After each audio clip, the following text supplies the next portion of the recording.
You're looking now again at the door of St. John's Episcopal Church, where we have just seen Vice President-elect J.D. Vance exiting after this Inauguration Day prayer service. We expect to see President-elect Donald Trump on his way out shortly. They've been in church for about 45 minutes for this service that is part of every Inauguration Day since 1933. And we also understand that the Bidens, you see there, along with Vice President Kamala Harris and Second Gentleman Doug Emhoff, they have been there at the White House. The Bidens will be shortly greeting the Trumps after the Trumps exit the church service and go over to the White House for this private meeting, a coffee and tea between the incoming and outgoing presidents, another tradition that we always see on Inauguration Day, at least mostly see on Inauguration Day. We did not see that happen 4 years ago when Donald Trump was leaving the White House and Joe Biden was coming in.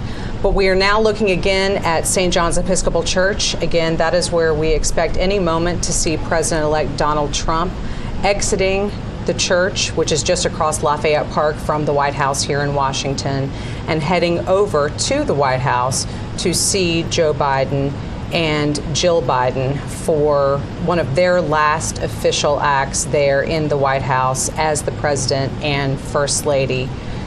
But notably, again, 4 years ago, this is not an exchange that we saw happen when Joe Biden was coming into the White House and Donald Trump was leaving it. We did not see the Trumps as part of that handoff of power between administrations.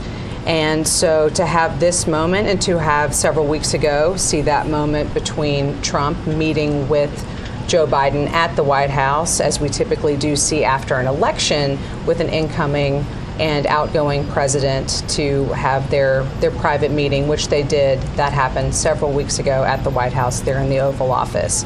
But we are still watching the door of St. John's Episcopal Church, watching for Donald Trump and Melania Trump to exit this church after the service and head over to the White House to have that meeting with the President and First Lady. And then from there, all four of them will travel together over to the U.S. Capitol for the swearing in, for the inauguration ceremony of Donald Trump into his second term as president. And after that, we will see the Bidens leave Washington. We traditionally see a farewell, a formal goodbye of sorts occurring after that swearing in of the new president, where the outgoing president will bid them adieu, and then we will see the Bidens leaving Washington, heading out to Joint Base Andrews, and then onward from there to California. But now we are still looking to watch for President-elect Donald Trump coming out of the White House, or of St. John's Episcopal Church. And as this is happening, we'll just take a moment to kind of think about other things that we are learning and thinking about this first day, which will be officially a half day, but still the first official day of this second Trump administration. We have been hearing about all the executive orders that he plans to sign. We expect that to start pretty much as soon as he is sworn in, Sagar. We've been talking about how that may be happening at several different locations around Washington, from maybe there at the Capitol Rotunda to the Capital One Arena to certainly the White House and the Oval Office after the other official events of the day and when he kind of gets down to business there in the Oval Office. Yeah, the incoming Trump team has been busy while the president-elect has been inside the church. His team has been busy briefing reporters about what is going to come, and we understand that there will be a whole series of executive actions, as we previewed a little while ago, specifically about remaking immigration policy. Mm-hmm. That's something Donald Trump has made no secret of, that day one, literally within the first hours of reassuming the office, that was going to be a priority. Unclear how that's going to play out, but that's what we're expecting. Thank you for that. We will pause here just for a moment and listen in, because I believe that President-elect Donald Trump is going to be coming out of St. John's Episcopal Church. President Trump! Mr. President Trump, how are you feeling today? How are you feeling? President Trump, President! Come talk to us, President Trump! Mr. President, how was service? Mr. President, will you talk to us? do you think about the pardons? Mr. President, any response to the pardons? Mr. President, how is this different for you from 8 years ago?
You're watching now as President-elect Donald Trump and incoming First Lady Melania Trump leave St. John's Episcopal Church. They are only on a short drive, though. They are headed to the White House, which is just across Lafayette Park from the church.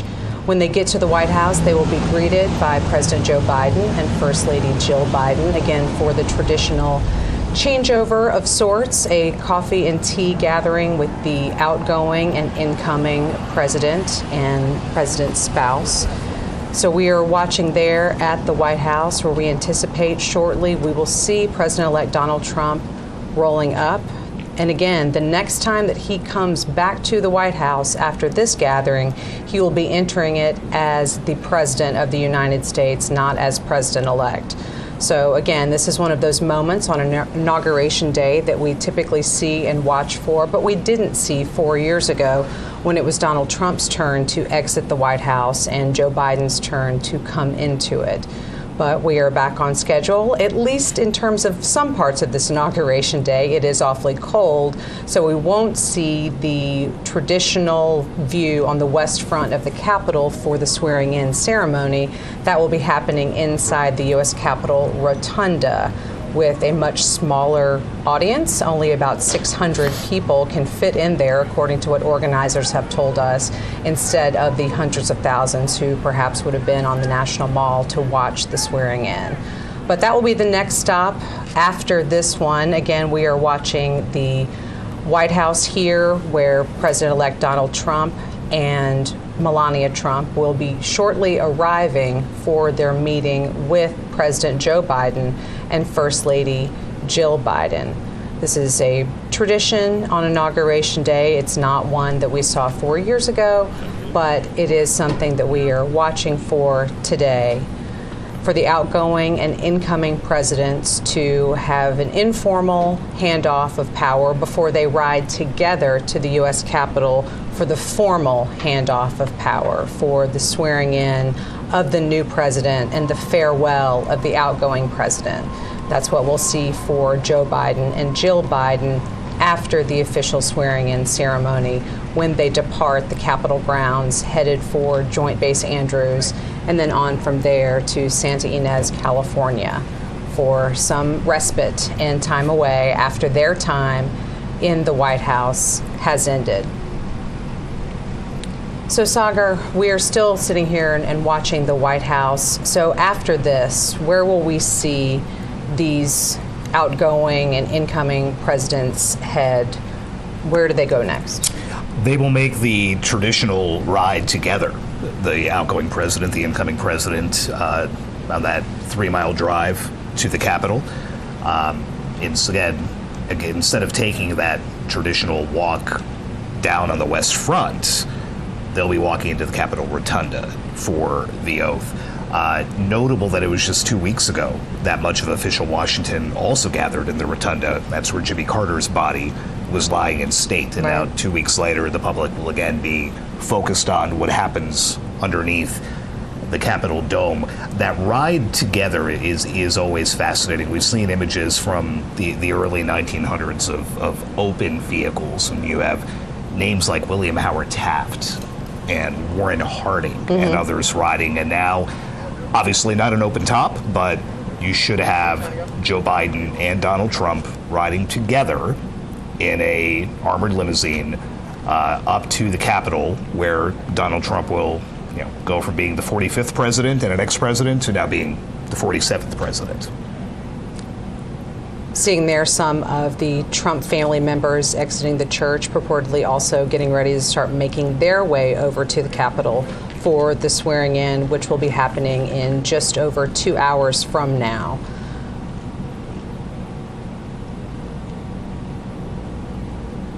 Yes, Sagar, I've often wondered on that ride between the White House and the Capitol, what is the conversation like?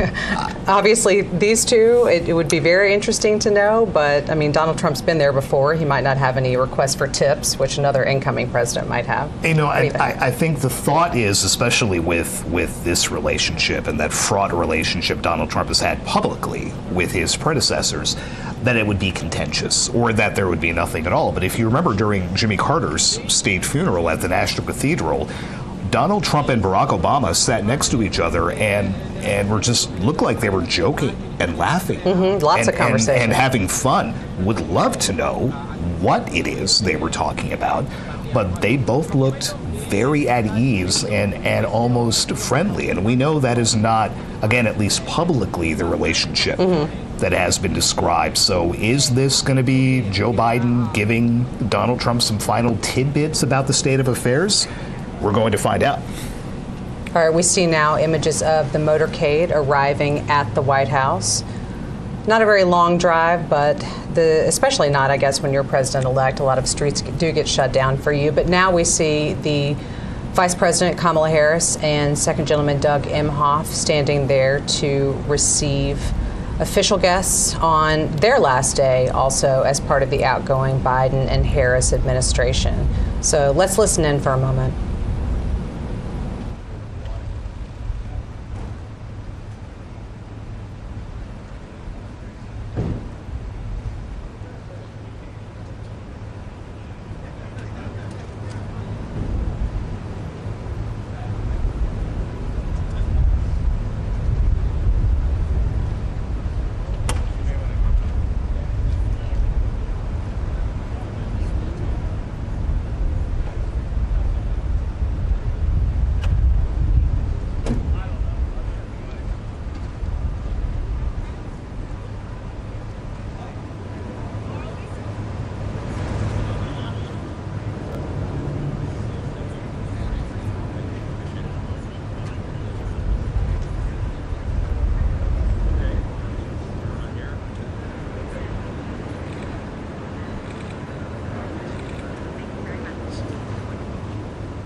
Thank you so much.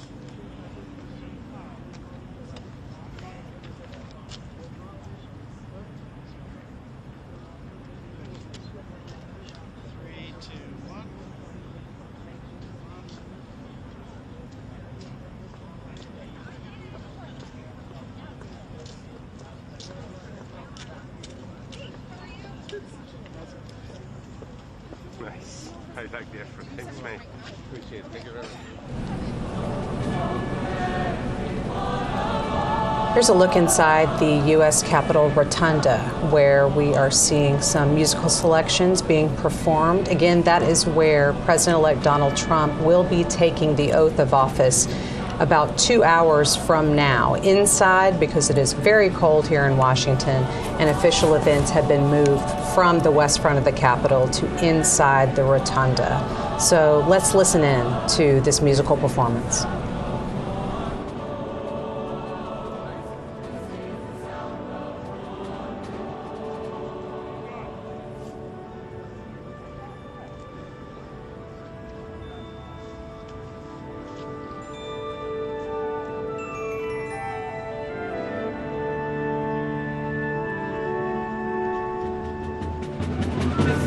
Sound of our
Now you're seeing the U.S. Capitol, where just in the past couple of moments we have seen some members of Donald Trump's family arriving. We just saw daughter Ivanka Trump and her husband Jared Kushner and their children arrive for Donald Trump's inauguration, which will be happening in just over 2 hours. On your screen, you also see a helicopter. That will be Marine One. At least it's Marine One when the president is on board. I'm a little bit unclear exactly what it is called when a former president is on board.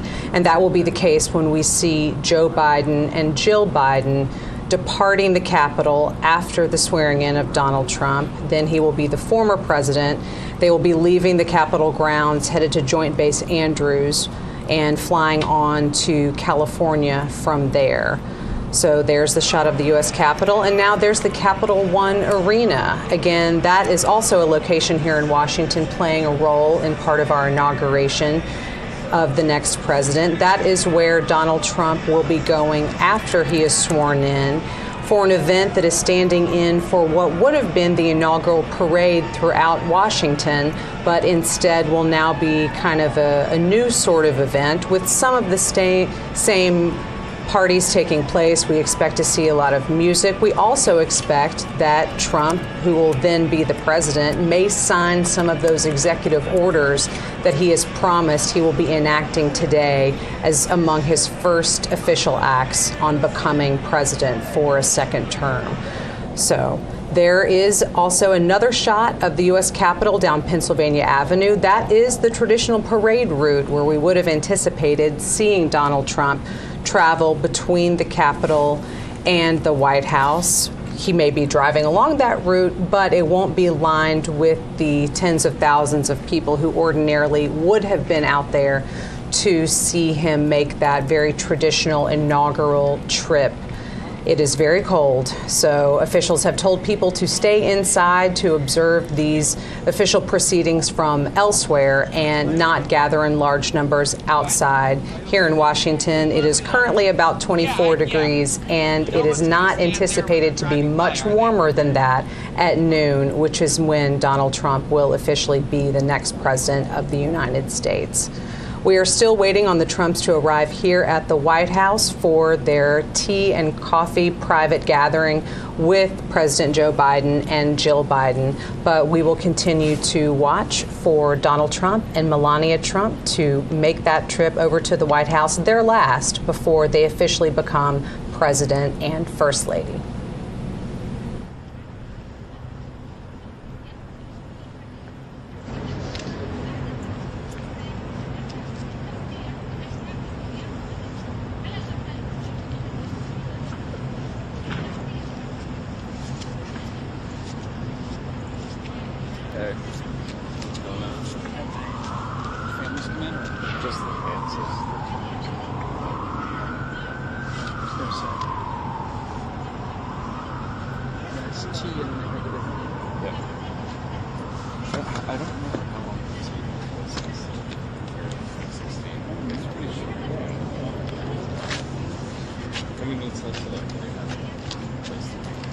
Exactly right.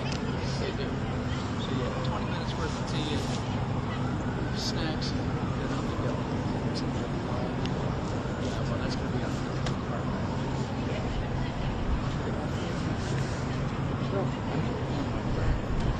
I would assume. I would think, yeah. Yeah.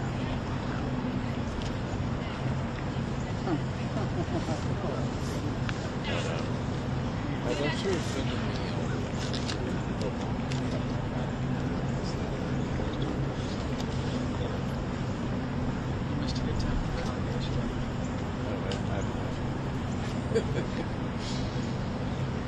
A little kid rock.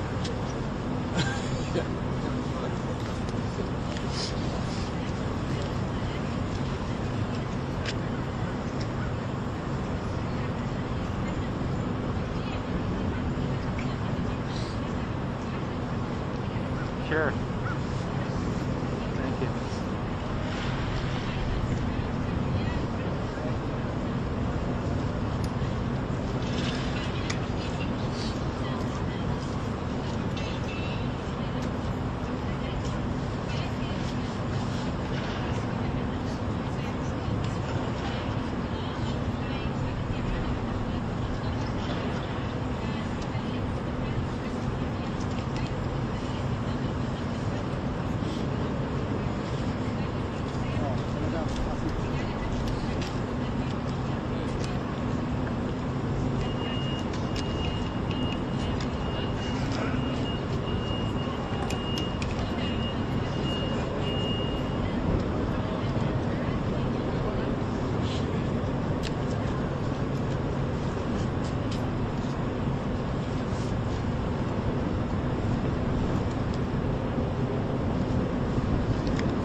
You're looking again at the White House, where we know that President-elect Donald Trump and his wife, Melania Trump, will shortly be arriving. Again, this is when they will be having their private meeting with President Joe Biden and First Lady Jill Biden, just the four of them, and it's part of that unofficial handover of power between an outgoing and incoming administration.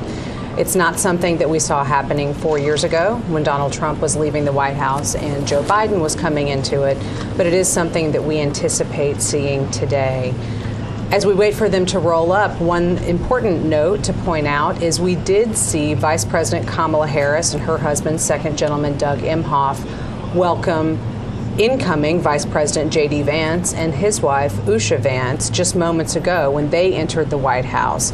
And that's interesting because typically the outgoing vice president will invite the incoming vice president to get together ahead of today. We didn't see that happen between Kamala Harris and J.D. Vance, but we did in this hour just a little while ago see her welcoming him there at the White House, where purportedly they are doing something similar. They're taking a look at President Joe Biden and First Lady Jill Biden as they await President-elect Donald Trump. There he is, coming up to greet them for this private meeting. Let's listen in as Donald Trump and Melania Trump arrive at the White House.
House triangle now. I'm calling that.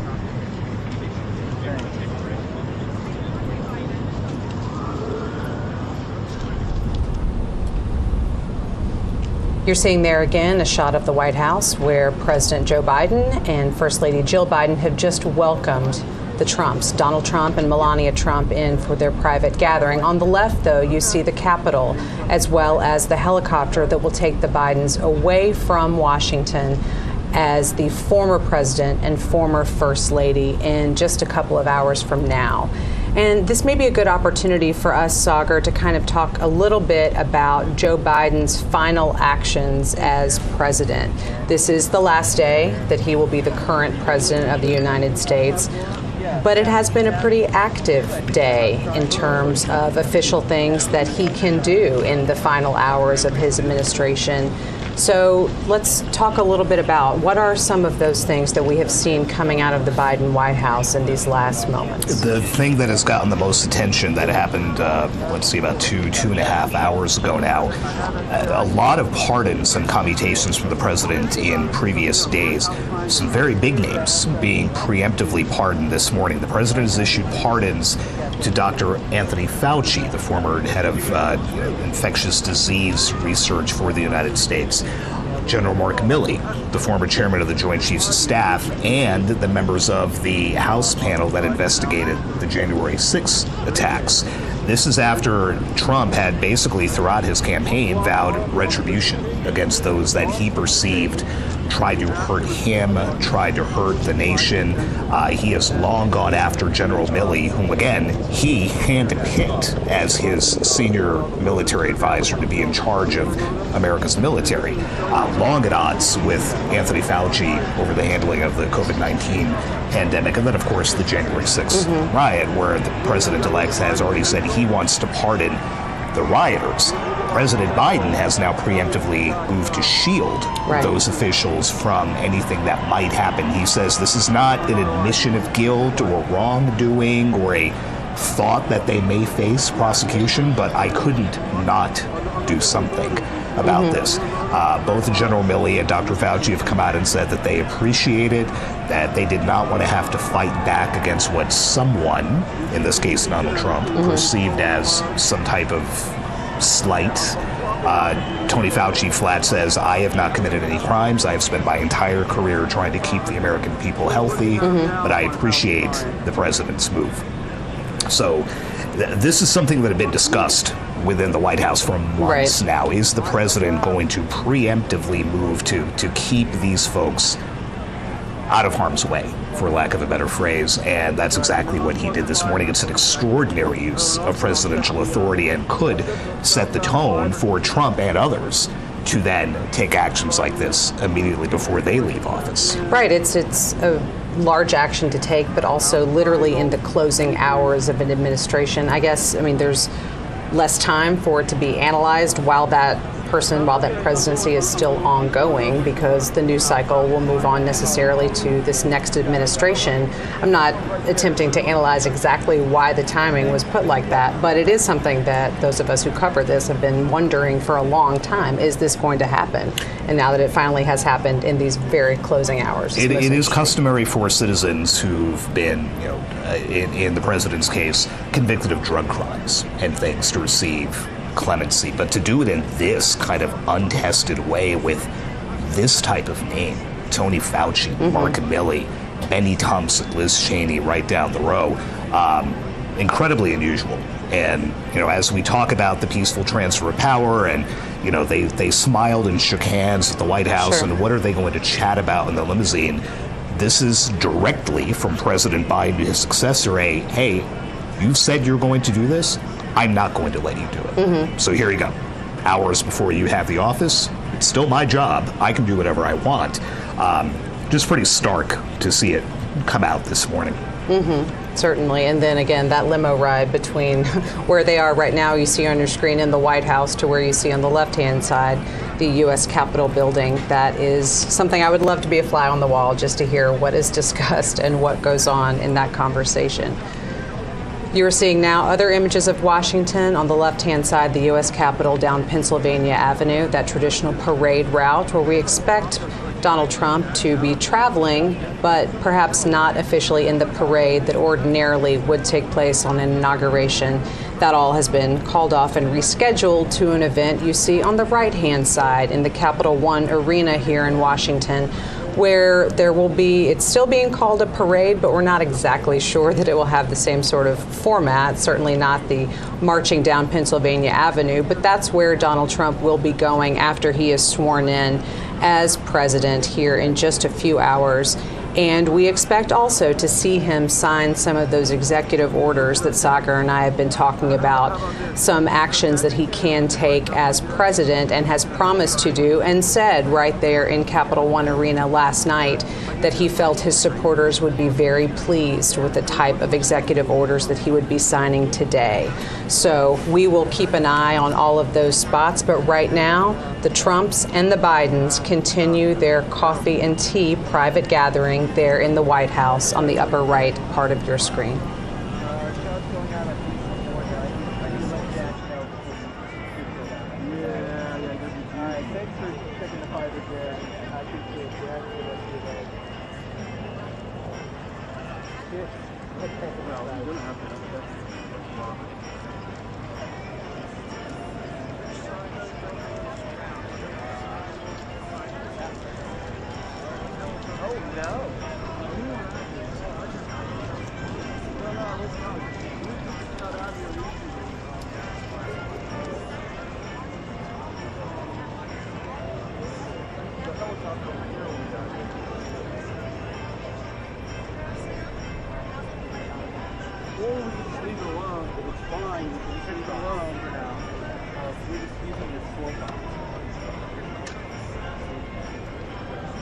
They're using all that.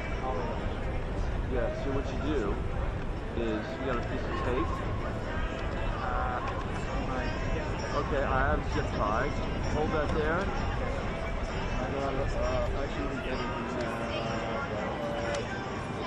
There we go. This will do the trick.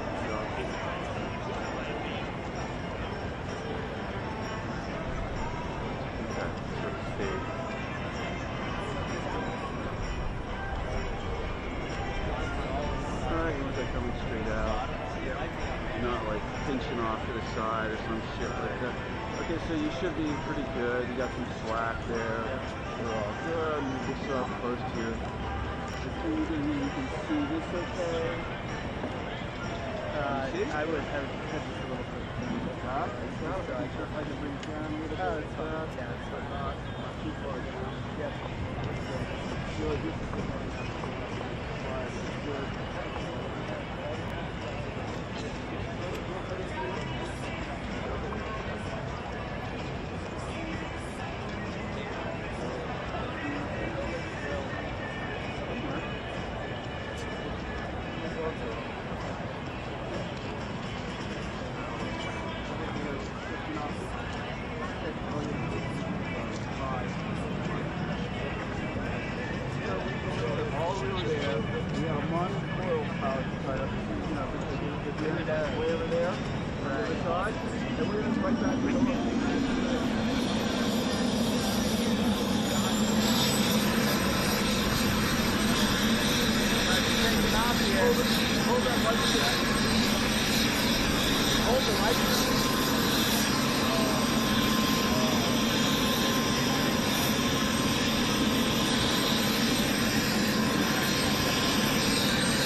Yeah.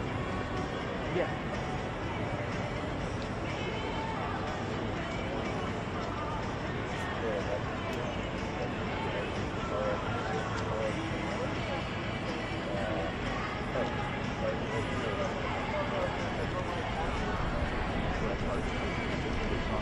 Right.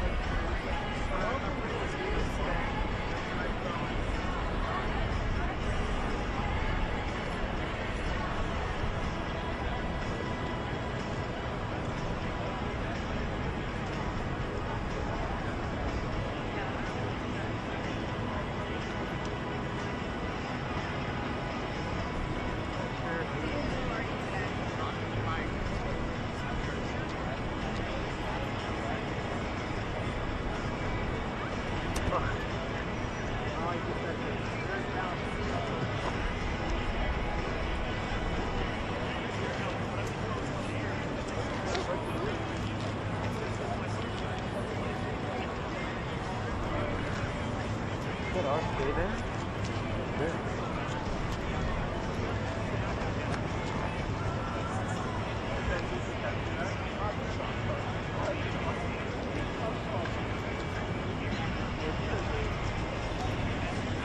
Oh wow,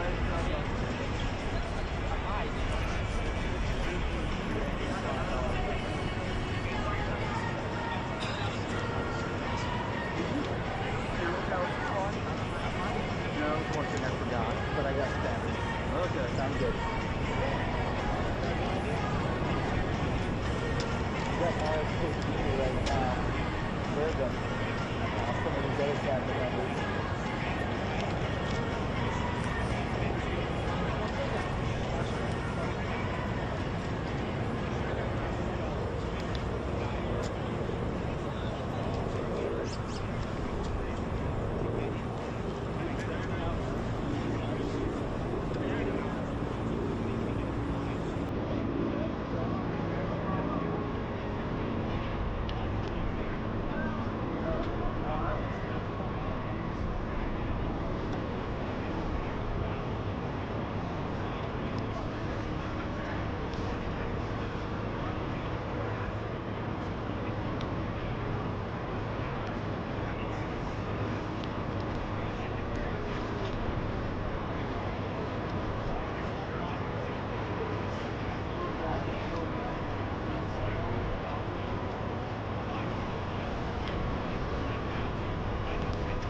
Ladies and gentlemen, former speakers of the House of Representatives, the Honorable Kevin McCarthy, the Honorable John Boehner, accompanied by Mrs. Debbie Boehner, the Honorable Newt Gingrich, accompanied by Ambassador Callista Gingrich, and Mrs. Heather Foley.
That arcane knowledge ready to go?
Right there, man.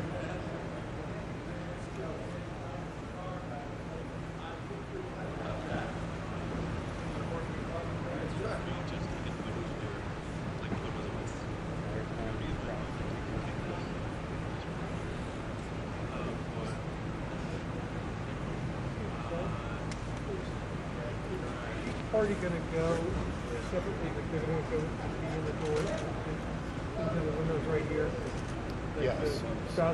Spouses will go first. The second spouses will go first. Okay, so everybody will go in right here. Everybody's going to go, yeah, one car at a time. They'll fill up and leave. The next one comes up. Okay. Not yet.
We're seeing now these first images of the people leaving the White House after these private meetings. That was just Second Gentleman Doug Emhoff and Usha Vance, J.D. Vance's wife. He's the incoming vice president, of course.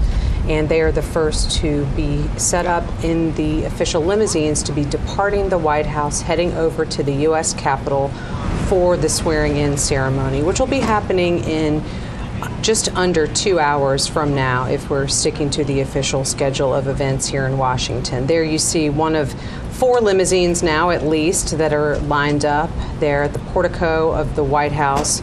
We'll be taking Doug Emhoff and Usha Vance off to the U.S. Capitol. They are departing now. We expect next to see Vice President Kamala Harris and the incoming Vice President-elect J.D. Vance, exiting next and getting into their limousine to be taken off to the U.S. Capitol.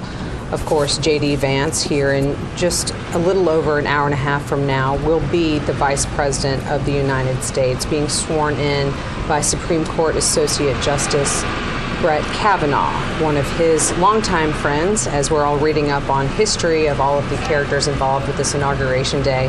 They've known each other since their Yale Law School days, so there's a fun fact for you. But here we're still looking at pictures of the White House where for the past little bit of time, under an hour, there's been an unofficial casual tea and coffee, off the record, at least not privy to reporters like me, but a meeting between President Joe Biden First Lady Jill Biden and the incoming President Donald Trump, President-elect, and Melania Trump, his wife. They have been gathering for one of these moments that we see on Inauguration days here at the White House. And soon, those two will also be getting into a car together and making that trip just a couple of miles down to the U.S. Capitol, where the rest of the official swearing in for Donald Trump's inauguration will be happening on this Monday, January 20th, here in Washington, D.C. So we're looking at those doors, waiting to see who is coming out next. Sagar, we can spend this moment, I guess, just to kind of talk a little bit about this last day in office for the Bidens, not just as an administration, but as a family. They have been living in the White House for 4 years. And once they leave here in just a few minutes, that move-out process really kicks in to do that turnover in between administrations. There's really only about 5 or 6 hours to get it all done. What all is going to be happening once they exit those doors? Yeah, it is a fascinating choreography that takes place right now at the White House. We're looking at the North Portico. Well, they arrived and they'll be leaving. On the other side of the White House, there are moving trucks lined up that will be waved in the instant that the Bidens and the Trumps leave. One group will be moving all the Biden stuff out. One group will be moving all the Trump stuff in. In between, stripping all the beds, shampooing the carpets, replacing what needs to be replaced. Linens, towels, whatever it might be. Closets stocked.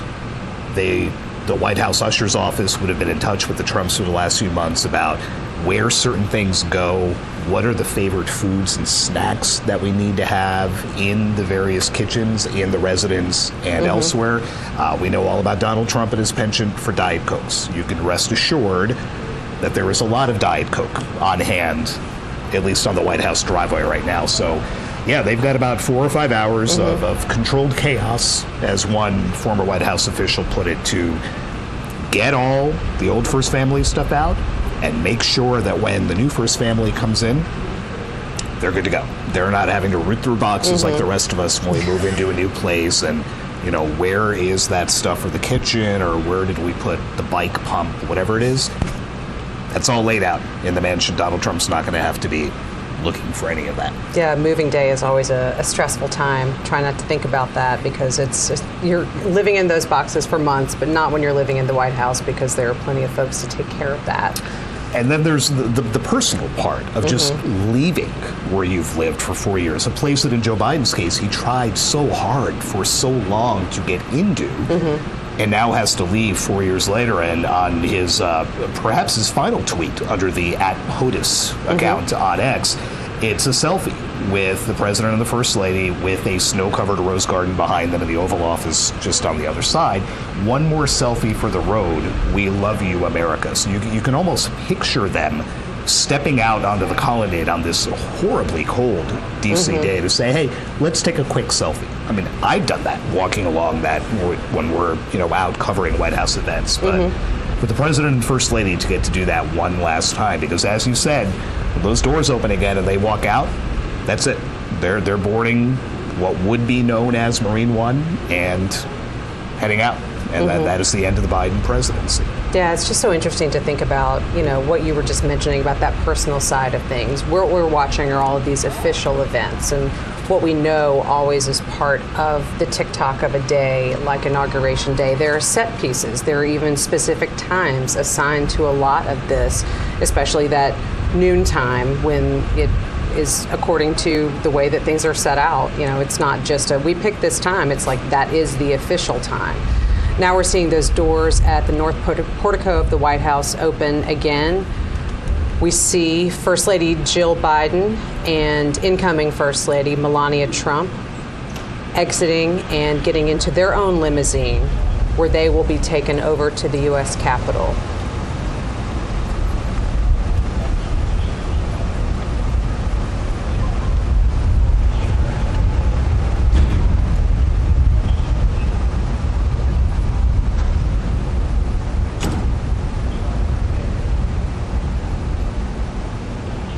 As we think about these situations, Sagar, we have talked a little bit about the outgoing president and the incoming president and kind of what they might share in casual conversation. But this is also a first lady who's been here before. Melania Trump has been in the White House and has occupied that role.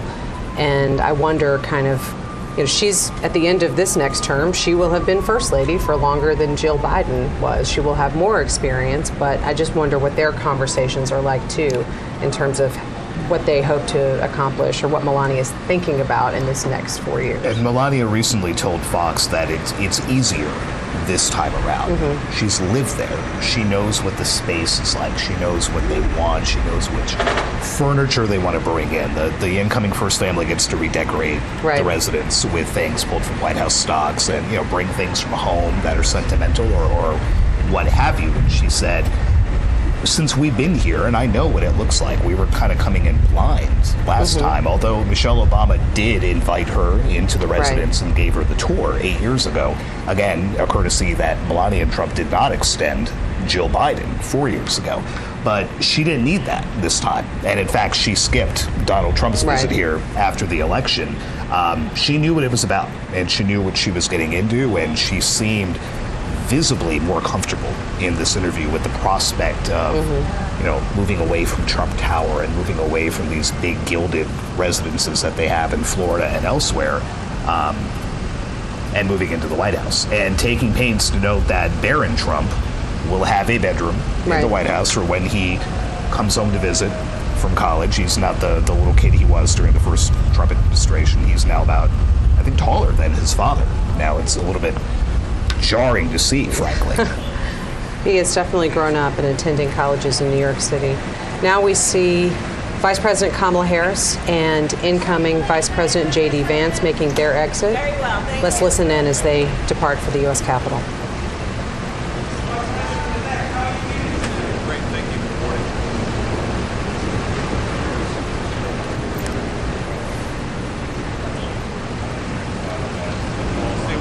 Thank you, sir.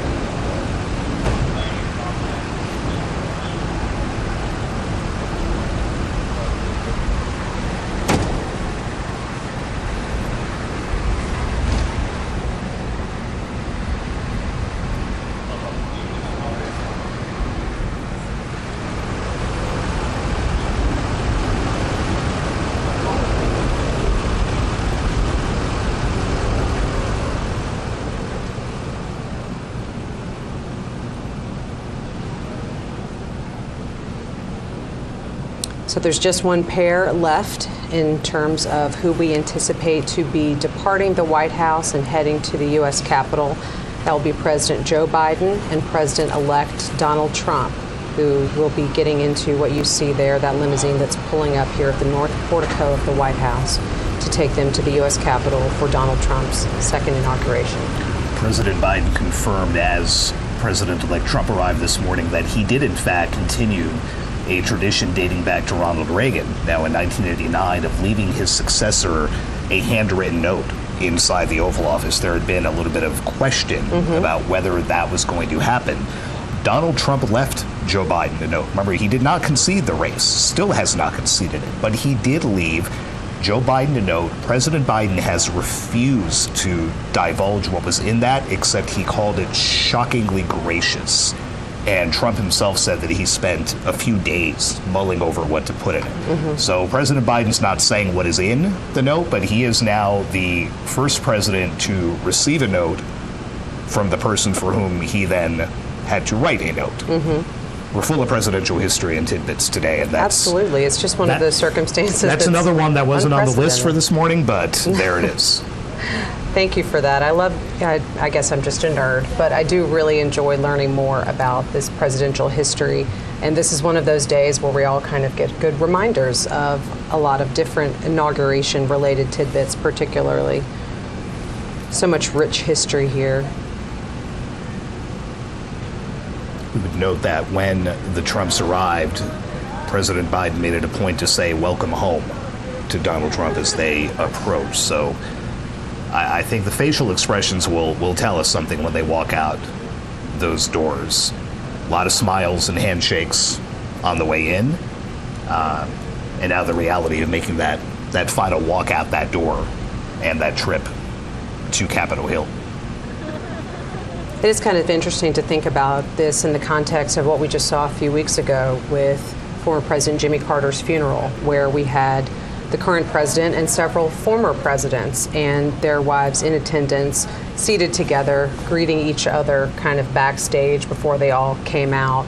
And there's always a lot of armchair quarterbacking in terms of trying to figure out exactly what the mechanics are and if any of these folks get along. But as we know, there is the ex-president's club, where only someone who has been through the mechanics of this job really understands other aspects of it. And I think that's something that's important to remember when we have these moments. There are a lot of political disagreements, certainly over a variety of different issues, but it is a select few people who really have been there and understand the gravity of the office. And it's what America wants to put on display every 4 years, right? January 20th is the day to show the world, yes, this campaign was bitter. It was nasty. You and I were out there enough and heard these speeches.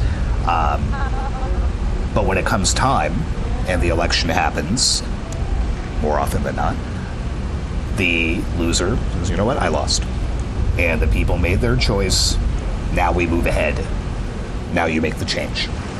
And here we see these doors opening again, where President Joe Biden and President-elect Donald Trump are exiting the Capitol.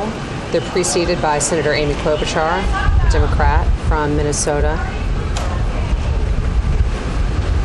Let's listen in as they leave the White House.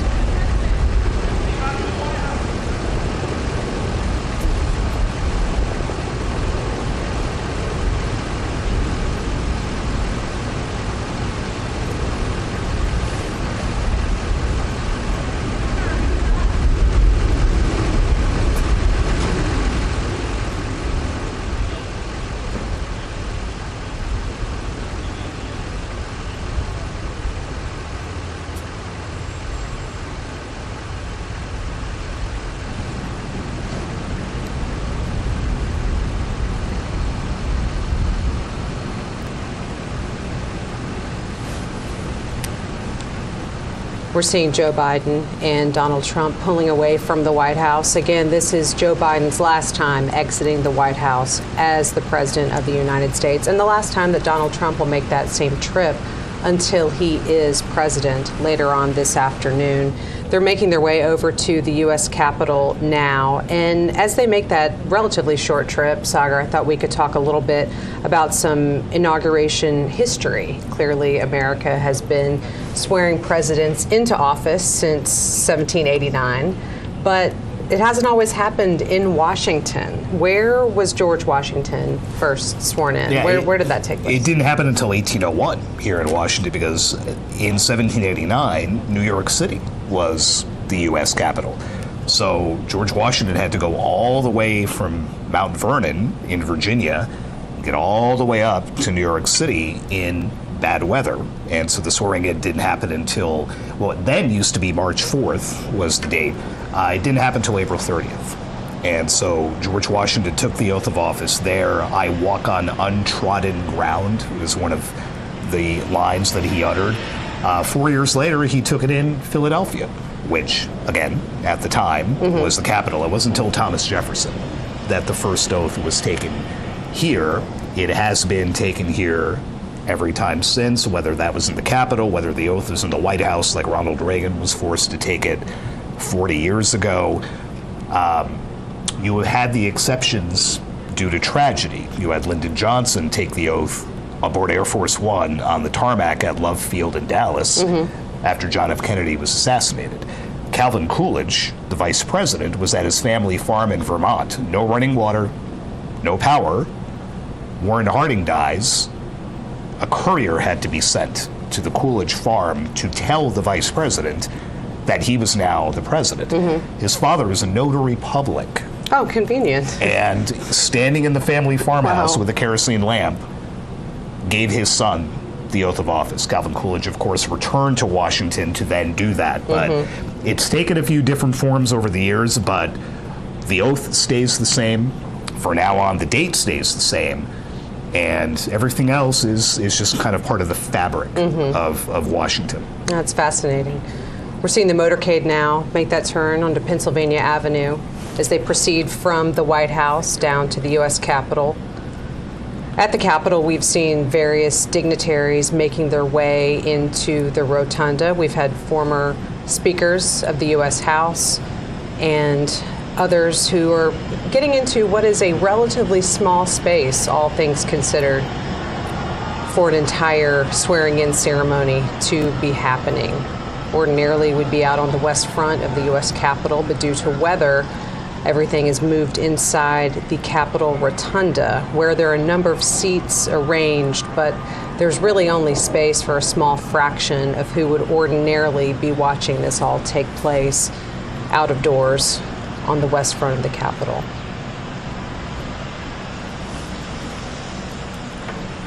We've alluded to it so many times, but it's just so odd, having been in Washington for so long, to look at these streets, and there are basically police officers and a few tourists and what look to be perhaps some construction workers.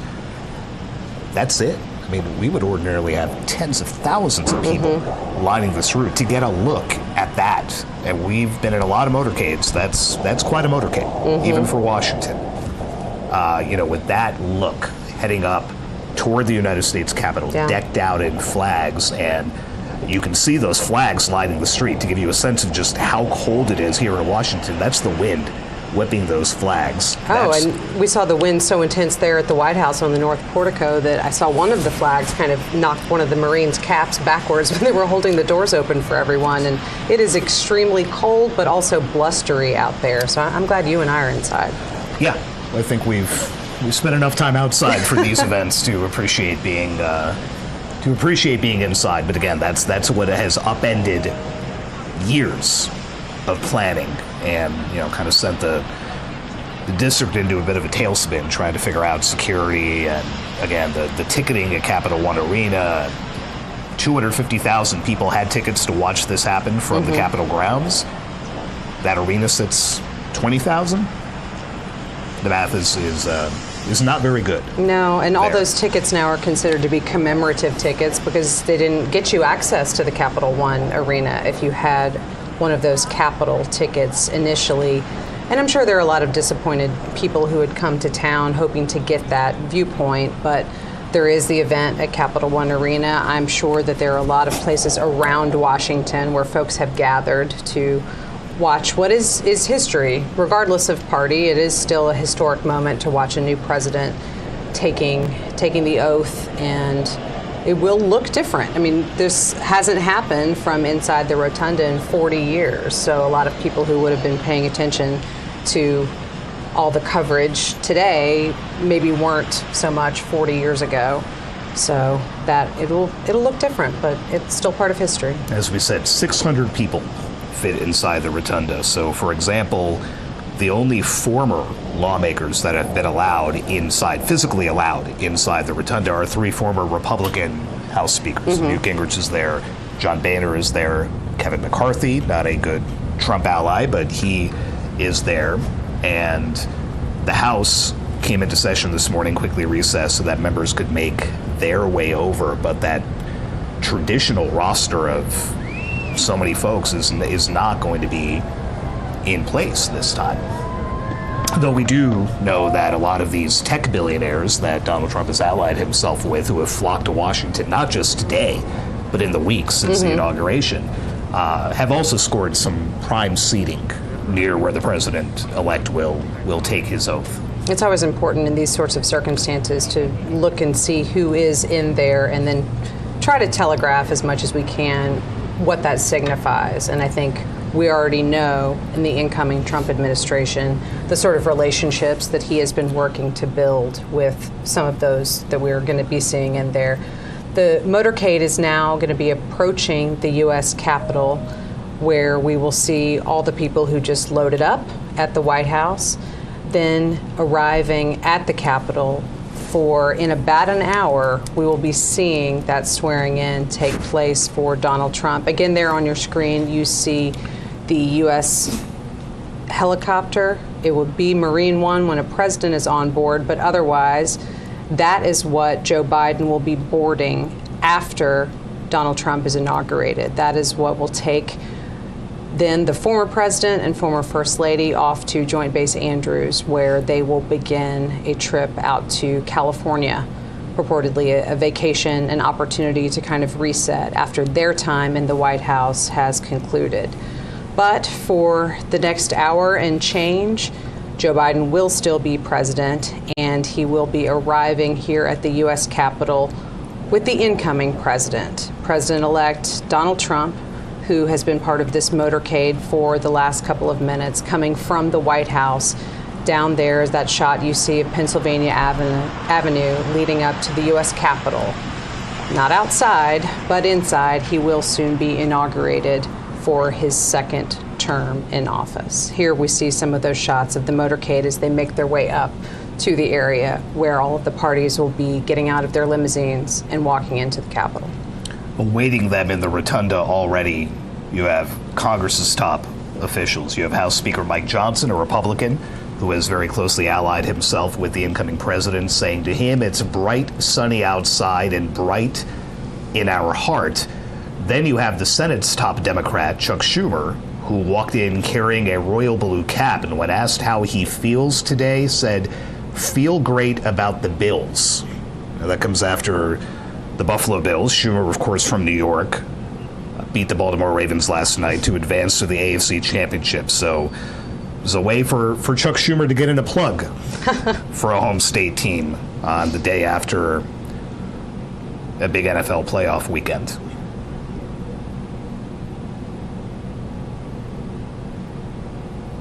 We see these arrivals starting to happen there at the U.S. Capitol.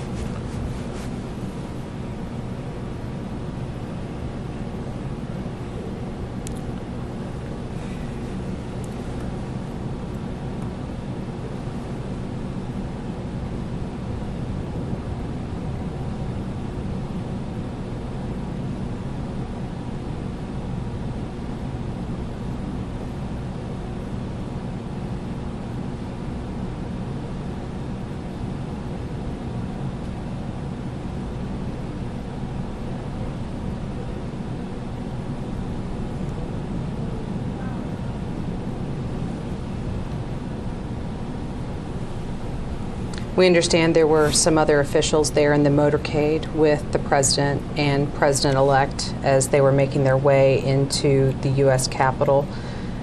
Amy Klobuchar, the senator, as we just referenced earlier, but also some other elected officials, including Deb Fischer of Nebraska, and then also House lawmakers, Steve Scalise, Representative Hakeem Jeffries, and other White House staff and officials accompanying the president, first lady, incoming president and first lady, and then, of course, Vice President Kamala Harris, her husband, and J.D. Vance and his wife.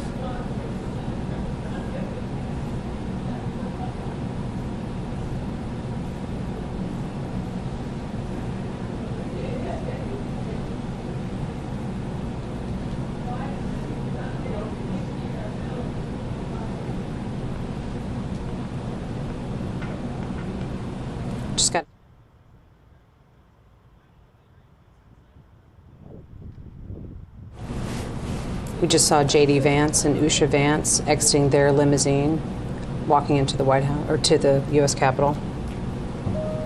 You see even police officers who are used to this kind of thing in Washington want to get their picture taken in front of the helicopter. That's quite a shot for that officer to have. Marine One sitting in front of the Capitol dome. Not something you see all the time. No.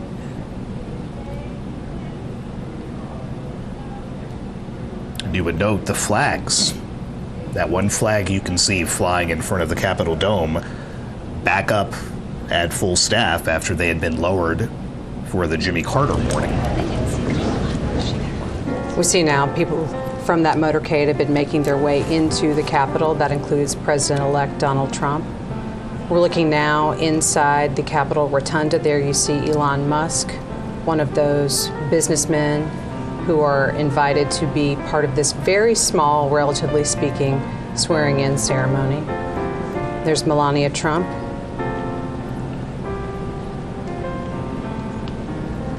Second gentleman, Doug Emhoff.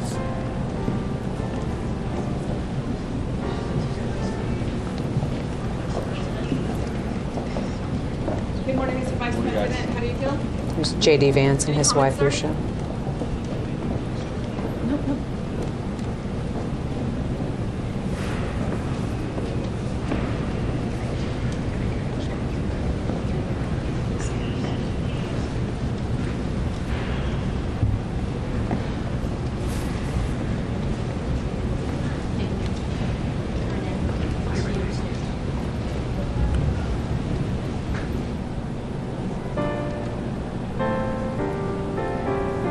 And we talked about this Capitol Rotunda really not having a lot of extra space, Sagar, for even those former lawmakers that we would usually anticipate being there for an event like this. But when we see these images and really just kind of note how close together everyone is, there is just not extra room to get maybe even one or two more people aside from what they've been able to plan for. It's a different kind of situation, but shoulder to shoulder. Yeah, and you pretty can much. see in the front in that shot the current members of the Senate kind of crammed together. You had Mark Warner, a Democrat from Virginia, next to John Barrasso, a Republican from Wyoming, who was next to Dick Durbin, the number 2 Senate Democrat from Illinois, all kind of clustered very close together here.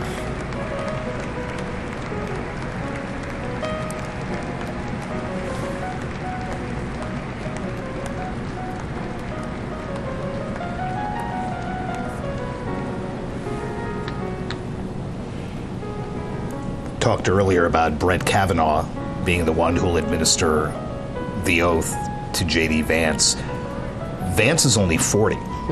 Be the not the youngest vice president, but one of them. There was a 36-year-old vice president, but that was back in James Buchanan's administration in the late 50s. But there have been others in their 40s, Al Gore, Teddy Roosevelt, but breaking with a bit of precedent here. A fairly young J.D. Vance set to take the oath of office, followed, of course, by the oldest man to take the oath as president in Donald Trump. We're seeing now some members of the incoming Trump administration walking into the rotunda. Clearly, those confirmation hearings for a number of positions have been ongoing in the Senate for at least a week, a little over, and we anticipate those to resume again tomorrow. There have not been official votes, but there will be some more open hearings as well as some business meetings and markups of some of the committee work before a lot of those nominations proceed to the full Senate for their vote. You had Kevin Hassett, who was looking to come back as the Trump White House's top economist after serving in that role in the first Trump administration. Tulsi Gabbard, who would be the national intelligence chief, Pam Bondi, Doug Burgum, all lined up there to watch the man they hope is their boss to be taking the oath.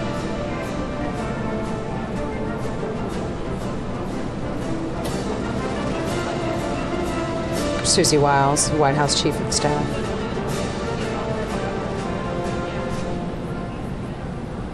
It used to be fun at these outdoor events on the West Front to look around it again. You'd see the justices of the Supreme Court sitting together. You'd see the Joint Chiefs, the nation's top military officers, sitting together and taking a look out at the crowd. In fact, we just got a look at General C.Q. Brown, who is the now outgoing chairman of the Joint Chiefs of Staff, the nation's top military officer.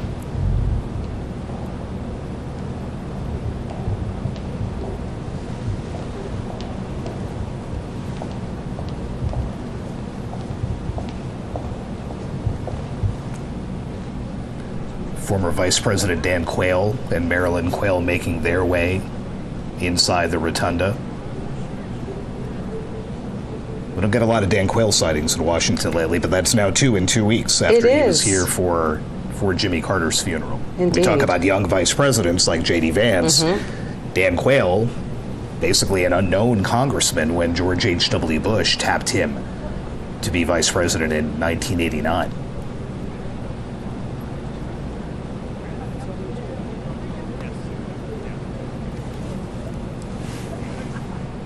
It is rare to get all of these officials together in the same space, but I think there have been a lot of remarks lately about how that does happen at inaugurations and funerals, and we have had two of those in close proximity here in Washington in recent weeks. It is reassuring, frankly, isn't it, for those of us who spend so much time covering the division here in Washington at the Ranker to see these people sit next to each other, to chat with them, to do what George W. Bush did at the Carter funeral and literally tap Barack Obama on the belly as he walked by. Former Vice President Mike Pence coming in. Clearly he was vice president in Trump's first administration. Now joining the dignitaries who are in the U.S. Capitol Rotunda.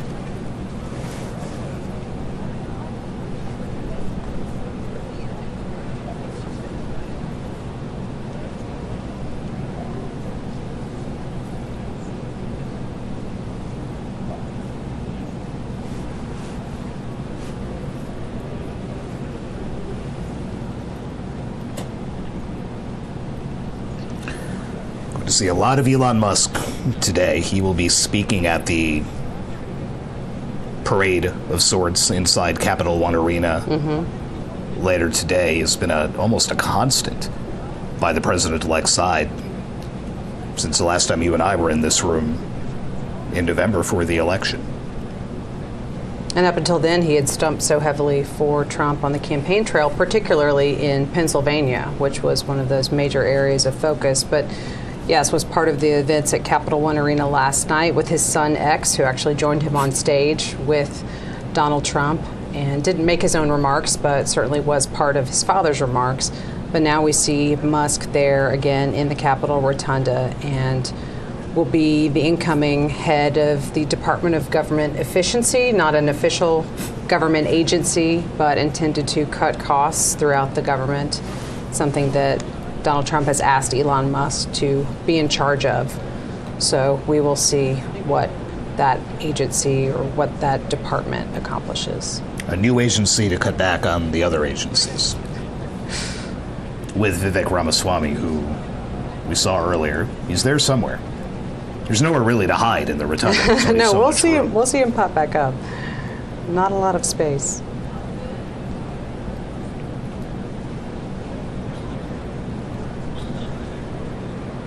It looks a lot bigger when you're in there and there aren't 600 people. It does. There's Robert F. Kennedy Jr., again appointed by Trump to head the Department of Health and Human Services, yet to have a hearing on Capitol Hill, although that is anticipated to be among some of the more contentious confirmation hearings that could be happening for this administration. Now, the other side of that shot, Marco Rubio, the Secretary of State designate, who did testify last week, and another tech titan, Jeff Bezos.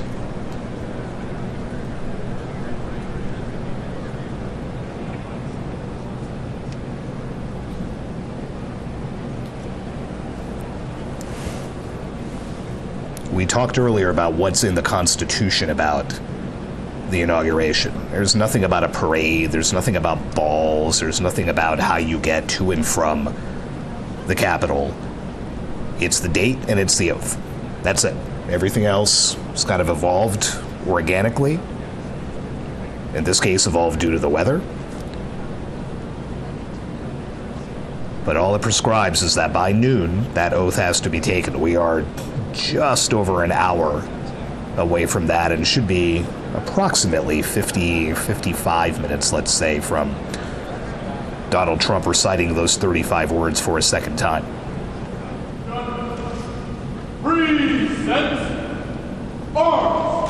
Former President Bill Clinton and former First Lady and Secretary of State Hillary Clinton coming into the rotunda.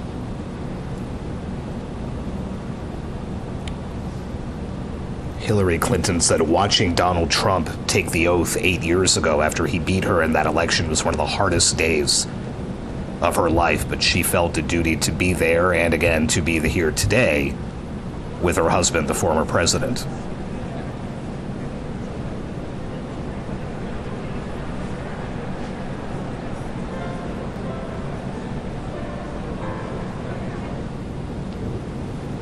Former President George W. Bush and First Lady Laura Bush.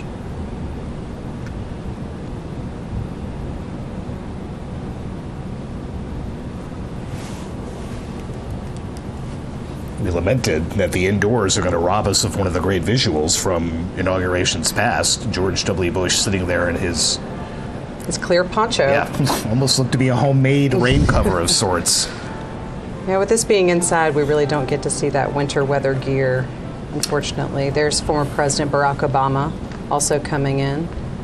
Without former First Lady Michelle Obama, who notably said that she would not be attending this inauguration, also did not attend Jimmy Carter's funeral here in Washington a few weeks ago.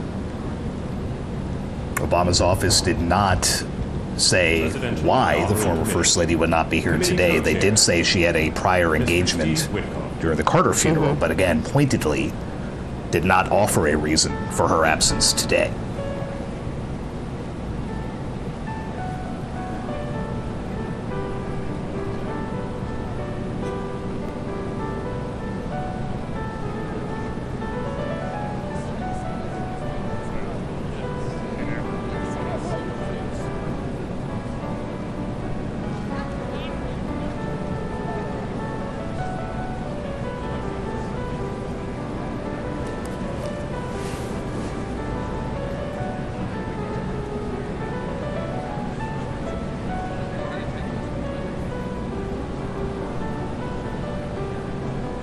We're still taking a look inside the Capitol Rotunda there on the left-hand side, but on the right, that is again the Capital One Arena, where Donald Trump, after he is inaugurated, will be making his way in what would be the inaugural parade, is now subbed in for an indoor event there at Capital One Arena here in Washington.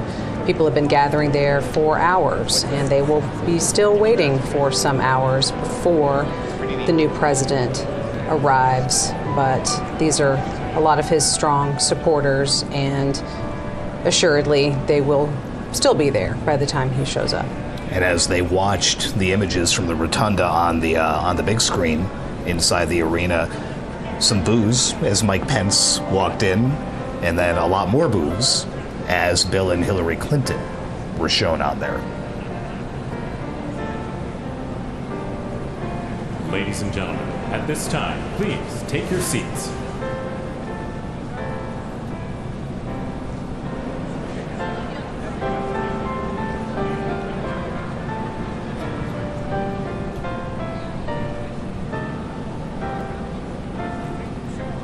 Folks in the Capital One Arena are able to watch all of the ceremonies and events from the Capitol Rotunda on the Jumbotron screen there in the middle of the arena.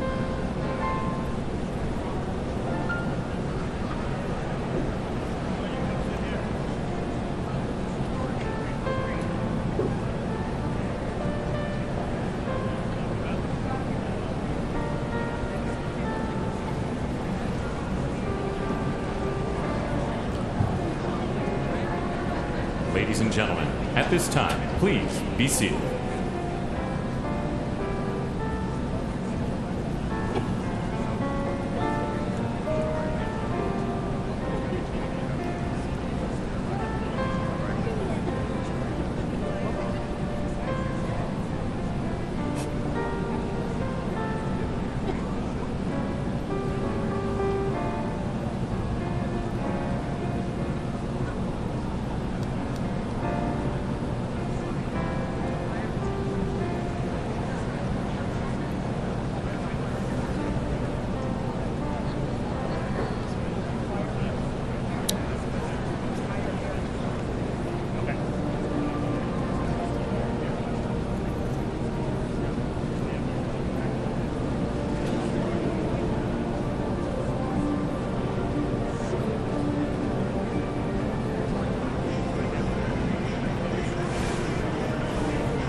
Here we see Supreme Court justices making their way into the Capitol Rotunda. Clearly, two of them will play a direct part of the proceedings here of the official swearing in Chief Justice John Roberts will be the one to administer the oath to the president, as is tradition. And then Associate Justice Brett Kavanaugh will administer the oath to incoming Vice President-elect J.D. Vance. Interesting to note his wife's ties to both. You had Uja Vance served as a clerk for Chief Justice Roberts. That is a coveted post in the legal community, and J.D. Vance was once a student in a law seminar taught at Yale by Justice Kavanaugh, and that explains the ties there and the reason that you just saw Brett Kavanaugh walking in ahead of Clarence Thomas, who is the senior member of the court, who always asks the first questions during oral arguments before the Chief Justice does. It is always Justice Thomas. And that was a little bit striking to see Justice Kavanaugh, who came to the bench years after Justice Thomas, walking in front of him.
Here you see members of Donald Trump's family making their way into the rotunda.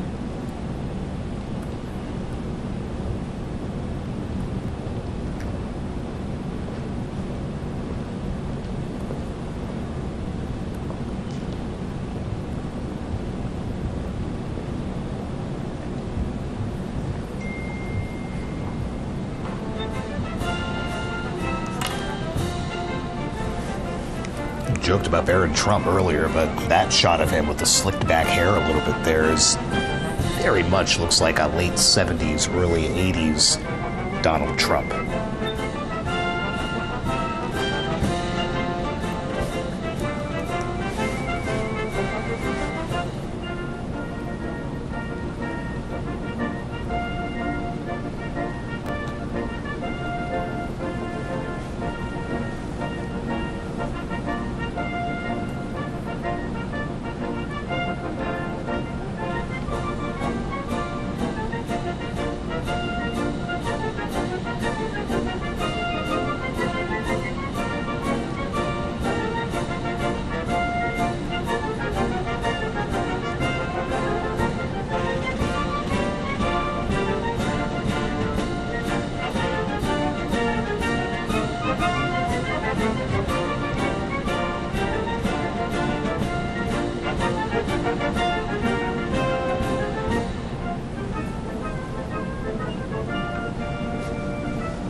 Ladies and gentlemen, former Vice Presidents, the Honorable Dan Quayle, accompanied by Mrs. Marilyn Quayle, and the Honorable Michael Pence.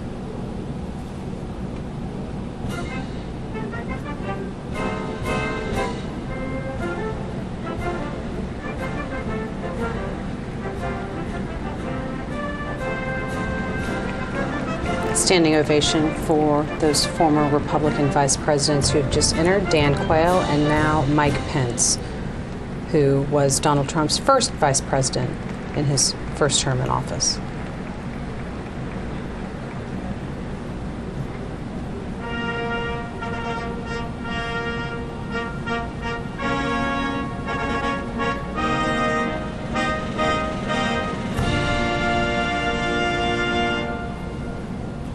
Ladies and gentlemen, the 42nd President of the United States, the Honorable William J. Clinton, accompanied by the Honorable Hillary Rodham Clinton.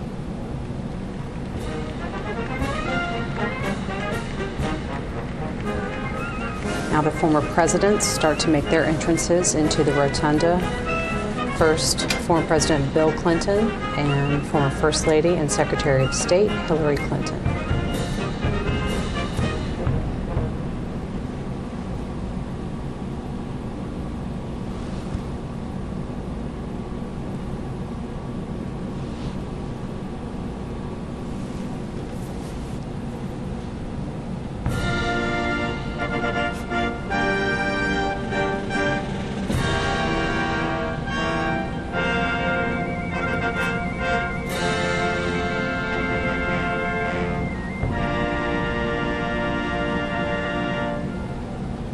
Ladies and gentlemen, the 43rd President of the United States, the Honorable George W. Bush, accompanied by Mrs. Laura Bush.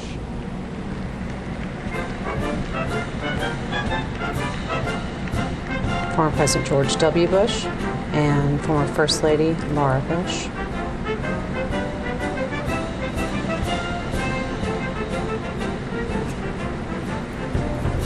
George W. Bush always looks like he has fun at these events, winking and nodding at people and smiling again, just simply tapping Barack Obama on the stomach on his way into the National Cathedral for the Carter funeral.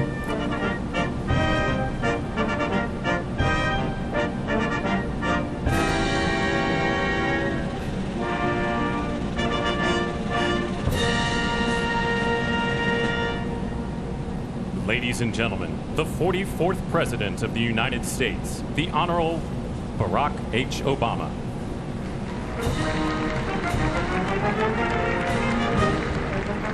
Former President Barack Obama, clearly the most recent president to precede either a Biden or Trump administration, because clearly now we will have the second of the Trump administrations. But before his first one, former President Obama was in office.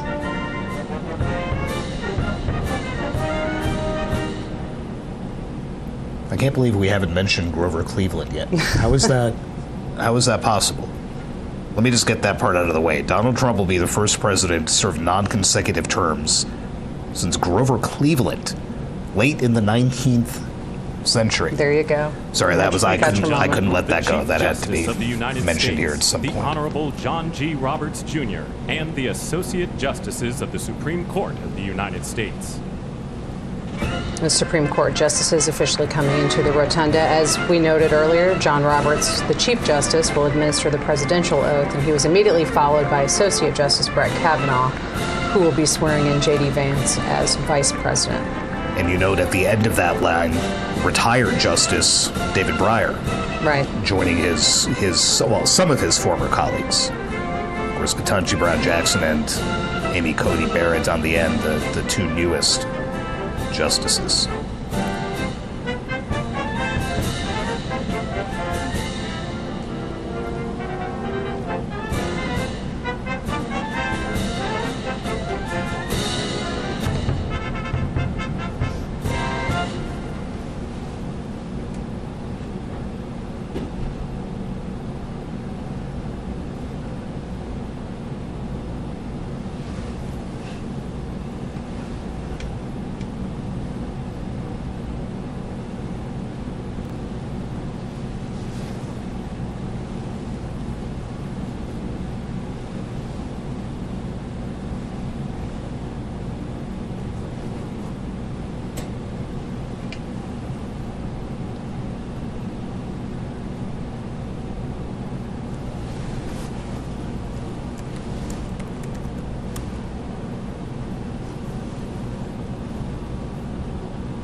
We see Second Gentleman Doug Emhoff, and next to him, First Lady Jill Biden, about to make their Tiffany entrance Trump into the rotunda. and Barron Trump. But first, Donald Trump's children.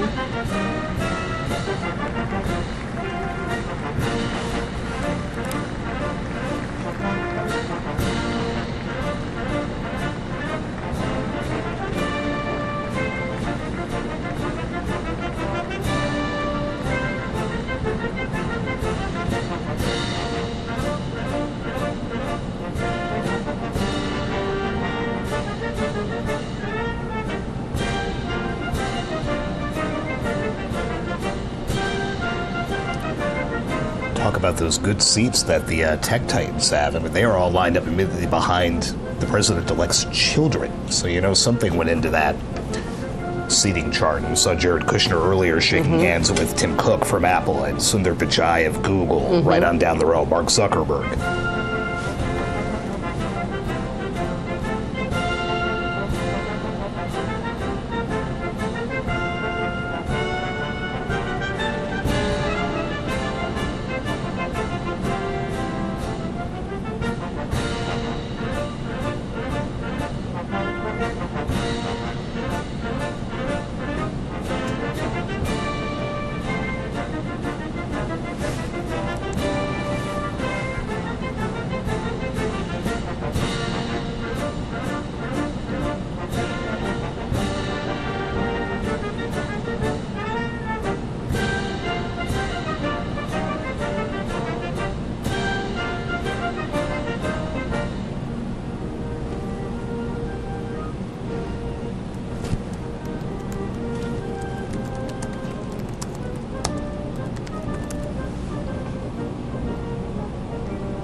Ladies and gentlemen, escorting Dr. Biden and Mr. Emhoff, the Republican staff director of the Joint Congressional Committee on Inaugural Ceremonies, Ms. Emily Leviner, the Senate Secretary for the Minority, the Honorable Gary Myrick, the House of Representatives Chief Administrative Officer, the Honorable Catherine Spindor, and Mr. Bruce Fisher.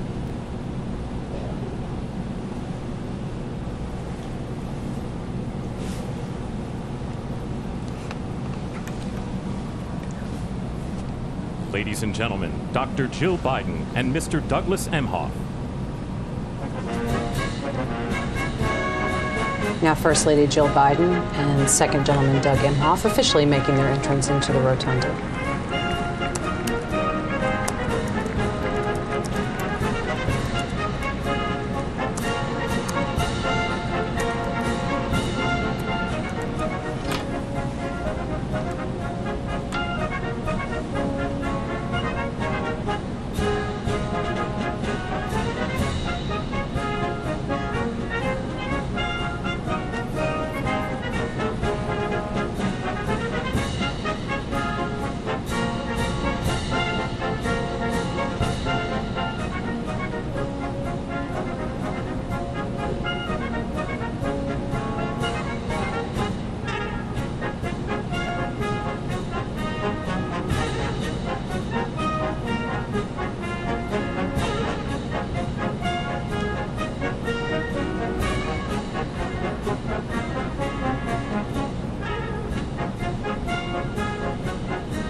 Sagar, I was just looking ahead to the schedule of what we're going to see in terms of this swearing-in ceremony, and there is several moments of participation from Amy Klobuchar, a Democratic senator from Minnesota, and someone was asking me, why is she part of this inauguration?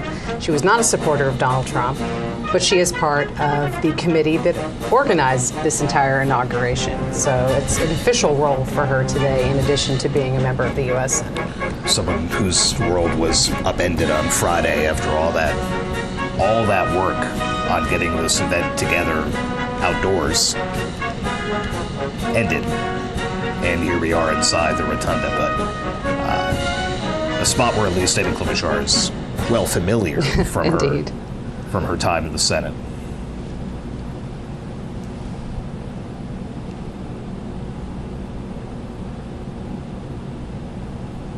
Very interesting mix of Republican and Democrat lawmakers standing together. You have Michael McCall, the Republican from Texas, Debbie Wasserman Schultz, a Democrat from Florida, standing shoulder to shoulder, and another sign of just how tight it is in the Rotunda.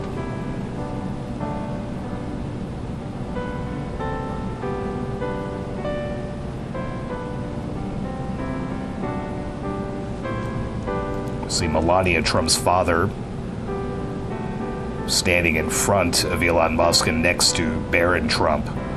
Melania Trump's mother, of course, died while they were out of the White House, and her dad is back to watch her become First Lady for the second time.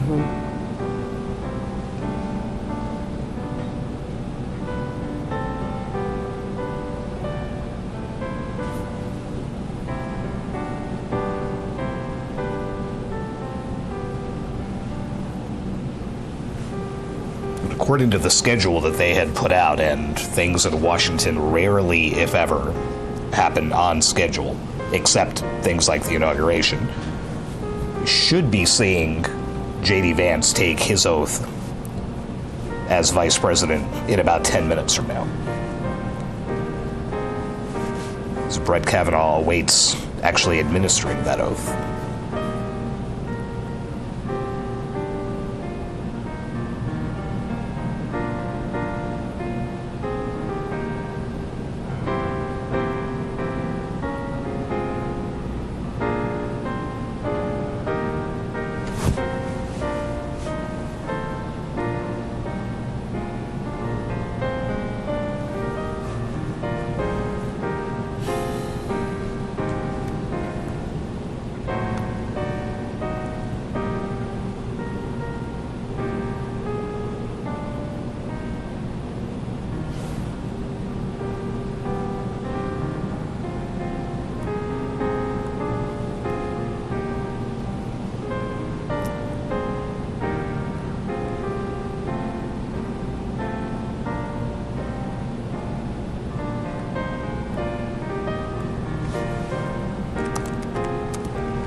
See the spouses, Lucia Vance, and then Melania Trump. about to be escorted into the rotunda.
Ladies and gentlemen, performing "Oh America," please welcome the Armed Forces Chorus and America's tenor, Christopher D. Macchio.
the Honorable Jackie Barber, the Clerk of the House of Representatives, the Honorable Kevin F. McCumber, Mr. John Bessler, Mrs. Kelly Johnson, Mrs. Iris Weinschall Schumer, and Mrs. Jennifer Scalise.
Ladies and gentlemen, escorting the President of the United States and the Vice President of the United States, ranking member of the Joint Congressional Committee on Inaugural Ceremonies, the Honorable Deb Fischer, House Democratic Leader, the Honorable Hakeem Jeffries, and Senate Majority Secretary, the Honorable Robert Duncan.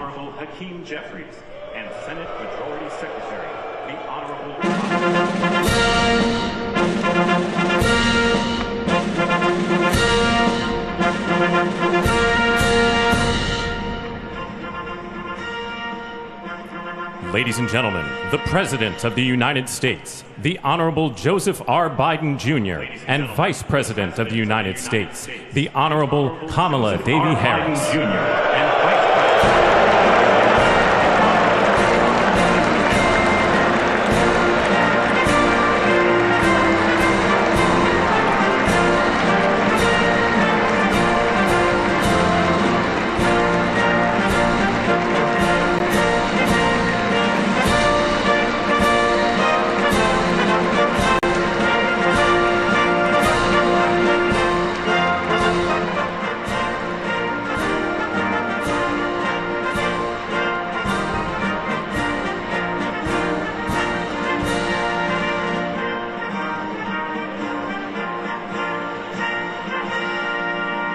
Ladies and gentlemen, escorting the Vice President-elect, the Executive Director for the Joint Congressional Committee on Inaugural Ceremonies, Mr. Michael Wagner, Senate Deputy Sergeant-at-Arms and Doorkeeper, Jason Bell, and House Deputy Sergeant-at-Arms, Mr. Sean Keating.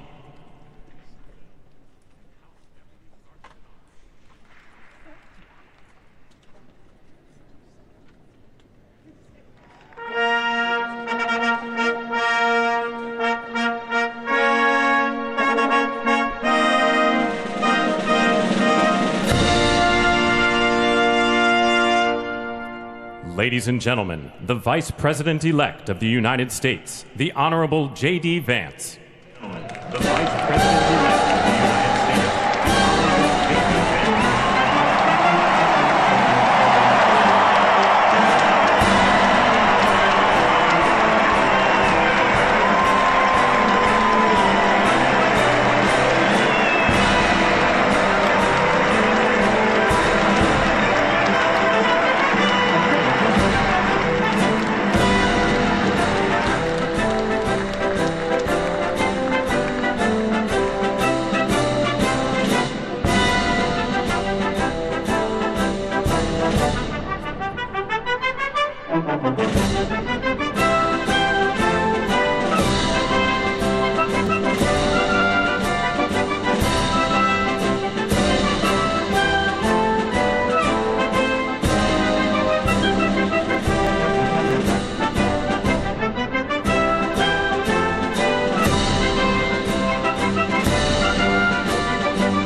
Ladies and gentlemen, escorting the President-elect, the Staff Director for the Joint Congressional Committee on Inaugural Ceremonies, Elizabeth Farah, House Sergeant-at-Arms, the Honorable William P. McFarland, Senate Sergeant-at-Arms and Doorkeeper, the Honorable Jennifer A. Hemingway, Senate Majority Leader, the Honorable John Thune, and the Joint Congressional Committee on Inaugural Ceremonies, House Democratic Leader, the Honorable Hakeem Jeffries, House Majority Leader, the Honorable Steve Scalise, Speaker of the House of Representatives, the Honorable Mike Johnson, Senate Democratic Leader, the Honorable Charles E. Schumer, Ranking Member of the Joint Congressional Committee on Inaugural Ceremonies, the Honorable Deb Fischer, and Chairwoman of the Joint Congressional Committee on Inaugural Ceremonies, the Honorable Amy Klobuchar.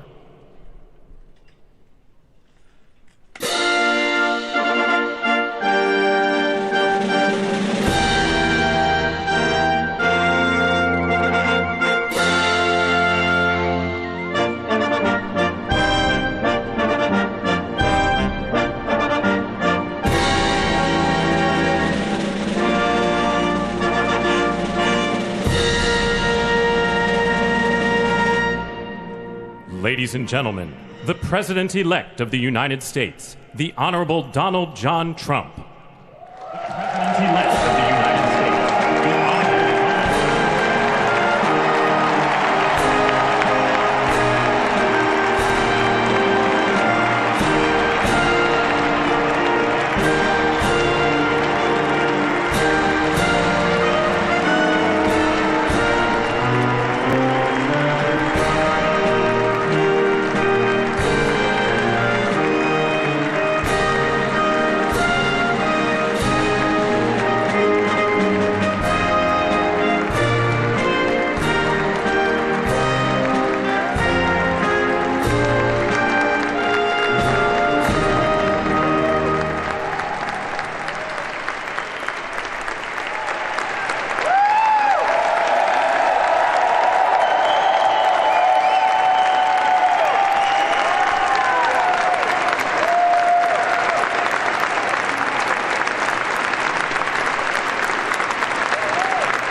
Ladies and gentlemen, please be seated.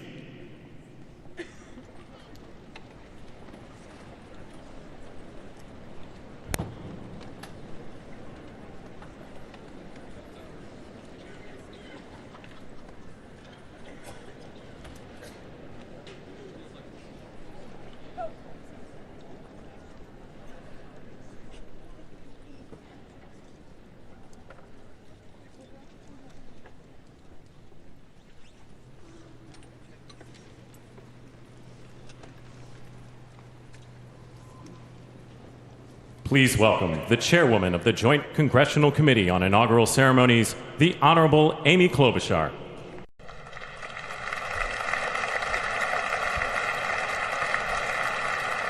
Good morning, everyone. Welcome to the 60th presidential inauguration. Today, President-elect Trump and Vice President-elect Vance will take their oaths of office, and we will witness the peaceful transfer of power at the heart of our democracy.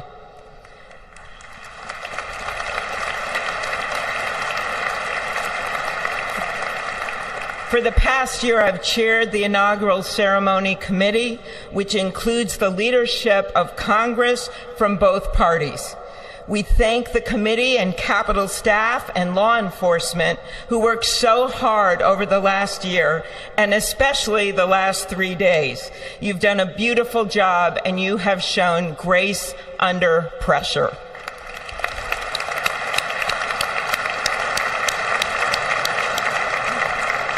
Our theme this year is our enduring democracy.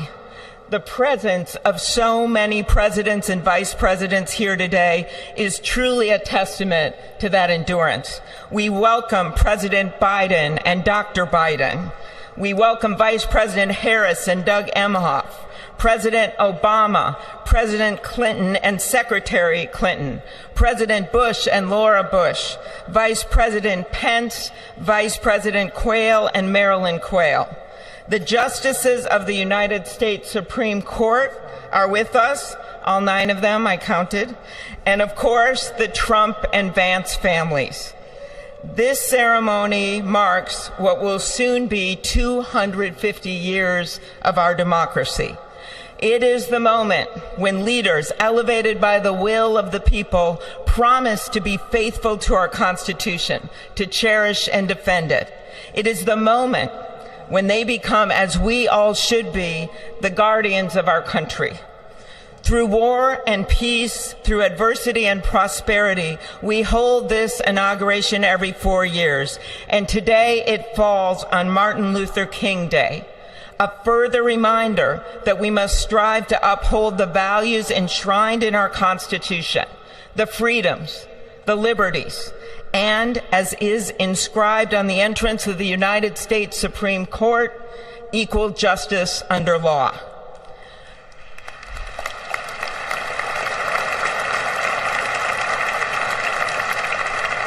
But what makes this moment more than a passing ceremony is all who are watching it across the country, the people of this nation, the ordinary people doing extraordinary things. President Kennedy, who at one point worked as a senator in this building and would often walk through this very rotunda, once said, "In a democracy, every citizen, regardless of interest in politics, holds office. Every one of us is in a position of responsibility." With that responsibility of citizenship comes an obligation not to seek out malice, as President Lincoln once reminded us, but to view others with a generosity of spirit despite our differences. With that responsibility of leadership comes an obligation to stand our ground when we must and find common ground when we can. With everything swirling around us, the hot mess of division, it is on all of us, to quote an incredible songwriter who just happened to be born in my state, to ensure that our nation's democracy is our shelter from the storm. There's a reason this ceremony takes place at the Capitol. In other countries, it might be in a presidential palace or a gilded executive office building. Here it is traditionally held at the Capitol, the People's House. It is a fitting reminder of the system of checks and balances that is the very foundation of our government, 3 equal branches of government. That is how, for nearly 250 years, our great American experiment, grounded in the rule of law, has endured. So, as we inaugurate a new president and vice president, let us remember that the power of those in this room comes from the people. The construction workers who build our country, the teachers and healthcare workers who nurture us, the troops defending our freedoms, and yes, the firefighters in Los Angeles putting themselves on the line for us.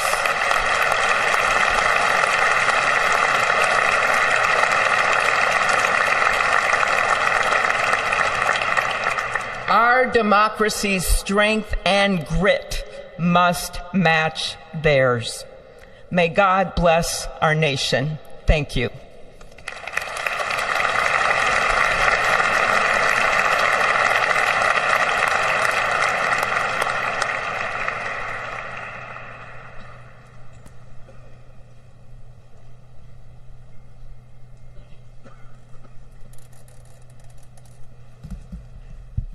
Good afternoon. Endurance through the years is the ultimate test.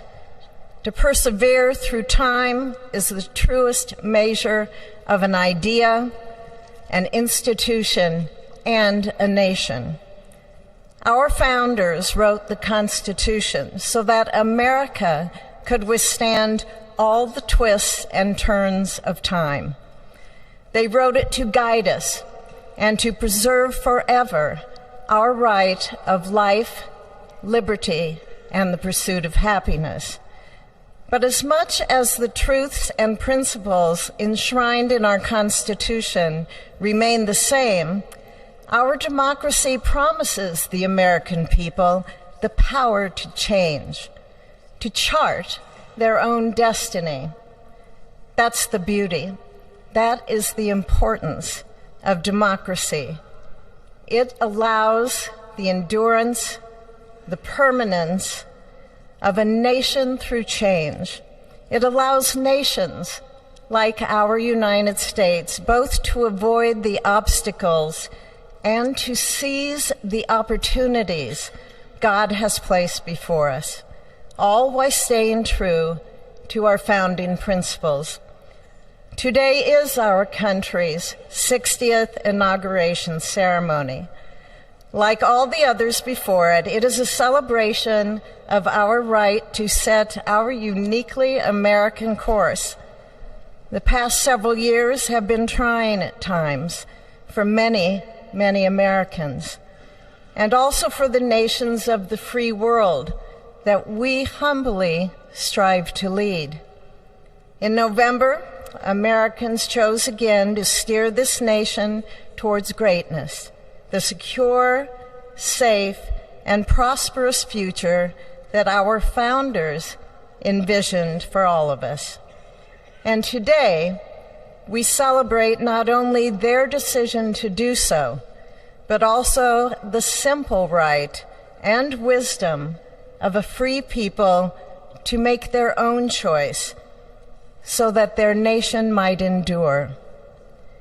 And now, allow me to welcome Archbishop Timothy Dolan and Reverend Franklin Graham, who will deliver our invocation. Please rise.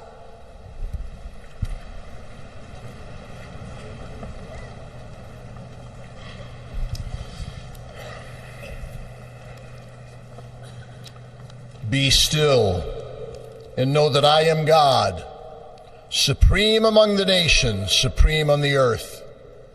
Let us pray. Remembering General George Washington on his knees at Valley Forge, recalling Abraham Lincoln at his second inaugural, with malice toward none, with charity for all, with firmness in the right as God gives us to see the right.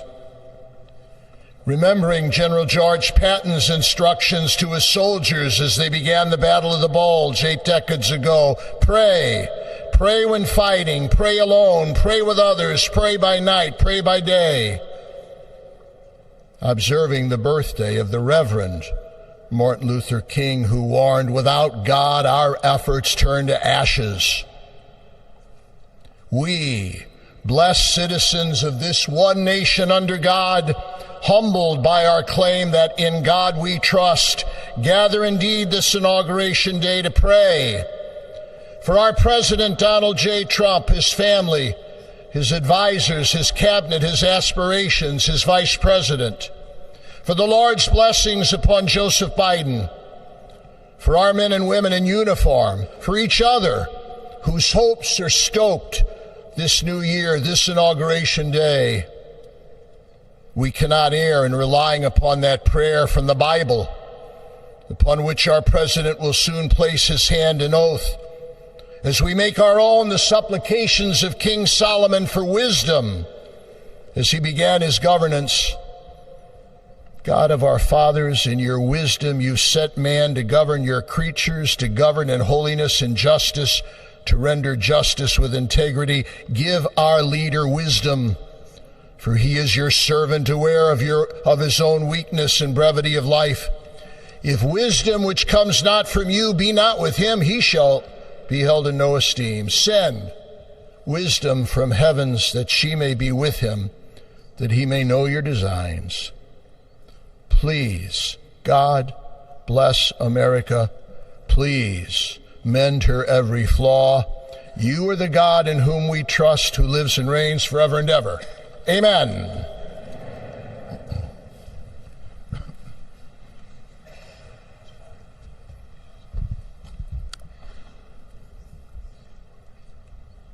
Mr. President, the last 4 years There are times I'm sure you thought it was pretty dark.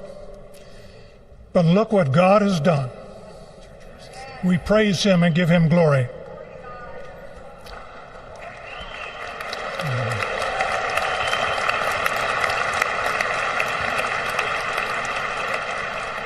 Let us pray. Our Father and our God, thou hast said, blessed is the nation whose God is the Lord. As the prophet Daniel prayed, blessed be the name of God forever and ever. For wisdom and might are his. He changes the times and the seasons. He removes kings. He raises up kings. He gives wisdom to the wise and knowledge to those who have understanding. Our Father, today, as President Donald J. Trump takes the oath of office once again, we come to say thank you, O Lord our God. Father, when Donald Trump's enemies thought he was down and out, you and you alone saved his life and raised him up with strength and power by your mighty hand. We pray for President Trump that you'll watch over, protect, guide, direct him. Give him your wisdom from your throne on high. We ask that you would bless him and that our nation would be blessed through him. We also ask that you would bless and protect Melania as First Lady. We thank you for the beauty, the warmth, and grace that she shows not only to this nation, but to the whole world. We thank you for Vice President-elect J.D. Vance and his wife Usha and their young family. May he be a strength to President Trump, to stand beside him, to hold up his arms like Aaron held up the arms of Moses in the midst of battle. The prophet Samuel reminded the people, it was you that brought them up from the land of Egypt. And he said, now stand still, that I may reason with you before the Lord. So, Father, we take this moment to stand still, to remember the great things that you have done for this nation. Thank you for the protection, the bounty, the freedoms that we so enjoy. We remember to keep our eyes fixed on you, and may our hearts be inclined to your voice. We know that America can never be great again if we turn our backs on you. We ask for your help, and we pray all of this in the name of the King of Kings, the Lord of Lords, your Son, my Savior, and our Redeemer, Jesus Christ. Amen.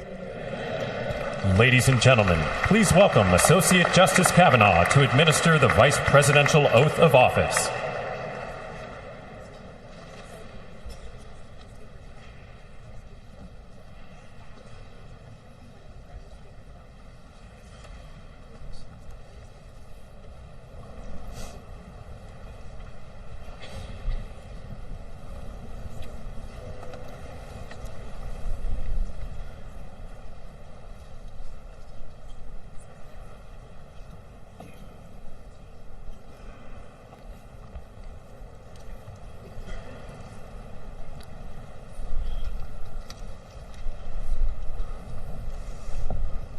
Please raise your right hand and repeat after me. I, James David Vance, do solemnly swear. I, James David Vance, do solemnly swear. That I will support and defend the Constitution of the United States. That I will support and defend the Constitution of the United States. Against all enemies, foreign and domestic. Against all enemies, foreign and domestic. That I will bear true faith. That I will bear true faith.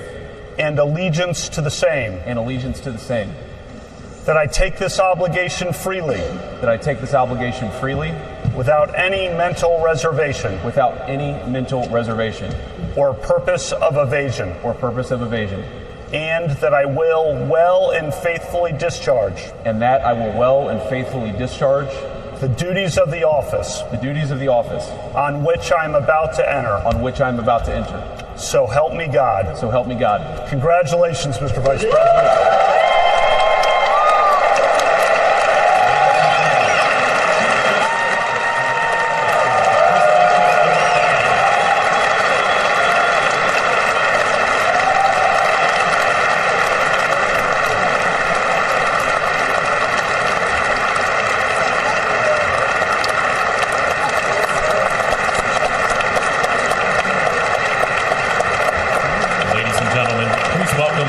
Justice Roberts to administer the presidential oath of office.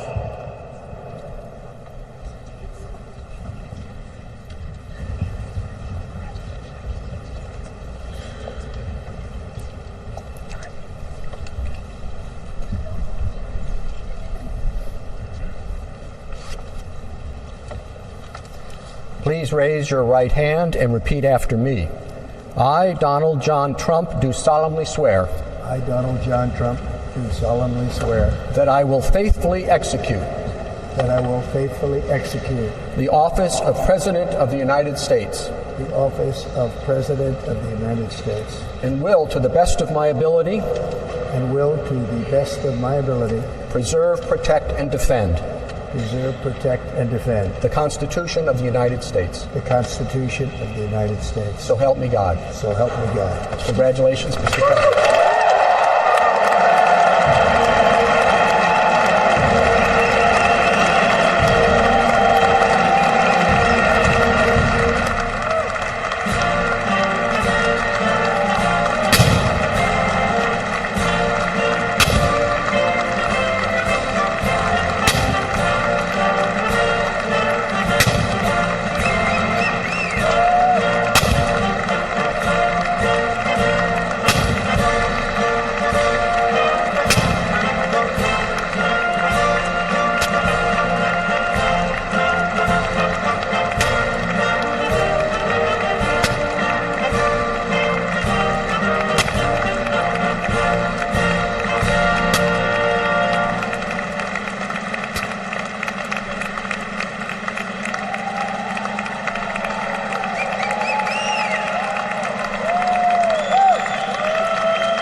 was born across the sea.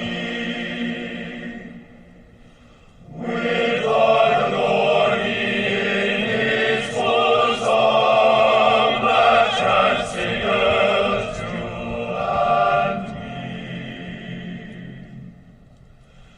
As he died to make men holy, let us die to make men free while God is marching on.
It is my honor and pleasure to introduce to you the 45th and the 47th President of the United States of America, Donald J. Trump.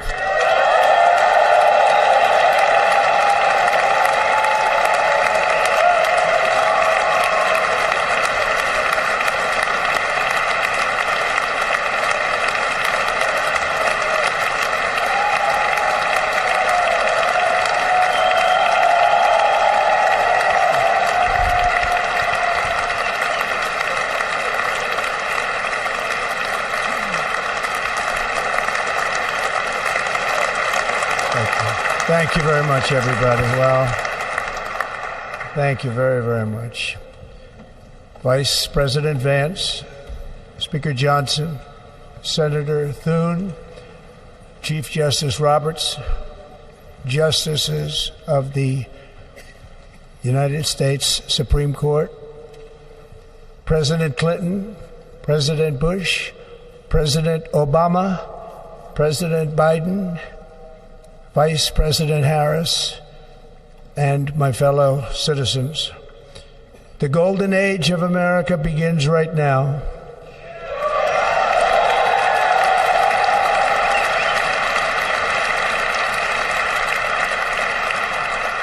From this day forward, our country will flourish and be respected again all over the world. We will be the envy of every nation, and we will not allow ourselves to be taken advantage of any longer. During every single day of the Trump administration, I will very simply put America first.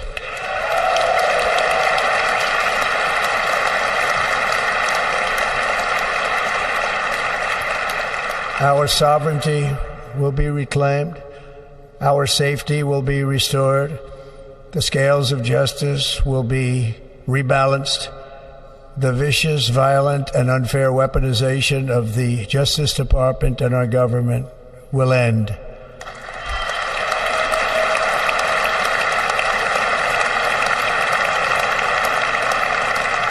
And our top priority will be to create a nation that is proud, prosperous, and free.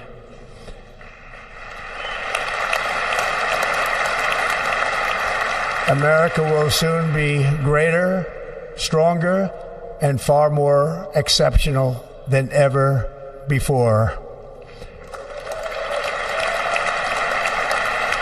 I return to the presidency confident and optimistic that we are at the start of a thrilling new era of national success. A tide of change is sweeping the country, sunlight is pouring over the entire world, and America has the chance to seize this opportunity like never before. But first, we must be honest about the challenges we face. While they are plentiful, they will be annihilated by this great momentum that the world is now witnessing in the United States of America. As we gather today, our government confronts a crisis of trust. For many years, a radical and corrupt establishment has extracted power and wealth from our citizens while the pillars of our society lay broken and seemingly in complete disrepair. We now have a government that cannot manage even a simple crisis at home, while at the same time stumbling into a continuing catalog of catastrophic events abroad. It fails to protect our magnificent, law-abiding American citizens, but provides sanctuary and protection for dangerous criminals, many from prisons and mental institutions that have illegally entered our country from all over the world. We have a government that has given unlimited funding to the defense of foreign borders, but refuses to defend American borders or, more importantly, its own people. Our country can no longer deliver basic services in times of emergency, as recently shown by the wonderful people of North Carolina, been treated so badly.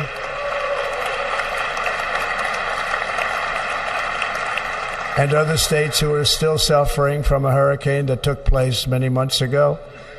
Or more recently, Los Angeles, where we are watching fires still tragically burn. From weeks ago, without even a token of defense, they're raging through the houses and communities, even affecting some of the wealthiest and most powerful individuals in our country, some of whom are sitting here right now. They don't have a home any longer. That's interesting. But we can't let this happen. Everyone is unable to do anything about it. That's going to change. We have a public health system that does not deliver in times of disaster, yet more money is spent on it than any country anywhere in the world. And we have an education system that teaches our children to be ashamed of themselves in many cases, to hate our country despite the love that we try so desperately to provide to them. All of this will change starting today, and it will change very quickly.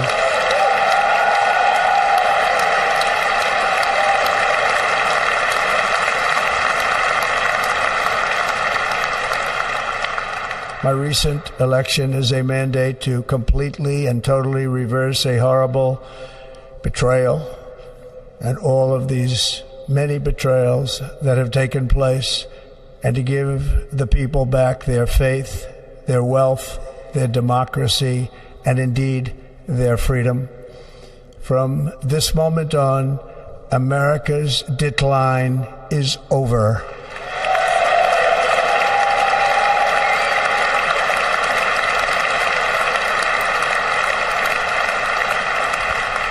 Our liberties and our nation's glorious destiny will no longer be denied, and we will immediately restore the integrity, competency, and loyalty of America's government.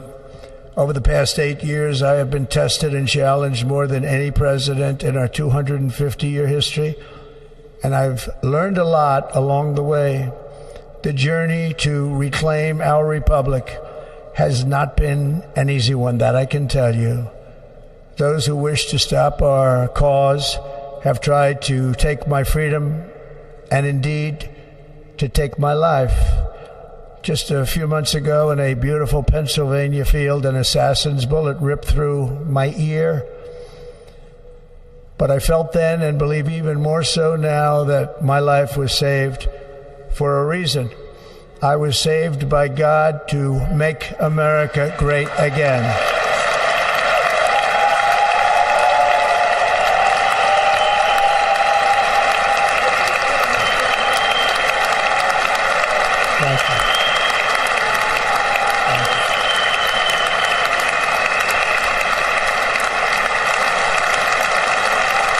Thank you very much.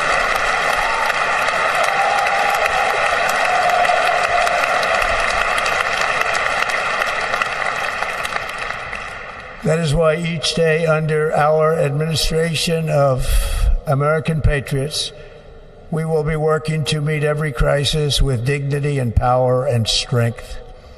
We will move with purpose and speed to bring back hope, prosperity, safety, and peace for citizens of every race, religion, color, and creed. For American citizens, January 20th, 2025 is Liberation Day.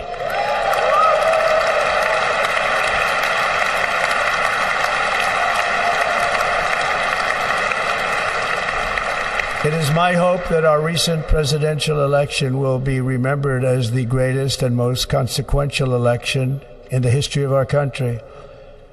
As our victory showed, the entire nation is rapidly unifying behind our agenda with dramatic increases in support from virtually every element of our society, young and old, men and women, African Americans, Hispanic Americans, Asian Americans, urban, suburban, rural, and very importantly, we had a powerful win in all 7 swing states, and the popular vote, we won by millions of people.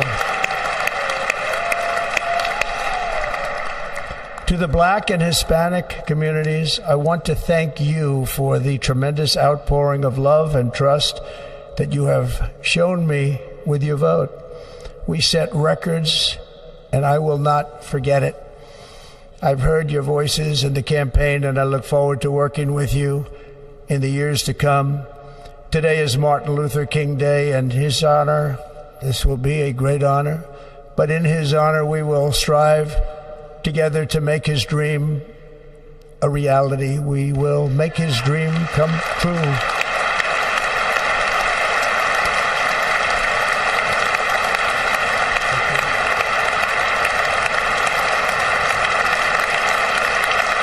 Thank you.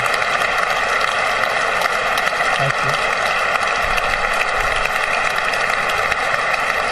you. National unity is now returning to America, and confidence and pride is soaring like never before. In everything we do, my administration will be inspired by a strong pursuit of excellence and unrelenting success. We will not forget our country. We will not forget our Constitution, and we will not forget our God. Can't do that.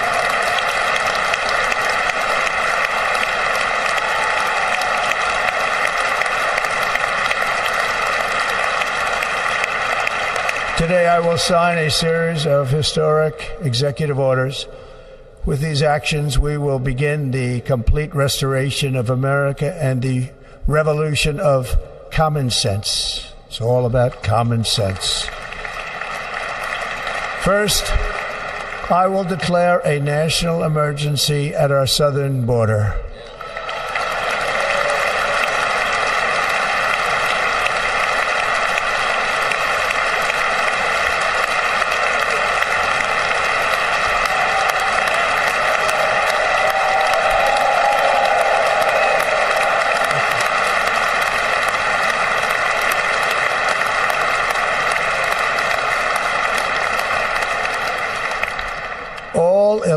Entry will immediately be halted, and we will begin the process of returning millions and millions of criminal aliens back to the places from which they came.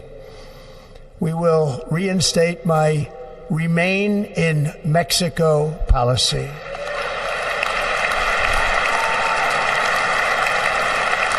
I will end the practice of catch and release. And I will send troops to the southern border to repel the disastrous invasion of our country.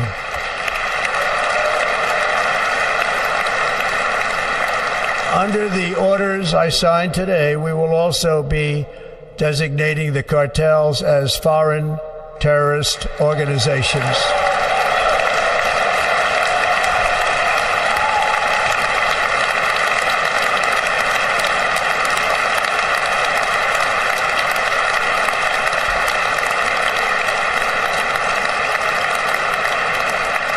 And by invoking the Alien Enemies Act of 1798, I will direct our government to use the full and immense power of federal and state law enforcement to eliminate the presence of all foreign gangs and criminal networks, bringing devastating crime to U.S. soil, including our cities and inner cities.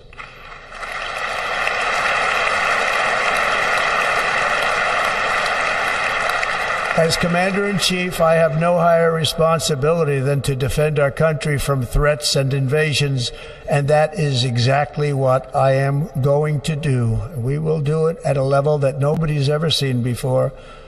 Next, I will direct all members of my cabinet to marshal the vast powers at their disposal to defeat what was record inflation and rapidly bring down costs and prices.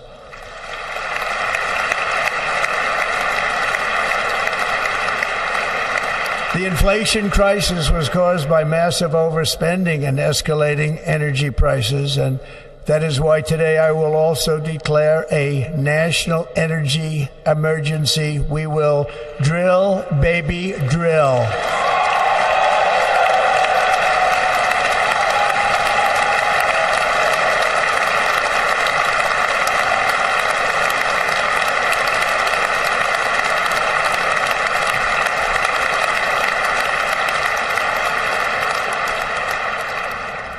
America will be a manufacturing nation once again, and we have something that no other manufacturing nation will ever have, the largest amount of oil and gas of any country on earth, and we are going to use it.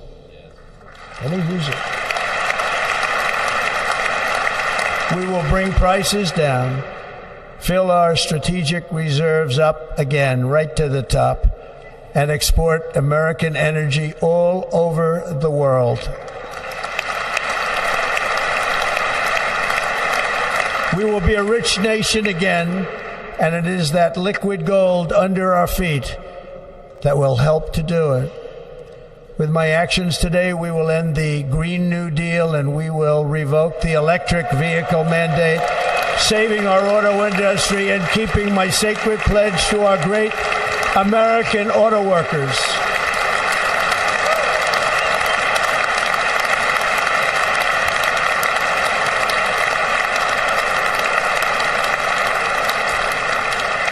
In other words, you'll be able to buy the car of your choice. We will build automobiles in America again at a rate that nobody could have dreamt possible just a few years ago. And thank you to the auto workers of our nation for your inspiring vote of confidence. We did tremendously with their vote. I will immediately begin the overhaul of our trade system to protect American workers and families. Instead of taxing our citizens to enrich other countries, we will tariff and tax foreign countries to enrich our citizens.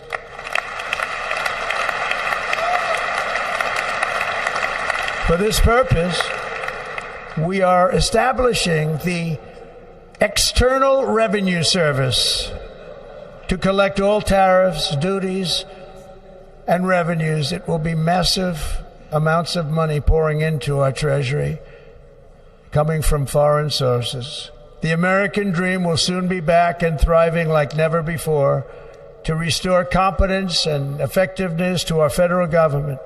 My administration will establish the brand new Department of Government Efficiency.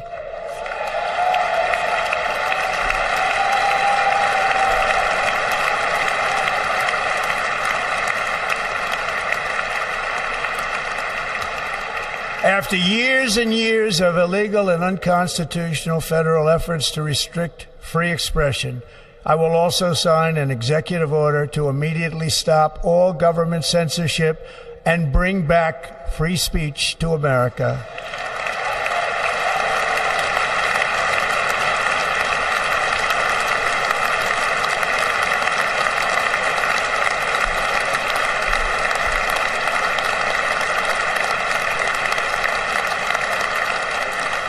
Never again will the immense power of the state be weaponized to persecute political opponents.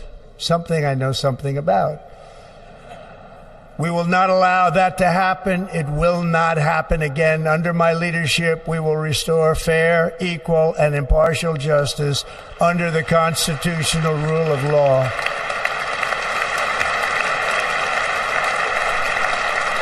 And we are going to bring law and order back to our cities. This week, I will also end the government policy of trying to socially engineer race and gender into every aspect of public and private life.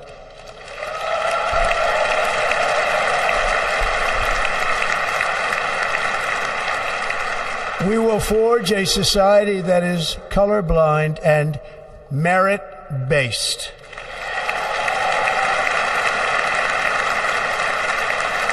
As of today, it will henceforth be the official policy of the United States government that there are only two genders, male and female.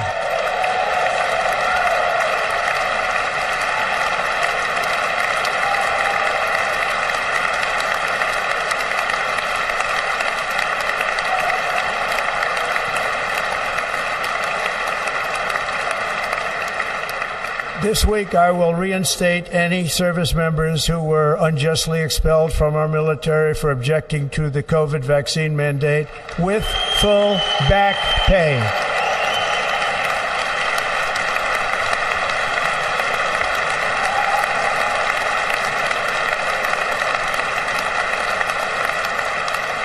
And I will sign an order to stop our warriors from being subjected to radical political theories and social experiments while on duty. It's going to end immediately. Our armed forces will be freed to focus on their sole mission, defeating America's enemies.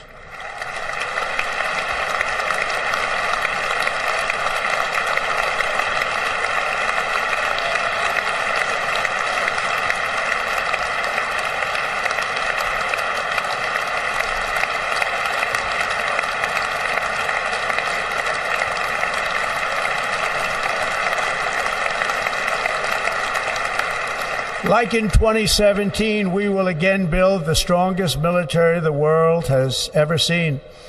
We will measure our success not only by the battles we win, but also by the wars that we end, and perhaps most importantly, the wars we never get into.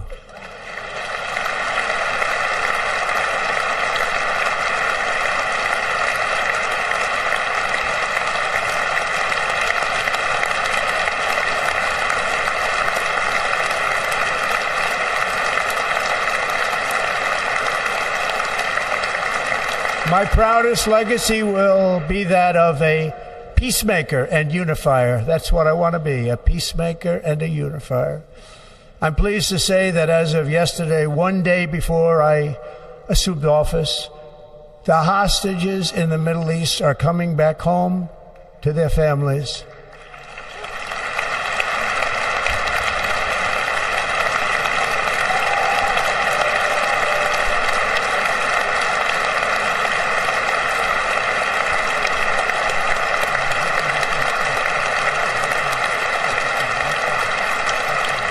Thank you. America will reclaim its rightful place as the greatest, most powerful, most respected nation on earth, inspiring the awe and admiration of the entire world. A short time from now, we are going to be changing the name of the Gulf of Mexico to the Gulf of America, and we will restore the name of a great president, William McKinley, to Mount McKinley, where it should be and where it belongs.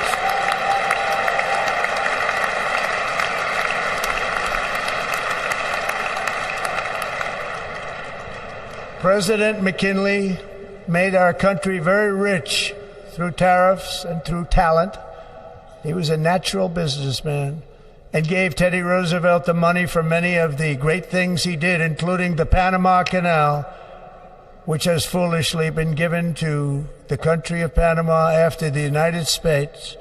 The United States, I mean, think of this, spent more money than ever spent on a project before and lost 38,000 lives in the building of the Panama Canal. We have been treated very badly from this foolish gift that should have never been made, and Panama's promise to us has been broken. The purpose of our deal and the spirit of our treaty has been totally violated. American ships are being severely overcharged and not treated fairly in any way, shape, or form, and that includes the United States Navy. And above all, China is operating the Panama Canal, and we didn't give it to China, we gave it to Panama, and we're taking it back.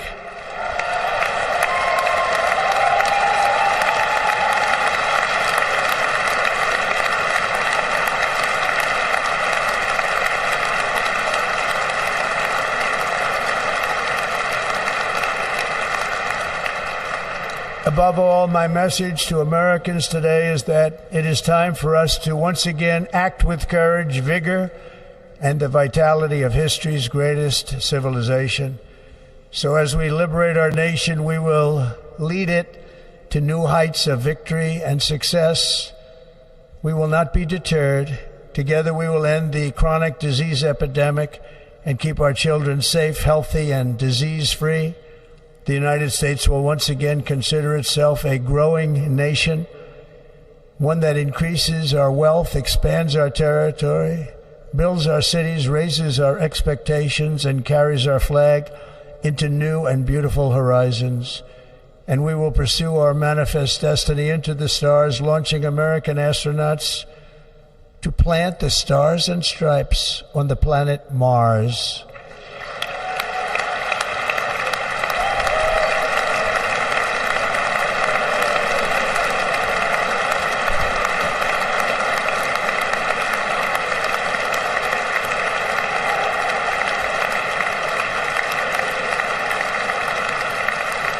Ambition is the lifeblood of a great nation, and right now our nation is more ambitious than any other. There's no nation like our nation.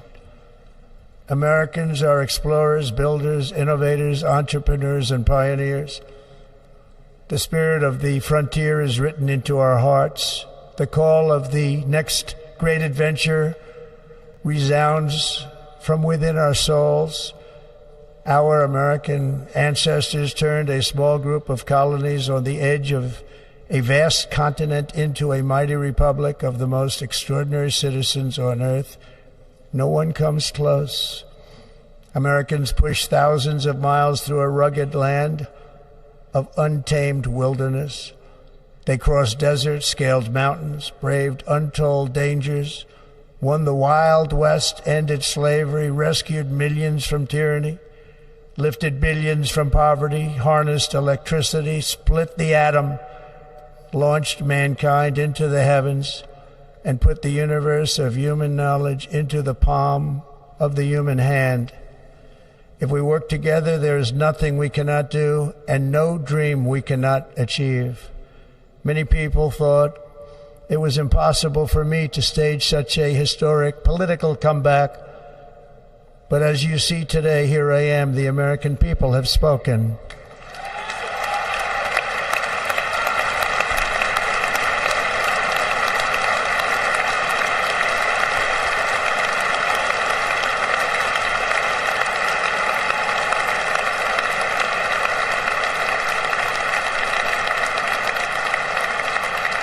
I stand before you now as proof that you should never believe that something is impossible to do. In America, the impossible is what we do best.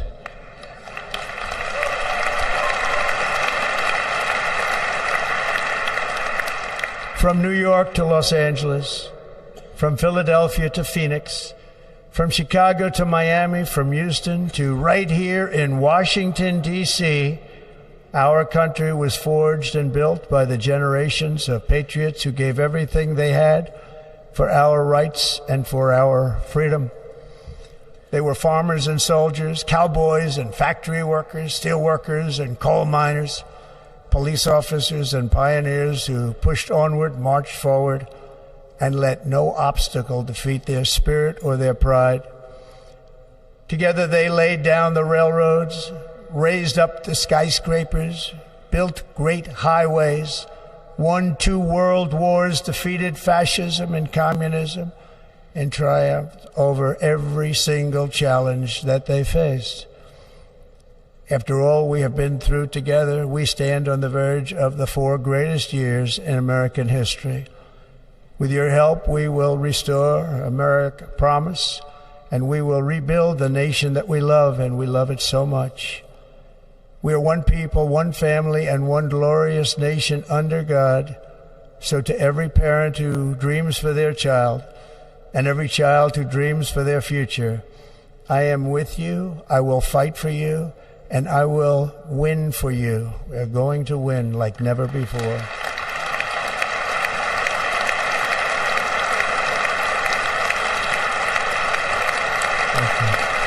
Thank you.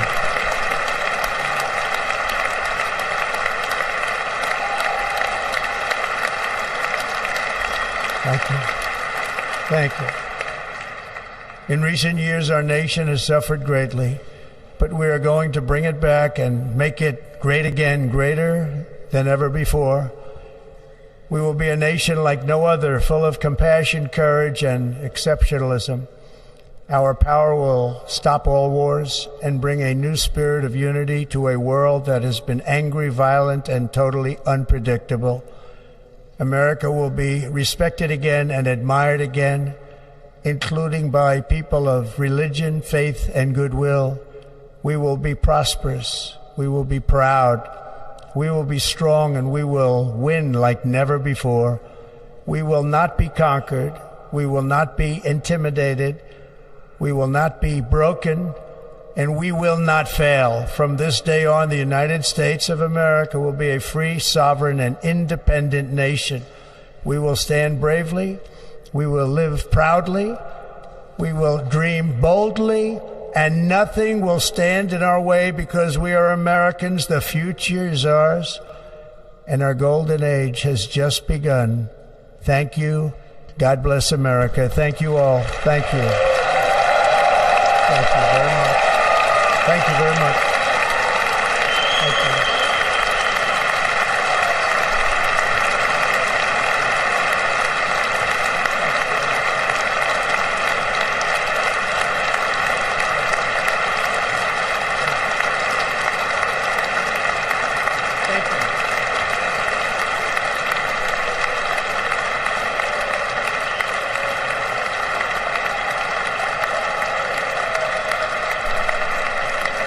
Ladies and gentlemen, performing America the Beautiful, please welcome the Armed Forces Chorus and Carrie Underwood.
You know the words, help me out here.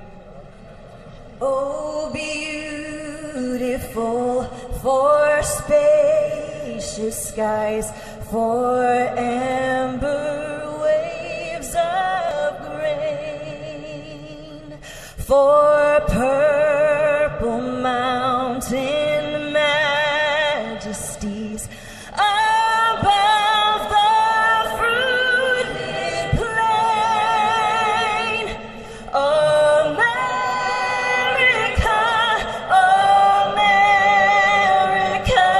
God shed His grace on thee and crown thy good with brotherhood from sea to shining sea.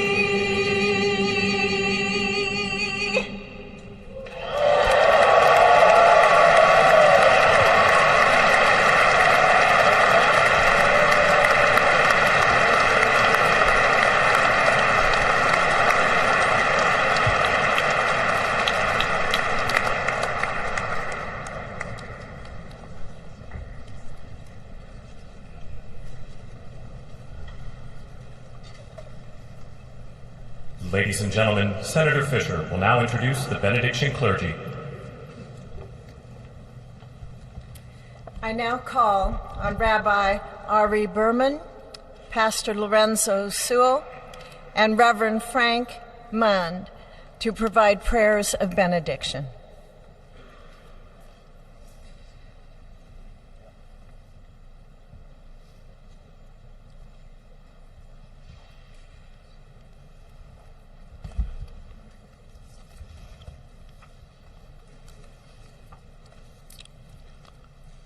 Let us pray. Almighty God, your prophet Jeremiah walked the streets of Jerusalem and blessed its inhabitants with the Hebrew words, Baruch HaGever Asher Yiftach BaHashem. Blessed is the one who trusts in God. Thousands of years later, this great nation, which adopted these words as its motto, "In God we trust," stands at a moment of historic opportunity. Americans are searching for meaning. Our merciful Father, help us rise to meet this moment. Bless President Donald J. Trump and Vice President J.D. Vance with the strength and courage to choose the right and the good. Unite us around our foundational biblical values of life and liberty, of service and sacrifice, and especially of faith and morality, which George Washington called the indispensable supports of American prosperity. Guide our schools and college campuses, which have been experiencing such unrest, to inspire the next generation to pair progress with purpose, knowledge with wisdom, and truth with virtue. Hear the cry of the hostages, both American and Israeli, whose pain our president so acutely feels. We are so thankful for the 3 young women who yesterday returned home, and pray that the next 4 years brings peace to Israel and throughout the Middle East. Almighty God, grant all Americans the opportunity to realize our shared dream of a life filled with peace and plenty, health and happiness, compassion and contribution. Stir within us the confidence to rise to this moment. For while we trust in God, God's trust is in us, the American people. America is called to greatness, to be a beacon of light and a mover of history. May our nation merit the fulfillment of Jeremiah's blessing, that like a tree planted by water, we shall not cease to bear fruit. May all of humanity experience your love and your blessing. May it be thy will, and let us say, Amen. Let us pray for our 47th president.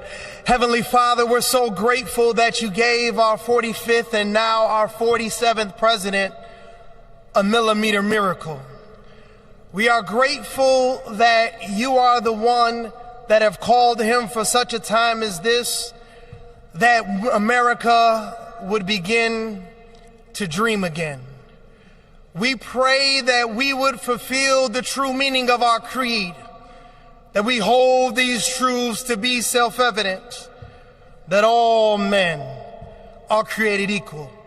We pray that you use our president, that we will live in a nation where we will not be judged by the color of our skin, but by the content of our character.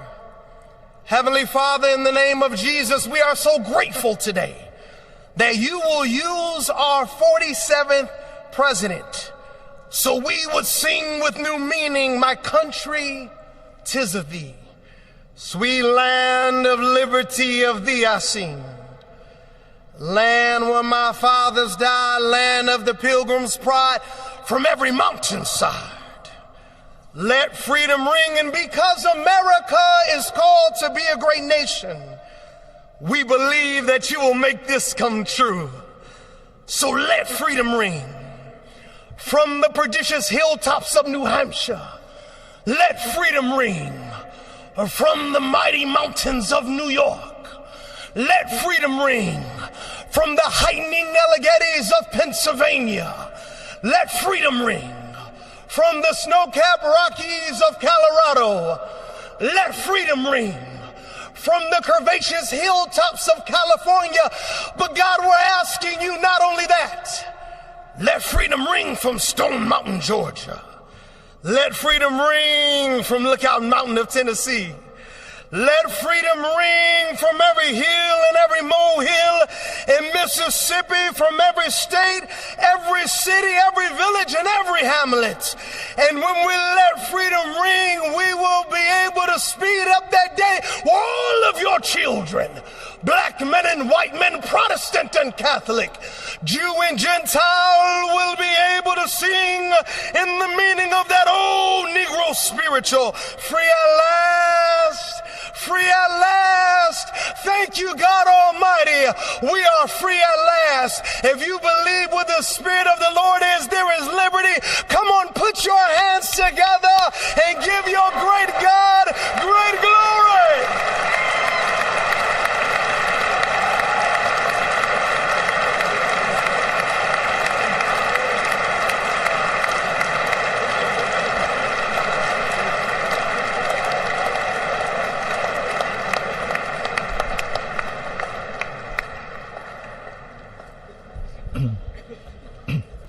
Almighty and eternal God, we gather here today in reverence, joined in our shared hopes and dreams for our beloved nation. In this sacred moment of the inauguration of President Donald J. Trump and Vice President J.D. Vance, we turn our hearts to you, seeking your divine assistance and abundant blessings upon this pivotal moment in history. We come before you with profound gratitude for the many gifts you have bestowed upon our land. Thank you for the freedoms we cherish, for the strength of our communities, and for the resilience of our spirit. As our President and Vice President embrace their newly appointed roles, we humbly implore that your everlasting love and wisdom will envelop them. Grant them the clarity of mind to navigate the challenges that lie ahead, and the compassion to serve all citizens with fairness and integrity. May their hearts be filled with a giving spirit and sincere understanding for those whom they represent. May they be beacons of hope in times of uncertainty and prophetic voices in defending the dignity of all created life. We pray for a spirit of collaboration to flourish in our government and across our nation, fostering an environment where dialogue and heartfelt listening will prevail over division or discord. May each decision made by our President and Vice President reflect the values of justice and peace. As we embark on this new chapter, we also seek your comfort, O God, for those who feel lost or disheartened. In this time of transition, may your light shine upon them, reaffirming their belief in a brighter tomorrow. May we all strive to lift one another, supporting our fellow citizens with kindness and empathy, recognizing that together we can overcome any adversity. Grant us the strength to endure, the courage to face our fears, and the clarity to see the light that remains, even when clouds of uncertainty may gather. Inspire our new leaders to be champions for the vulnerable and advocates for those whose voices are often silenced. May they pursue policies that promote the well-being of all, seeking to build bridges that will foster unity and belonging. As we stand witness to this inauguration, we hold fast to our faith in the goodness of each of us and the possibility of change. We trust that with your guidance, O God, our nation can move forward to a future filled with promise, prosperity, and understanding.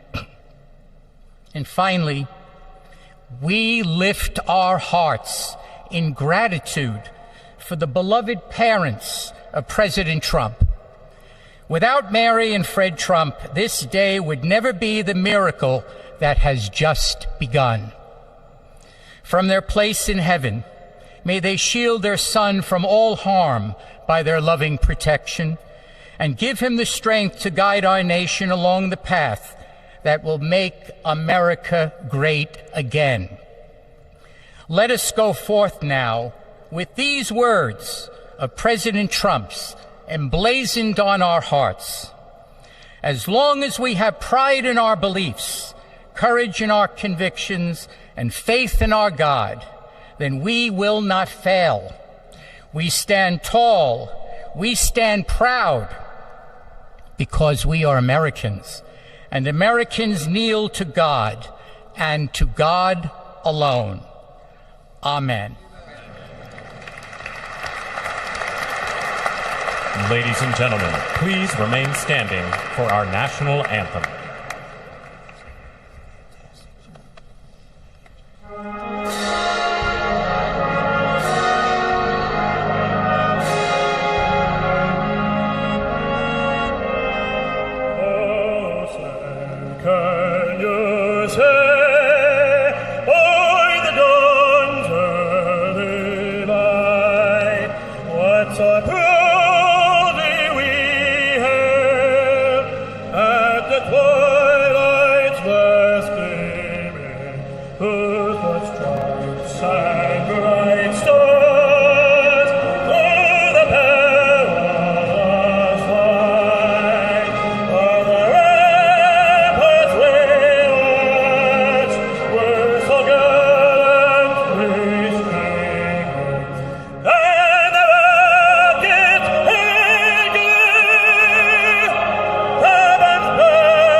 Ladies and gentlemen, please be seated.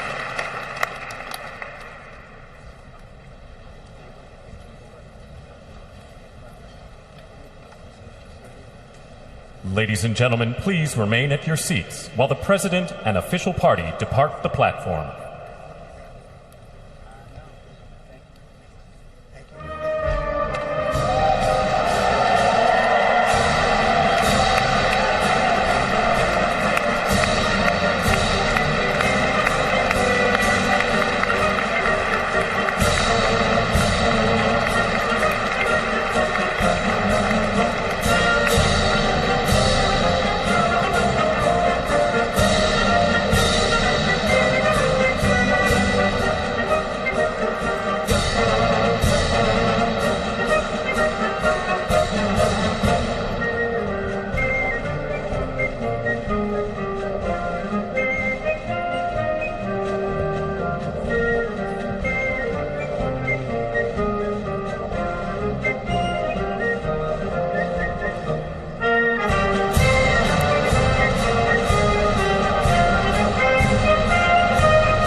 So you're watching pictures there on the left hand of your screen as members of Congress and other participants in the swearing-in ceremony leave the Capitol Rotunda. They're filing out.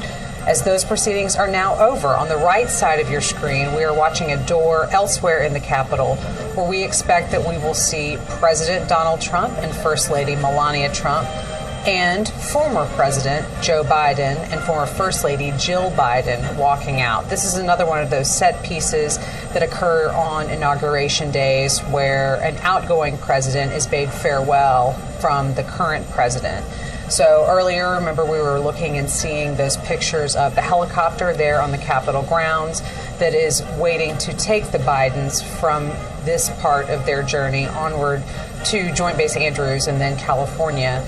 We are watching and waiting for them to come out and get started on that process. And as we do, Sagar, let's talk a little bit about Biden's last official acts as president.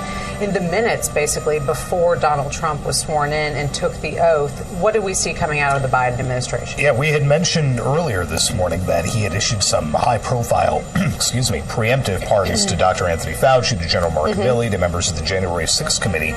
Literally in the waning moments before Donald Trump took the oath, he extended preemptive pardons to his two spouses, to Valerie Biden and to Robert Biden, and their spouses, to basically protect them from threats from Trump. The president, in a written statement, said that his family had been subjected to unrelenting attacks and threats, and that he had no reason to believe the attacks would end. So he has extended pardons to family members, also to Native American activist Leonard Peltier, who has been serving a prison sentence for killing 2 FBI agents back in the 70s. So a flurry of last-minute executive action like that from President Biden in the very minutes before he became former President Biden. And it's interesting to think, just a bit of context, back when Joe Biden issued the pardon for his son, for Hunter, and there was a lot of commentary about how this is coming so late in a presidency. Clearly he was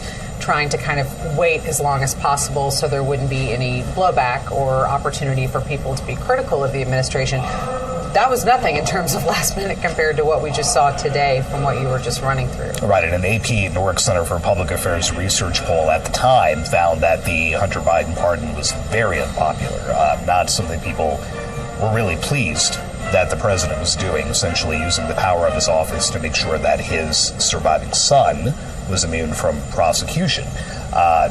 Like you said, that now almost seems like it was months and months and months ago, like a lot of things here in Washington do, but to take care of, essentially, of his brother and sister and their spouses minutes before leaving the presidency is something else altogether. Definitely. We are still watching now, waiting for Joe Biden and Jill Biden to exit the Capitol as they get into a waiting helicopter that will take them on to Joint Base Andrews and then California. We anticipate they will be going to Santa Ynez, which is an area that the Bidens most recently traveled to in August after his remarks at the Democratic National Convention in Chicago. The president and First Lady spent some time of reflection and relaxation and just kind of away from politics at that portion, at that area of California. Now we do see the people that we were just talking about exiting the Capitol. We have the president and First Lady, followed by the former president and former First Lady, Vice President Vance and his wife, as well as former Vice President Harris and her husband. So a moment of bipartisanship as the Trumps and Bidens take part in this next set piece of official Inauguration Day events here in Washington, the farewell to the outgoing president and First Lady. And again, something we did not see 4 years ago. Right. Because the Trumps had already left for Florida before Joe Biden and Jill Biden even got to the Capitol. Right. This gets back to a much more familiar scene.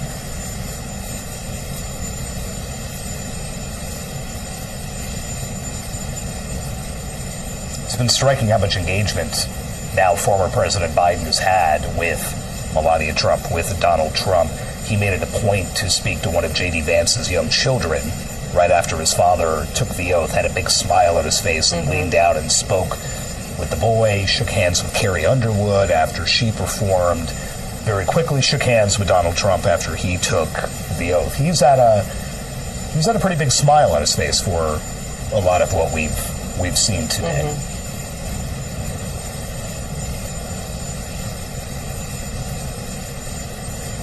And I can't imagine the helicopter's rotors with the wind whipping up are going to feel very good coming up here. Having sat on the White House South Lawn way too many times when both of those men boarded Marine One, it's cold on a hot day. On a really cold day like this, not fun. It is still only here in the mid-20s here in Washington. Let's just listen in as these farewells happen at the Capitol.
a lot of shit.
The 45th and the 47th and the greatest president of our lifetimes, Donald J. Trump.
Well, thank you all so much for being here. And was that a hell of a speech or what? That was, man.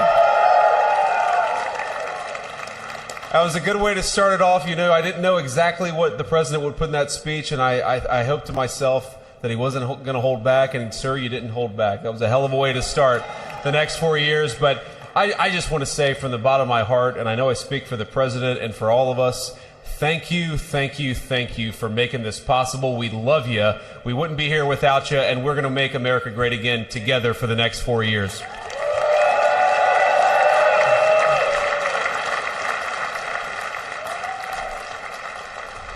And the last thing I'll say is, you know, having stood outside for about 5 minutes to wave goodbye to the Bidens, thank God we moved that thing indoors, because it was a beautiful ceremony and it was cold as hell outside. So, sir, the 45th and 47th President of the United States, Donald J. Trump.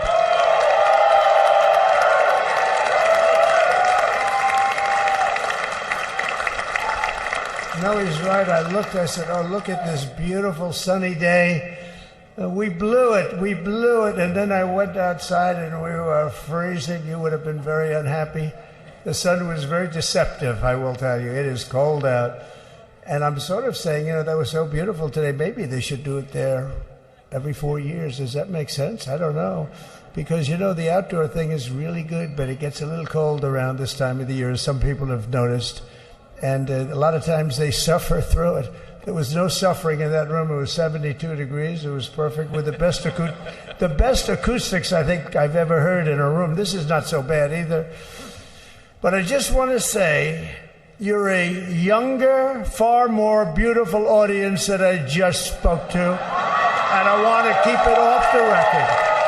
I want to keep that off the record because I don't want to have all those big shots up there. I don't want to think you're more powerful than them, you look better than them, and I love you. Now, we just had a great time. We just had a great day. This was amazing. When you think we took a journey, I mentioned in the speech, a lot of people said that was not a journey that was possible, and it was indeed possible. I didn't really know too much about what they were saying when they said that, but a lot of people felt it.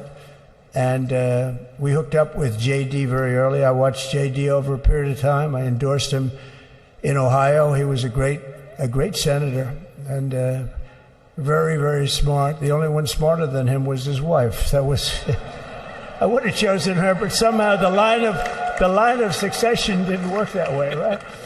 But now she's great and he's great. This is a great, beautiful couple and unbelievable career. I just said to him, you are very upwardly mobile, because he hasn't been doing it that long, but he picked it up so quickly. Remember, the first week was a little bit like the fake news was hitting him really hard.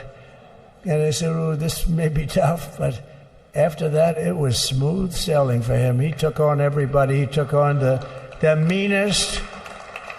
I don't want to use the word corrupt because we're into a new system, so let's wait till the corruption begins, because it will.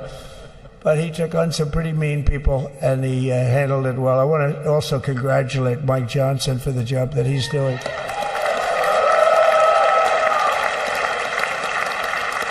Steve, we gave him a majority of almost nothing, and then I said, to make it tougher on him, let me take 2 or 3 of the people, right? I said, he'll only have to suffer with that for about 3 months. How are they doing, by the way? Are they? Is that moving along? Totally unified. I said, do you mind if I take this one, that one, and a couple of others? He didn't mind. He can handle it. No, he's a man that's liked by everybody. I've never met a man like this. You've got how many is it, 219 or 220 or something? 220. And of the 220, 219 really like him. I noticed he got 1 negative vote once about 2 weeks ago. But I think even 220 like him, if you want to know the truth. And that's very unusual. I know a lot of nice guys in Congress, and they have 35 people that hate him. So if you have 35 people that hate you and you only have 1 or 2 or 3 votes, you'll have 5, I think. But that's going to be like, the good news is when we get to that 5 number, it's going to feel like a massive majority. You could be really nasty to a couple of them at least. So it's going to feel like hitting your head on the wall and stopping. It feels so good to stop, but he's done a fantastic job. And Steve Scalise he's our hero because, I was with him. You talk about being shot. I was with him. He got some bad ones, and his incredible wife, and she really loves him. You never know about that. I've been with other people. They were doing poorly, and the wife is like looking at a watch. She can't get out of the hospital fast enough. How's he doing? Oh, I don't know. He's all right. That woman was a mess. She was crying and crying. No, they're going to take him. They're going to take him. I told Steve when he finally woke up, it was a while too. The doctor told me it was the most blood they've ever transfused in any patient. They've never done anything like it. And here he is, the picture of strength, right? And he's been a great friend of mine, right? With a family, because of a family. And what a job you did. It worked out pretty much better than we even thought, right? And I did have a couple of things, to say that were extremely controversial. And between J.D. and Melania and anybody else that heard, please, sir, It's such a beautiful, unifying speech. Please, sir, don't say these things. I said, I'm telling you, it's going to play great. They said, you're right. For this group of people, it's going to play great. You're the only ones I hurt by not, but we had some beauties, didn't we, Melania? She said, sir, calls me sir when she's angry. No, I'm only kidding. I better say I'm only kidding, or the press is going to pick that one up loud and clear. No, but she said, no, I think it would be terrible. It's such a nice speech. I think it's, it all depends on your delivery. How was the delivery? Was it good? But she said it's such a beautiful speech. You can't put things in there that you were going to put in. And I was going to talk about the J6 hostages, but you'll be happy because, it's action, not words that count. And you're going to see a lot of action on the J6 hostages. See a lot of action. And I was going to talk about the things that Joe did today with the pardons of people that were very, very guilty of very bad crimes, like the Unselect Committee of Political Thugs, where they literally, what they did is they destroyed and deleted all of the information, all of the hearings, practically not a thing left. They deleted all the information on Nancy Pelosi having turned down the offer of 10,000 soldiers. You wouldn't have needed 10,000. You could have had 500, and it would have stopped. Because we may have had 1 million people that day, the people that were there. You don't see any photographs, but we have a lot of great photos. But you don't see those photographs. They don't put them in. They show the people at the Capitol. But I was talking about that. I was going to talk about that. They said, please don't bring that up right now. You can bring it up tomorrow. I said, how about now in front of I'll bring it up right now.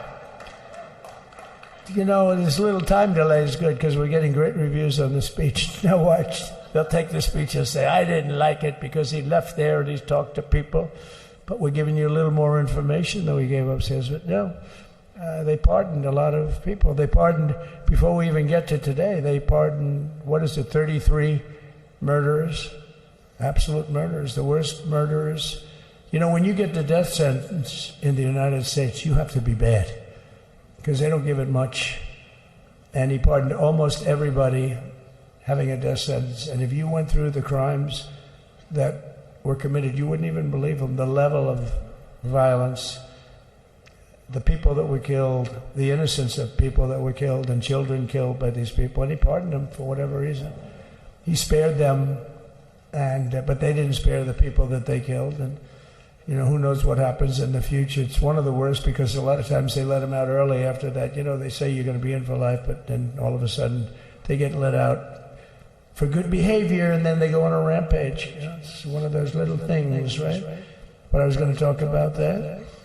But I was really going to talk about the level of, what's going on. Why are we doing this? Why are we trying to help a guy like Milley? Why are we doing Milley? He was pardoned. What he said, terrible what he said. Why are we helping some of the people? Why are we helping Liz Cheney? Liz Cheney is a disaster. She's a crying lunatic and crying Adam Kinzinger. He's a super crying. I never saw the guy not crying. He's always crying. I looked at him. I remember years ago he was actually on my side. And then one day, when you don't want to kill people in wars, they turn against you. Liz Cheney hated the concept of not going to war with everybody. Let's kill everybody. Let's spend a lot of money on military equipment. Where her father works, right? And but what she did was incredible. Think of it. They destroyed and deleted all of that information that went on for almost 2 years against Trump. And the reason they did, because it was all false. Like the person that said, I tried to strangle a Secret Service agent. That's one of the toughest human beings I think I've ever seen. I actually had a friend saying, please don't change that, sir. You are the coolest sucker in history. Remember, she said, I put my hands around his neck because he wouldn't go to the Capitol. Made up fiction. And I was rebuffed. And the guy on the right is a massive weightlifter. probably stronger than me. Do you think he's stronger than me, honey? You know who I'm talking about. Possibly stronger than me. Slightly younger than me, like, I won't say how many years because I don't want to talk about that, but a lot of years. But I had a friend that said, why are you disputing that story? That's the coolest story I've ever heard. That I would attack a karate champion, get slightly rebuffed, and then throw my arms around a guy with a neck about this big. Even though there are bars, there are bars, you can't really do that anyway. So I wanted to talk about that. But all of that stuff got deleted. And the reason it got deleted is they were all caught in lies. Secret Service testified, and they said it didn't happen. Actually, the two guys were very embarrassed. They're suffering because their friends are saying, did Trump really do that to you? But they gained a whole new respect for me. But it was just make-believe stuff, and there were a lot of make-believe stories made up. So rather than suffer the wrath, like the story with Nancy Pelosi, I offered her 10,000 soldiers. She knows it. She admitted it on tape that her daughter made. She's a videographer or whatever you call her, which I'm glad she is. Oh, she can't be in good stead with Nancy. But Nancy said it was my responsibility as she's leaving the Capitol. She said it was, and it was. She's in charge of security at the Capitol. But I offered them up to 10,000 soldiers, even more. One time I said more, as many as you need. But you needed 400 or 500. If 4 or 5, you 10,000, that would be more than the number of people there by lot. But we offered her 10,000. Think of it, 10,000 soldiers. In other words, J6 wouldn't be J6. There would have been no J6. But she rebuffed them. She didn't like it. No, she didn't like it. Maybe she wanted that to happen. But she's guilty as hell. And now we would have to go through the process because they destroyed all evidence. They deleted everything. There's virtually nothing left. The other fake story and so many other fake stories. And many people came out on our side. And those people now would got to find them. There's nothing left. So that's a criminal offense. If that were a civil case, it would be a criminal offense. If that happened civilly where you did that, it would be a criminal offense.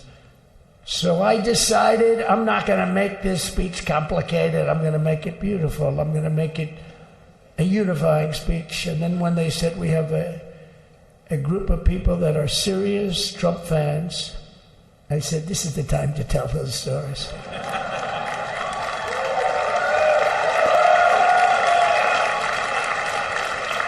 He knows. So anyway, but seriously, I'd like to, I think it was a tremendous success. I think we're very lucky we put it inside because it is really cold. We just went to the helicopter out of respect. It's something that's taken place for a long time. I guess it's as old as helicopters. You used to get into a stagecoach, now you get into a helicopter. Times change. But it's pretty old custom. And it's a beautiful custom, actually. It's a beautiful custom. I wish we could have had a better relationship. I wish we could have had a better relationship between Republicans and Democrats. I was with Senator Schumer. I said, Chuck, I think it's time we all start getting along a little bit because it doesn't make sense.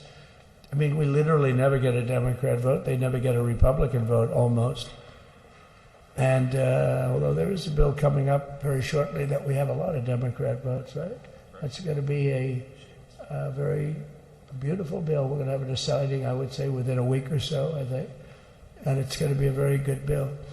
You all know what I'm talking about. So I just want to thank you all for being here. You have been our fans from day one. All these people all over. You've been our fans. This has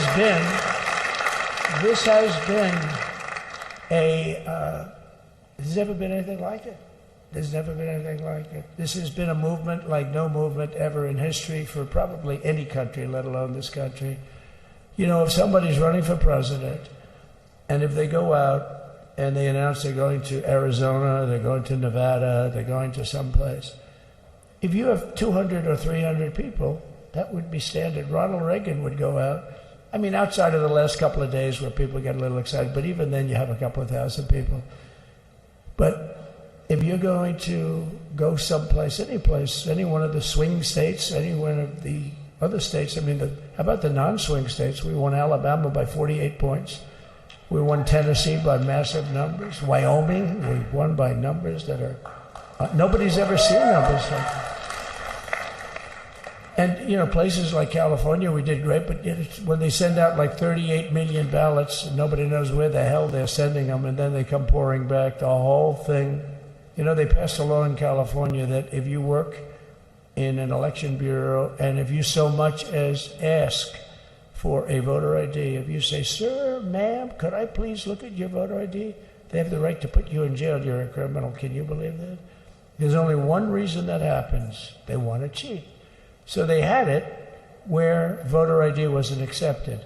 But now if you even ask for it, this is seriously a bill that was just signed, passed in their legislature, and it was signed.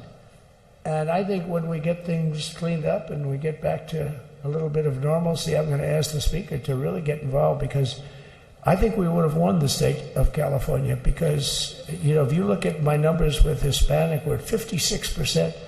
And we were winning. We won the Texas border that had never been won. As the governor said, he's doing a good job, the governor, by the way, of Texas. But as the governor said, it hasn't. Oh, did I get lucky? Did I get lucky? Supposing I said, you know, he's not here, but the governor of Texas has done a terrible job. Wow, look at you. You mean we couldn't get you up in the front row? I tell you. Supposing I said, JD, the governor of Texas, he's not doing his job. You heard what I said. See, I didn't know you were there. I said he's doing a great job. He's doing a phenomenal job. But now you're going to have a partner that's going to work with you, because you didn't have, not only didn't he have a partner, he had people selling the wall, right? We have a fence structure that we worked on, the governor worked on with me. And I didn't love it, to be honest with you. I wanted a nice precast concrete, 40, 50 feet high, like a beautiful, could have been a T-shape, Y-shape. I love construction. I wanted that sucker to go up maybe 50, 60 feet. It would have looked beautiful, a nice Y shape. And they said, the problem is, sir, they climbed that like a rabbit. I said, what do you mean? No way. And they brought some of these guys out. They climbed it like... And the other thing is you hit it with acid and the thing will disintegrate. You know, they have things for concrete. So they needed very hardened steel, very special steel.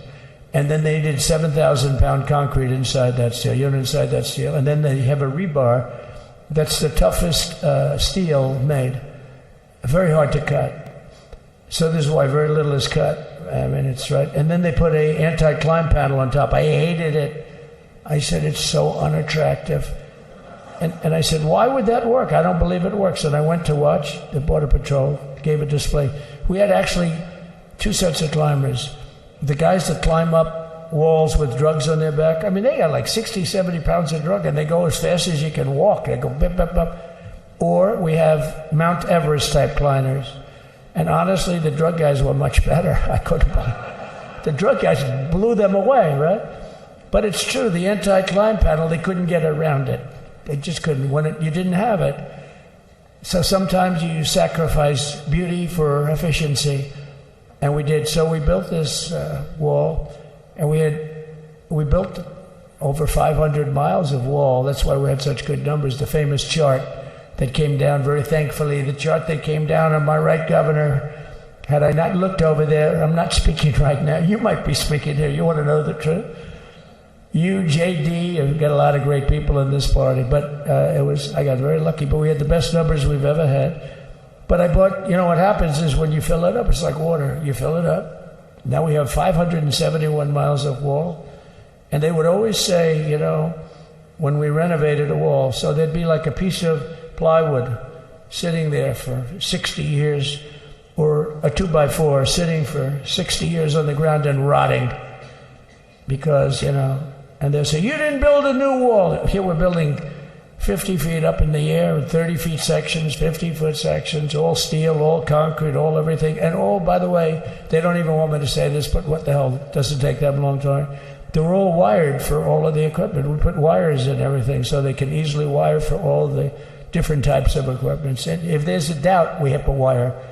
whenever we just look, you just find the wires all over the place up top, so we can just hook it up. We don't have to have wires on the outside, which wouldn't do too well, right? So anyway, so we built an extra 200 miles of wall, and the governor wanted to buy it. He tried to buy it, and they wouldn't sell it to him. He wanted to put it up himself. Could have been done in 3 to 4 weeks, 200 more miles, because when you do it now, they just keep going further out, getting around. So we did an extra 200 miles, and it was all bought, and they announced that they're not going to put it up. And that's when I realized they wanted open borders, and that's when I realized that people are going to come pouring through the wall like nobody's ever seen before. But you've seen it.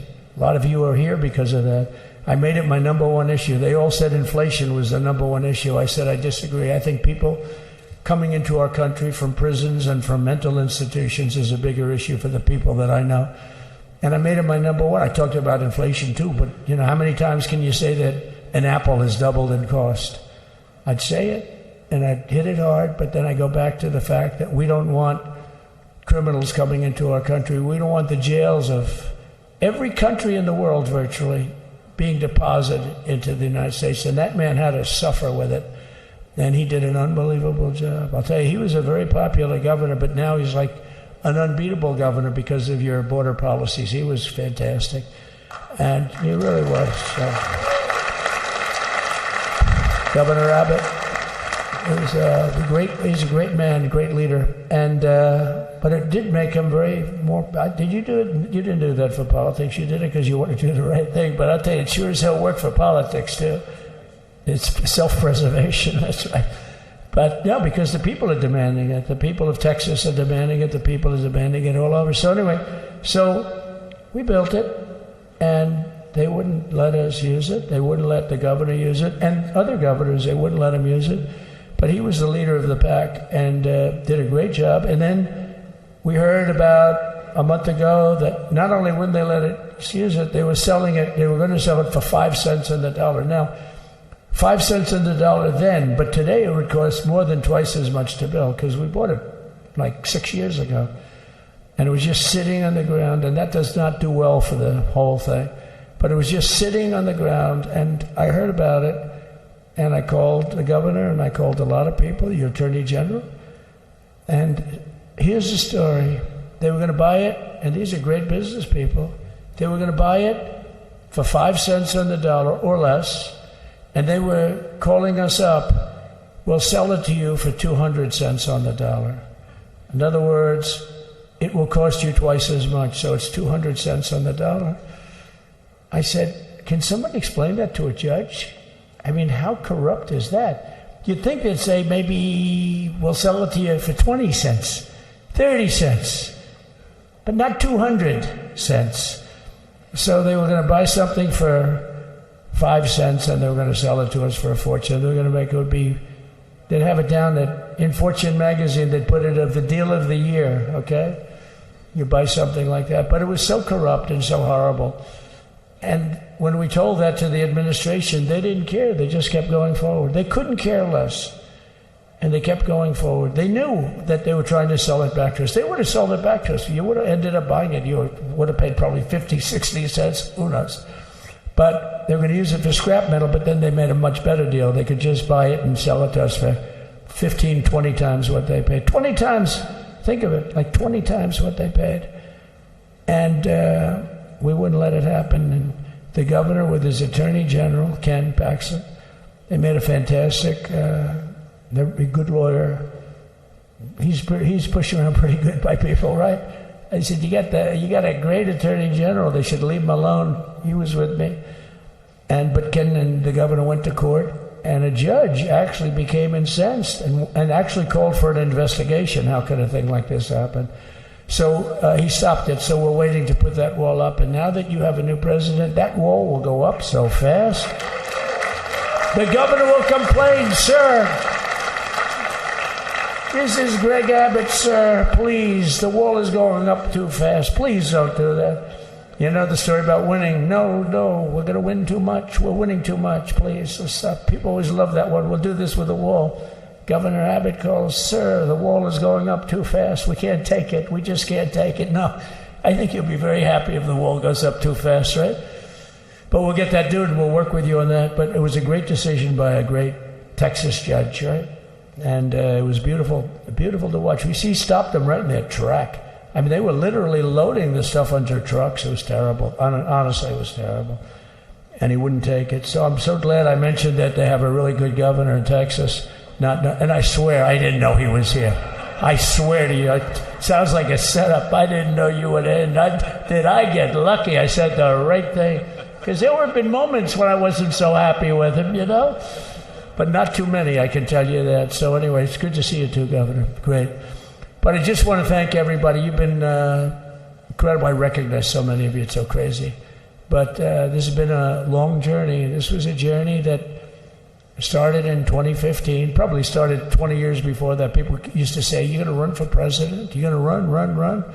And I always said, no, I don't want. And then one day I said, let's give it a shot. And what I talked about then was the border, too. I think it probably was the number one issue for me. Back in 2015, 2016, I talked about the border. And now I talked about the border, but this border is much worse. We fixed the border. It was totally fixed. There was nothing to talk about. 2020, by the way, that election was totally rigged, but that's okay. It was a rigged election. You know the only thing good about it? It showed how bad they are, showed how incompetent, and frankly, historically, this is a much bigger event. If that would have gone like it should have, the bad thing about it is some bad things happen, like a lot of people in our country that wouldn't be in our country right now. So that's the bad part. But I will say that it started in 2015, and right from the beginning, we went to the top. Day one, they announced Trump, and Trump went to number one and stayed there for the whole primary. And then we took on Hillary. She didn't look too happy today. We took on Hillary. A very nice person, but we took on Hillary and we defeated Hillary, and then we did much better the second time in 2020. You know, we got millions more votes. We got millions, like 10, 12 million more votes than we did the first time. No president has ever gotten that many more votes. I got like 9 million more than anybody else had ever gotten, and they said we lost. And because of that, I said to Melania, "What do you think?" And she said, "You want to do this again?" And had we lost, and had I thought we lost, I wouldn't do it again, because that's like the ultimate poll, right? But I knew how well we did, and this time we made it too big to rig. It was so big. They tried like hell in the butt. They tried to do it, and around 9:02 they gave up. Last time they did bad things, but this time they just said, you know, I don't know if you saw, Mr. Speaker, in Washington, they had placards. They were all set to march. They thought it'd be closer. A gentleman asked me, a very respected gentleman asked me yesterday, how come the polls were so wrong? They showed you winning, but not in a landslide. I said, because people that are true Trumpers are so angry at the whole polling system and at the writers, the fake news, that they don't want to talk to anybody. So when you call somebody from Trump, who are you voting for? They say, it's none of your business. I'm not telling you. And that was probably 40% of the people they called. So they would discard that one, and they didn't show that. And then when the election happened, you know, the vote came, and it was much different, much higher than we're going to win, but they really thought, they couldn't believe, the one man said, I mean, it was so much higher. We won all 7 swing states. We won the popular vote by millions of votes, which is hard for a Republican. I'll tell you who came through. The unions came through. The auto workers were great. The Teamsters were great. The firemen were great. I think almost every union was great. The only one that weren't great, although Sean was great, and the Teamsters, Sean O'Brien, the head of the Teamsters, was fantastic. But generally speaking, the head of the union was against Trump, but the union would be with us for like 80-85%. Look what we did with the auto workers in Michigan. Look what we did with the Teamsters.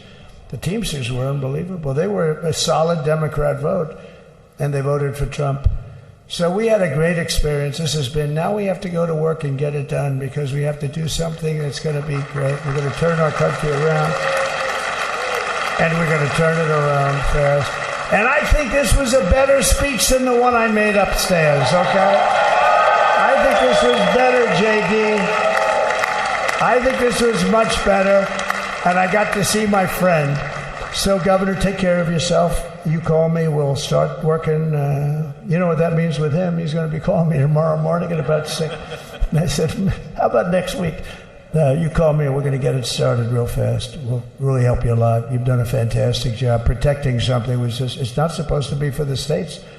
And amazing job you've done. Thank you very much. And I want to thank everybody. And I have a First Lady who's been incredible.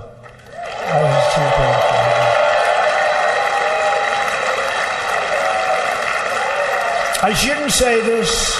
I'm going to get hell when I say this, but her feet are absolutely aching. You know, those heels. And we thought we were leaving. We were going home. Sir, would you be able to go down and say hello to some of your other fans that are here? I said, oh, I didn't know that. Wow. Did you get to see pretty clearly the picture, I hope? Good. That's good. But because you wouldn't want to make the same speech again, right? But she said, darling, I love you so much, but my feet are killing me. I said, honey, let me just see how far it is. I asked the person. Oh, not that long, maybe 400 or 500 yards. That's 5 football fields. I said, can you make it? She said, we're going to make it no matter what. We're going to make it because we have to go. Right? Right? And then we went out to the helicopter, though, just prior to this and said goodbye. And it's a custom. And the wind is blowing like crazy. And with the hat that she's wearing, she almost blew away. We almost lost off her. She was being elevated off the ground. She almost blew away. No. So we all appreciate it because she's been a great First Lady. A beautiful and a great First Lady. And they love our First Lady. You know, JD, whenever I make a speech, I see hundreds of times, we love our First Lady. We love, and they do, and they should. She's great. So I just want to thank you. Thank you very much. I just want to thank everybody.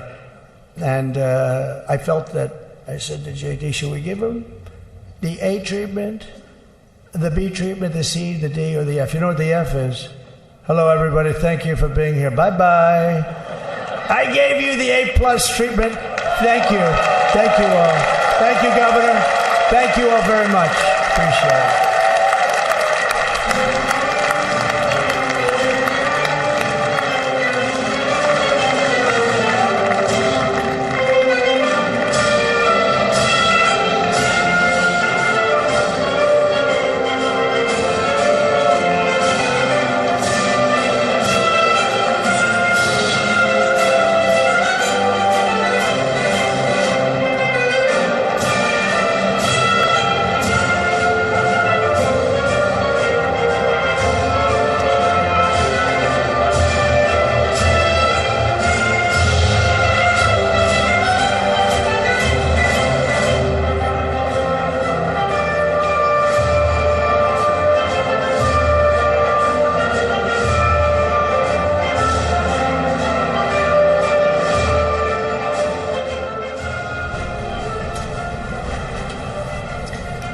So you're looking at pictures here from another portion of the Capitol where President Donald Trump has been speaking to supporters after his inaugural speech, actually in a speech that went just about as long or maybe even a little bit longer than his actual inaugural address. And this was kind of what we hear and expect is more of the campaign type rally speeches that we've heard, not as long or perhaps as animated, but more comfortable and familiar, and also flicking at some of the actions that we do anticipate President Trump will be working on as soon as he sits down at a desk and has those executive orders in front of him. All of those dozens, if not 100 or more executive orders that we expect the president to be signing today.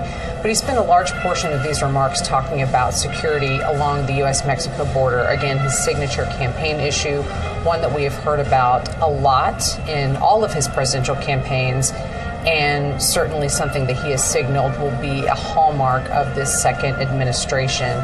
So these events have wrapped up here. There are still several other things on the official docket for the rest of this inauguration day. Another thing that has happened while we were listening to the president's remarks is former President Joe Biden and former First Lady Jill Biden have departed from Joint Base Andrews.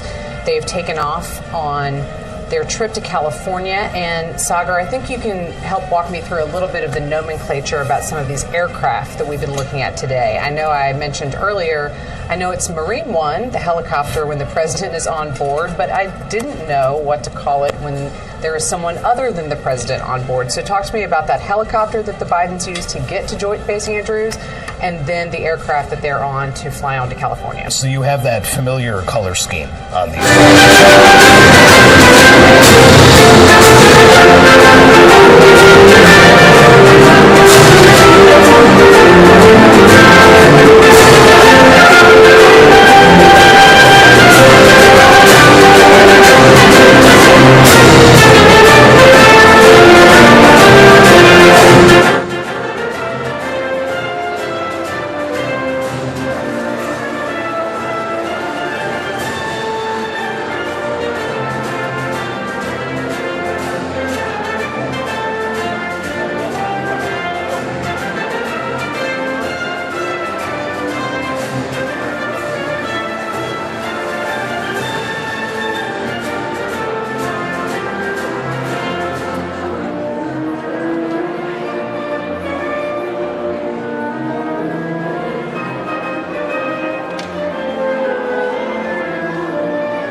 see you, sir. Mr. President, sorry. Good to see you, sir. Congratulations.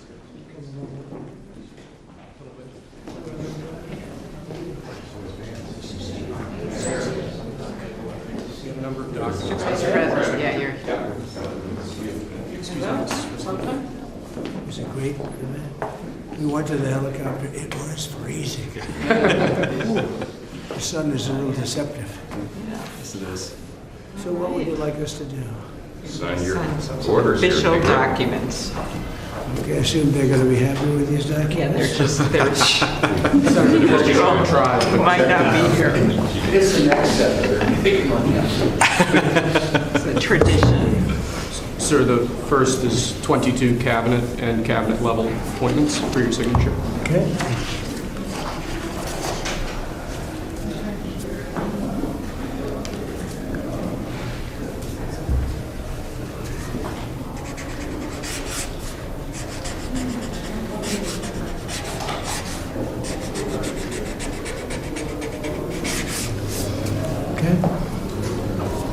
The next one will be, excuse me.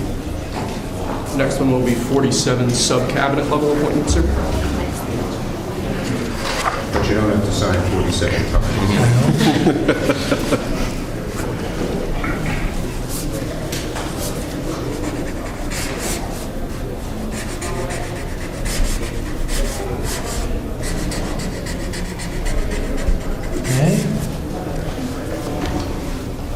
Thank you, sir. Now 31 acting designations and appointments to effectively take control of the government. Let's do that. That's important. That's important, isn't it?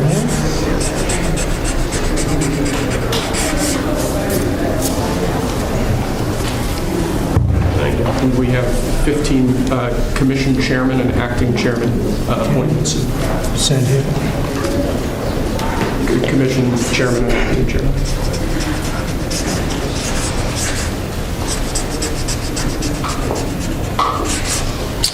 He was #1 at Harvard also.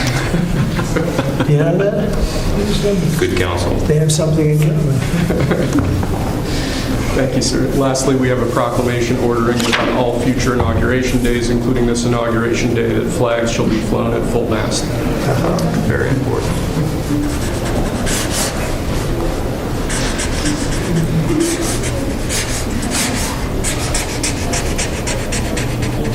That was a beautiful place to have an inauguration tonight. The sound was so good. The temperature was 72 degrees, but the sound was so good. Maybe something to think about. Thank you. Okay. Good acoustics. Yes. All right. Now thank you. We go to lunch. Great. Very Nice good. to meet you. Thank you very much. There you go. Take that. All right. See you. Thank you, Mr. President. Sir. Mr. President, did you have a good meeting with former President Biden? Very nice. Very nice. It's a beautiful custom. Mr. President, It goes back as long as helicopters. Before that, it was a stagecoach. But it was, I thought it was beautiful. Thank you. Great job. Great job. Thank you. Check. Mr. President, do you have any reaction to the pardons that President Biden did at the last minute? Well, I'm not going to discuss it now. I think it was unfortunate that he did that. We won't discuss it now. There's plenty of time to discuss it. Thank you very much, guys. Should we go to lunch? Thank you very much. Okay. Head to lunch. Ready for lunch? Okay. Thank you. Kelly is struggling. All right. Okay. That was 3 times the number of appointments you did in 2017, sir. Plenty of time. Just getting started. A lot of good work to do. Closure. So where are we going to stop here? Let's do council. Try to look at your documents. So that's when they get green.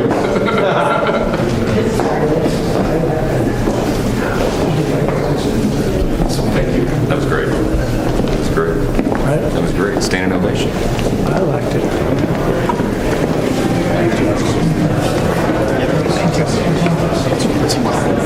We're going to go right to the right.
Please be seated.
Please welcome members of the Joint Congressional Committee on Inaugural Ceremonies, the Speaker of the House, the Honorable Mike Johnson, accompanied by Mrs. Johnson, Senate Democratic Leader, the Honorable Charles Schumer, accompanied by Mrs. Weinschall Schumer, House Majority Leader, the Honorable Steve Scalise, accompanied by Mrs. Scalise, and House Democratic Leader, the Honorable Hakeem Jeffries.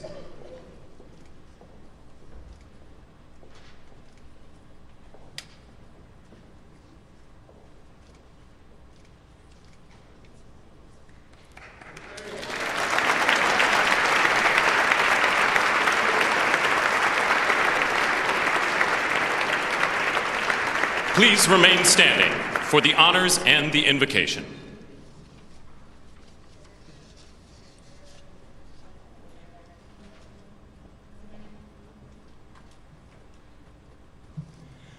Ladies and gentlemen, escorting the Vice President of the United States, ranking member of the Joint Congressional Committee on Inaugural Ceremonies, the Honorable Deb Fischer and Mr. Fischer.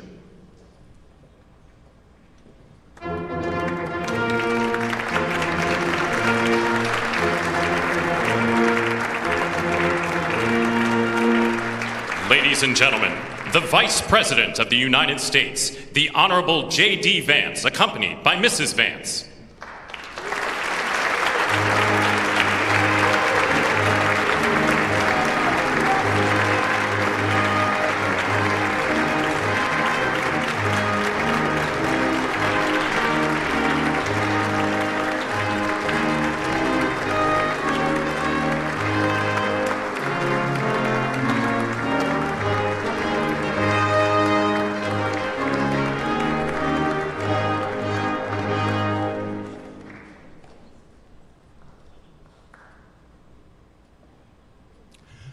Ladies and gentlemen, escorting the President of the United States, the Chairwoman of the Joint Congressional Committee on Inaugural Ceremonies, the Honorable Amy Klobuchar and Mr. Bessler.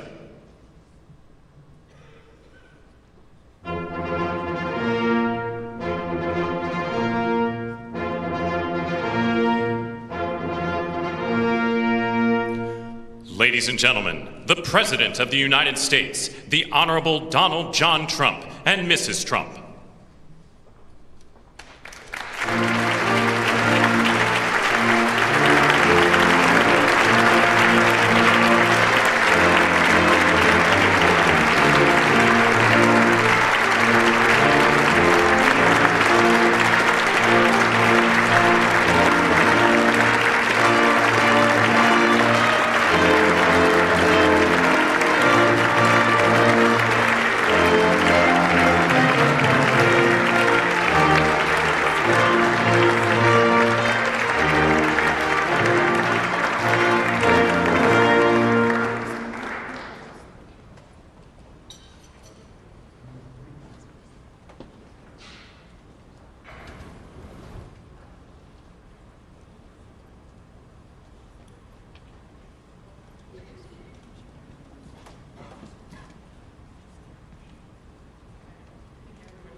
I have a feeling people are very hungry, so I'm going to get this started. Mr. President and Madam First Lady, Mr. Vice President and Madam Second Lady, my colleague Senator Fisher, distinguished guests including the Speaker, Leader Jeffries, and Senate Leaders Thune and Schumer, on behalf of the United States Congress, welcome to the 60th inaugural lunch. Big surprise, we are featuring Nebraska beef and Minnesota apples for dessert. We are here in Statuary Hall, where these luncheons have taken place since President Reagan's first inauguration in 1981, and where the House of Representatives once met over 150 years ago. That would be before you were born, Mr. Speaker. In 1864, after the new House wing of the Capitol was built, and in the midst of the Civil War, Congress dedicated this chamber to host statues chosen by every state. Walking into the hall, we all passed under the arch, holding the marble Car of History clock. The statue shows Cleo, the Greek muse of history, holding a book to record events as they happen. And as you can see, she's heard a lot of stuff. And as she rides her chariot forward into the future, she looks behind her to remember the past. She remains here as she has for hundreds of years, a reminder that history will remember the events of the present, and it is on us to write that history right now. Speaking of art, the painting right here before you, I chose this painting for this lunch this summer, and it's titled American Horizon. It's by Jane Wilson, who grew up on her family farm in Seymour, Iowa. Coming from the middle of our country, Senator Fisher and I both liked the painting because the artist is from America's heartland, but the horizon could easily be Florida, Mr. President. I will also note that this is the first time in history we are featuring the work of a woman artist at this lunch, and we thank the Art Institute of Chicago for their assistance. Looking at the vast open landscape of this painting, we're drawn to the bottom of the frame where the land or the water, depending on where you're from, meets the sky, and the horizon endures. The enduring horizon is especially meaningful for us today as we mark our enduring democracy as we approach its 250th anniversary. It's a reminder that what's over the horizon is our next chapter. And it is my prayer that the people in this room can write that chapter together. I'd now like to ask U.S. Senate Chaplain Dr. Barry Black, and we thank God he is back with us and in good health, to deliver the invocation, after which lunch will be served. Thank you.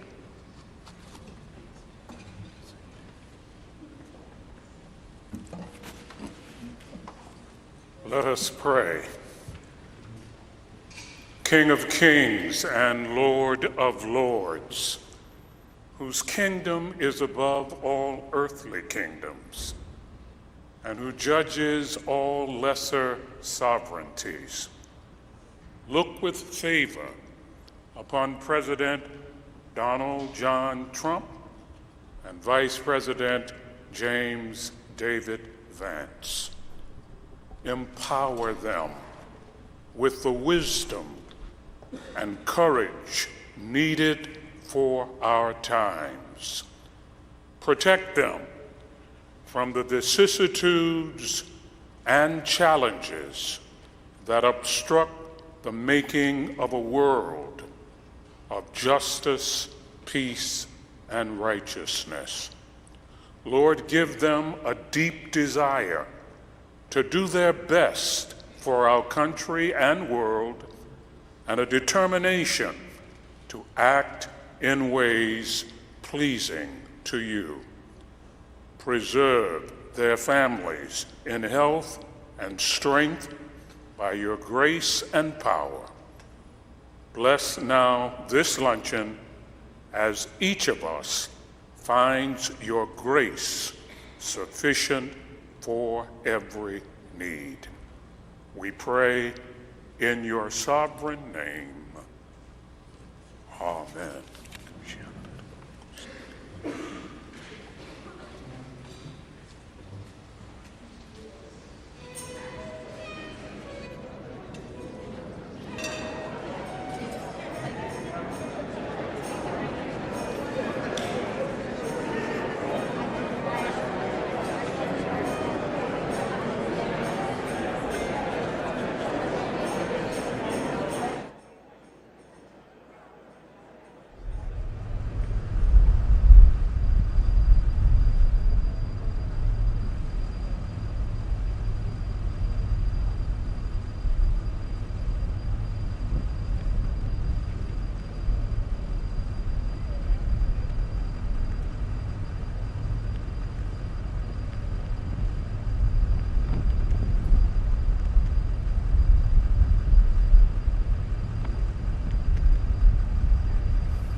We're in that lunch hour now.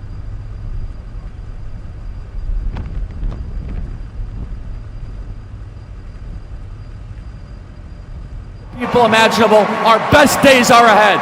Thank you, everybody. God bless you all.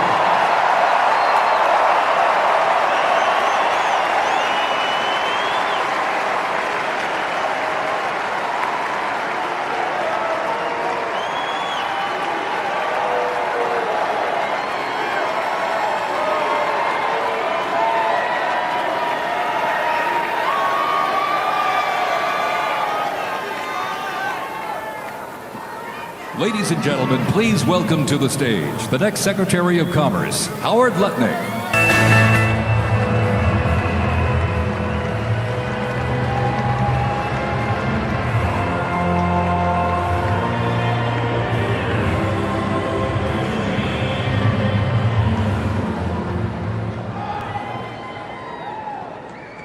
Good afternoon.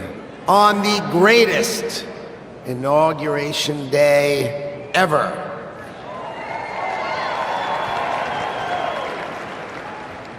Today is one of the most important days in American history because Donald J. Trump is right now heading back to the White House.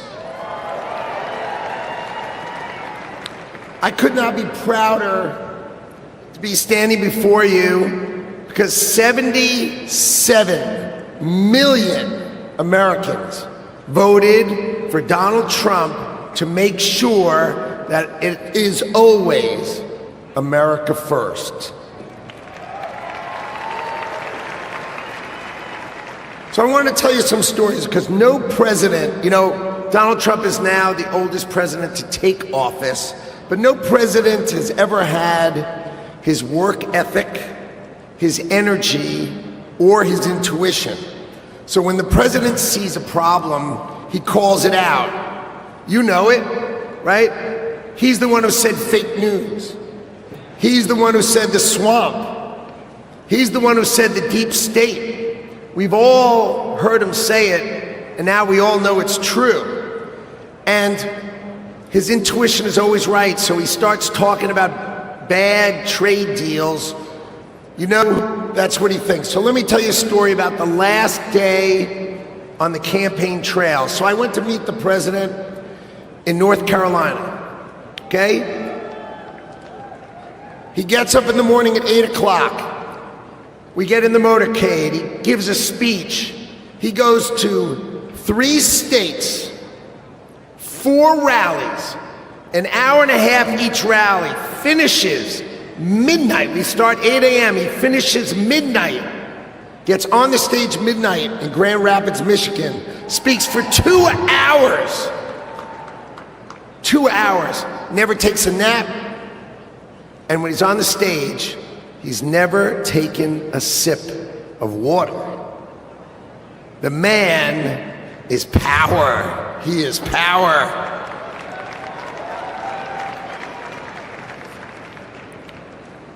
See, no other president will let the administration do it.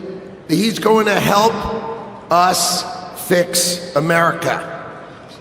So, I've never been in politics before. I spent my life working and building companies, and I worked hard to build a life that really it's only possible in America. But on September 11th, when we saw our darkest day, it changed my life forever. See, my company was located on the 101st to the 105th floors of the World Trade Center. We lost 658 of our 960 New York-based employees. My younger brother Gary got killed.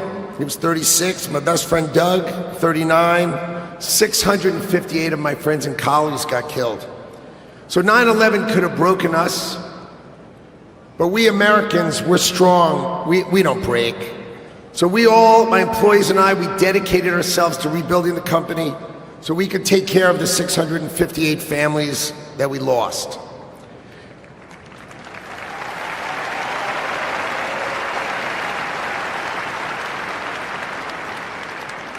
And I want you to know, we received thousands and thousands of cards and letters, and most importantly, we received all of your prayers, and that mattered to us and helped carry us through. So the events of September 11th, they instilled in me a sense of community and dedication for the country.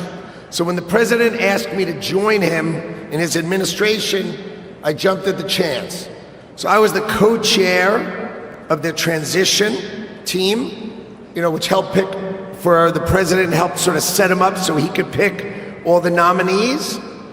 And then I'm really proud to tell you that he was nominated, President Trump has nominated me to be the next Secretary of Commerce for the United States to serve all of you.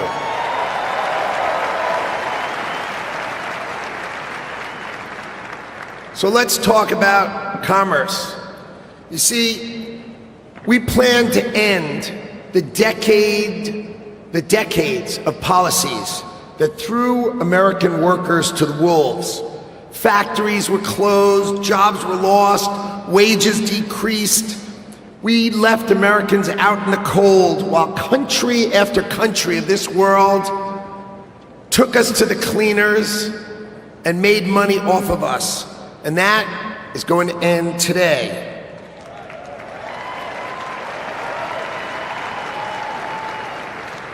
At the start of the 20th century, America was the richest country on earth, and we defended our workers from unfair trade policies with tariffs. And we only made money. We had no income tax. All we did is charge other countries and foreign companies, if they wanted to sell to America, you had to pay for entry. Okay, so imagine this.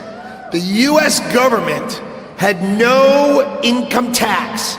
Americans got to keep all their hard-earned money, and foreigners paid the price. So now, what's happened? We have the Internal Revenue Service. That means charge us internally. Now imagine politicians who can't even balance their own checkbook, taking our money, and what do they do every year? Let's just take more, let's just take more, let's just take more. So this is how Donald Trump is going to end it and fix it. Last week, he announced that we're going to return America to greatness by creating, and today is its birthday, the External Revenue Service. So if you're always wondering, is some bureaucrat going to cut your benefits? Not under Donald Trump. Not under Donald Trump. It means foreign companies are going to pay if they want to come and sell products to the wealthiest country on earth. And if they want to compete with American workers, then let's just not tax our American workers. It means creating level playing fields, and it means that America will be great by reducing the taxes that we pay and driving the ones that they pay.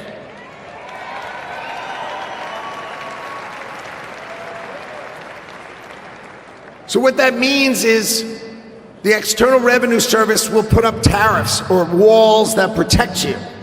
And that means if these companies don't want to pay, there's only one thing they can do: build the factories in America, hire Americans with great high-paying jobs. Let's double the size of our unions in America, but not just by adding more and more great-paying jobs. That's our objective. So today is the beginning of celebrating the return of common sense and ending the decades of disrespecting the American worker and the disrespect and unfair treatment of our workers. Today, Donald Trump returns to the White House and prosperity returns to America. Thank you all. And I love today. What a day.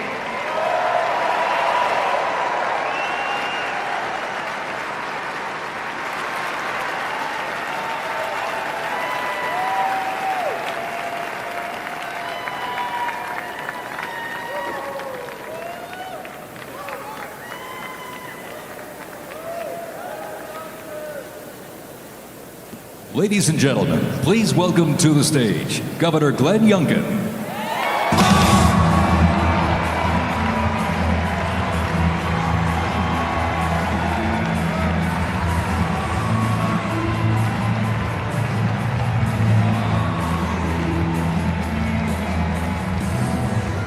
Thank you.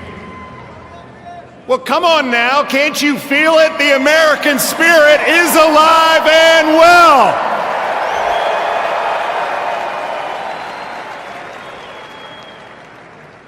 This is the dawn of the golden age of America because we inaugurated the 47th President of the United States of America, Donald J. Trump.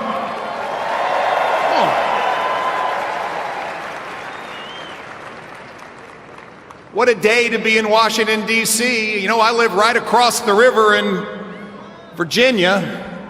And by the way, in Virginia, we know that taxes have to be low, jobs have to be plentiful, and it's your money, not the government's. But we also know that in Virginia and in America, freedom is not free. We know that our military heroes and their families sacrifice everything. We know that law enforcement stands in the breach. We must back the blue, and I want everybody here to give a rounding applause for the 25,000 military and police officers keeping us all safe today in Washington, D.C.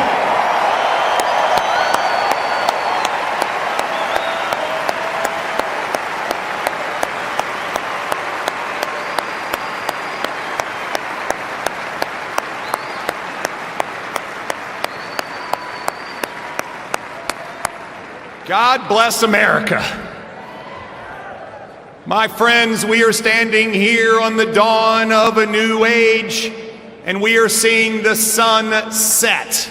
The sun set on weakness, the sun set on wokeness, and the sun set on a wide open border that has turned every state into a border state. We are seeing the dawn of a prosperous America, the dawn of a secure and safe America, and the dawn of a world that sees peace because we have a strong America.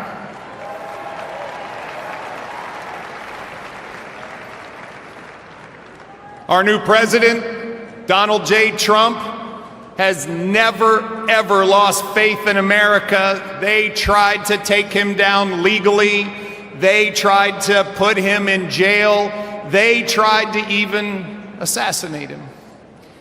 And he never gave up on America, and America, we will never give up on him.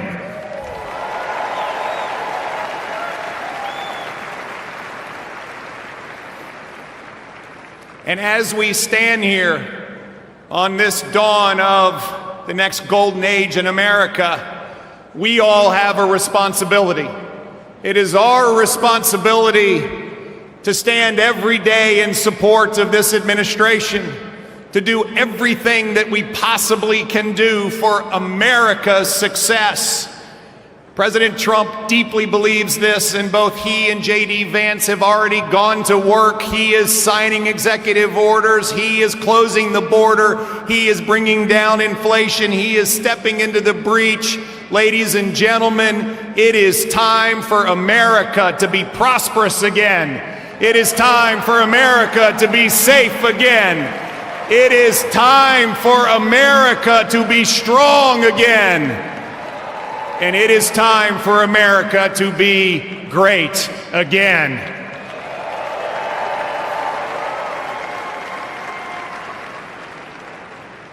I hail from the great Commonwealth of Virginia, and we know a few great Americans in our history. From George Washington to Thomas Jefferson to James Madison to Patrick Henry, who echoed, "Give me liberty or give me death." My friends, those words that Thomas Jefferson penned, which are the greatest words, at least in this hemisphere, ever written, that we hold these truths to be self-evident, that all men are created equal and we are endowed by our Creator with certain unalienable rights, and among them are life, liberty, and the pursuit of happiness. Well, ladies and gentlemen, we stand here on the dawn of a new age where life, liberty, and the pursuit of happiness are available to every American. And we must stand together as we collectively say, God bless America, and God bless Donald J. Trump and J.D. Vance. Thank you all very much. God bless you.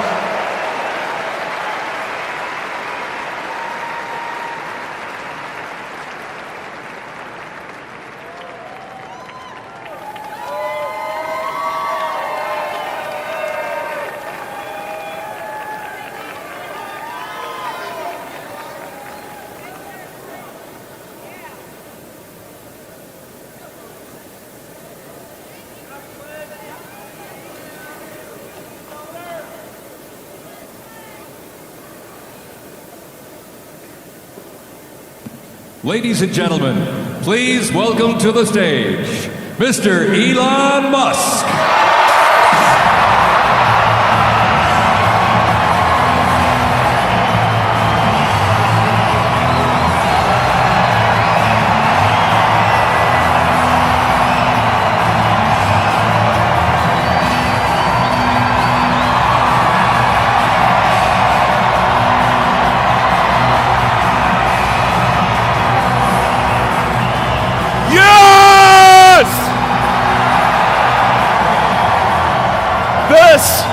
This is what victory feels like. Yeah!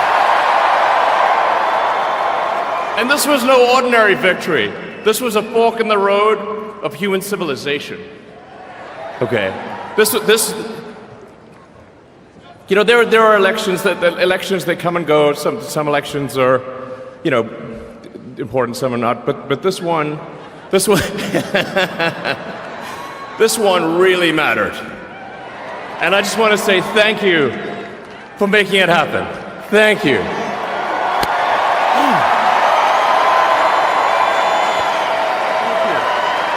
My heart goes out to you. It is thanks to you that the future of civilization is assured. Thanks to you. We're going to have safe cities, finally, safe cities.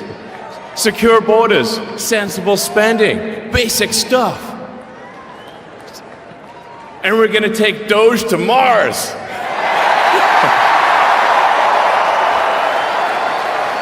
I mean, can you imagine how awesome it will be to have American astronauts plant the flag on another planet for the first time? Bam! Yeah!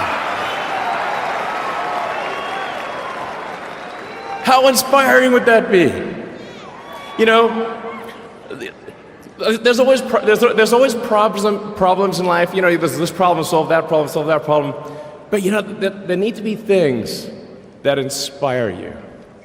There need to be things that make you glad to wake up in the morning and say, I'm looking forward to the future. Yeah. And I love you guys.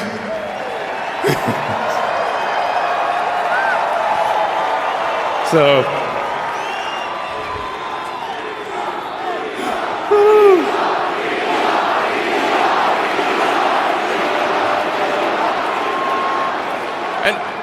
and let me tell you, I'm gonna work my ass off for you guys. So,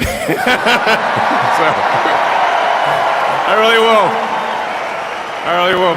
So, and yeah, but I'm super fired up for the future. It's gonna be very exciting. As the president said, we're gonna have a golden age. It's gonna be fantastic. And one of the fundamental things, one of the most American values that I love is optimism. And this feeling like we're gonna make the future good. We're gonna make it good. So, man, I can't wait. This is gonna be fantastic. So thank you again. And yeah. I'm just so excited about the future. Thank you, guys. Thank you.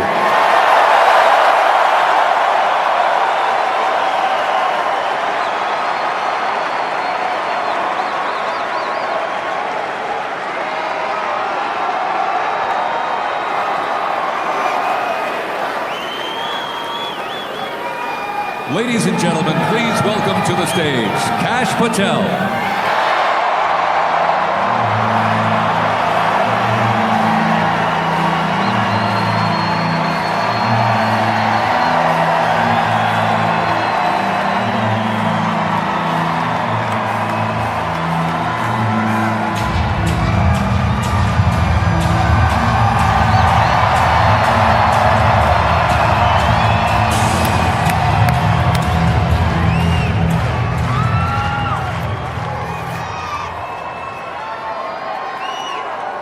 My, oh my, how do you follow Elon Musk when he tells you you're going to take you to Mars? I'll tell you how. He and I share something deeply. We love the American dream. And we have been given a gift by God today to usher in a new dynasty because we just inaugurated Donald J. Trump as our 47th president. And we just inaugurated J.D. Vance as our Vice President of the United States. And we did that because the American dream is alive and well, because you chose that our dream can be the dream for our children and the dream for our world.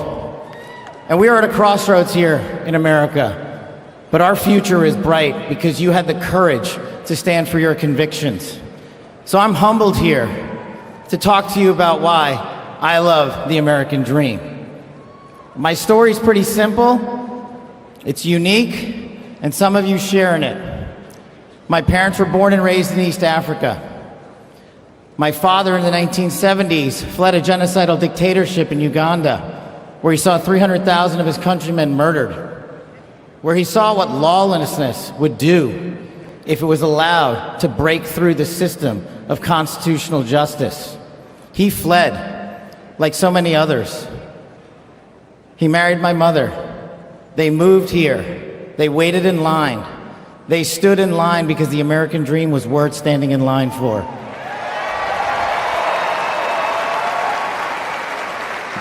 That dream is woven into the fabric of this nation, and our immigration policy is the greatest policy in the world. And now that we have Donald J. Trump and J.D. Vance, it will become the greatest policy in the world again.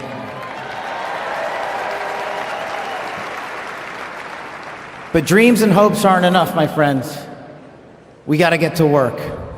And we got to accept the realities that too many of you know from your communities. President Trump launched in his first term priorities of national security, law enforcement, economy, and global diplomacy. But now we have to retread some of that. And I'd just like to go over a few of the things that our community has been living under these last few years. In the last calendar year alone, we had 100,000 drug overdoses. In the last calendar year alone, we had over 100,000 rapes. In the last calendar year alone, we had 17,000 homicides. That is unacceptable in 2025 in the United States of America. That is why we need constitutional law and order. When I read the statistic that for the age group of 18 to 45, the #1 cause of death is CCP fentanyl. We are not prioritized to go after the threats that face this country, and most of all, that face our future generations. But thank God, we will be starting right now.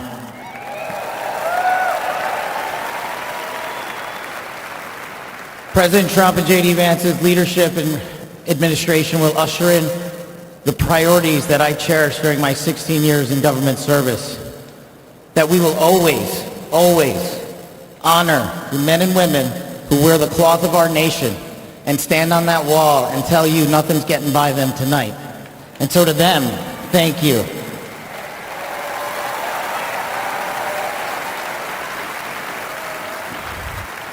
To our teachers and our frontline workers and our first responders, y'all choose to show up every single day for our children, for our communities, and we will now show up for you. Thank you for keeping us safe.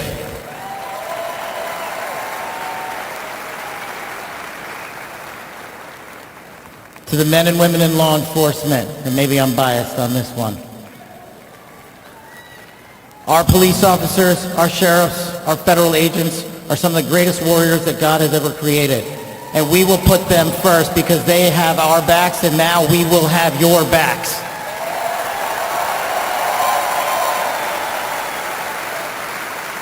I am standing here because of the American dream. I am not standing here because of the color of my skin. I'm standing here because I earned my right on this stage, and you earned your right to be here with me.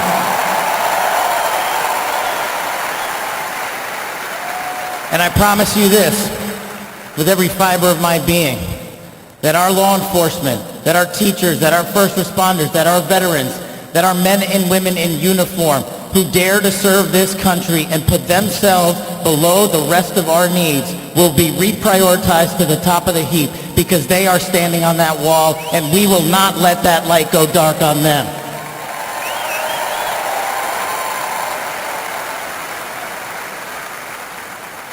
Whether as a national security prosecutor, a public defender, President Trump's deputy director of national intelligence, his chief of staff at the Department of Defense, or so many other roles that I was humbled and privileged to serve when I swore an oath to that Constitution, which I hope to do so again one day soon.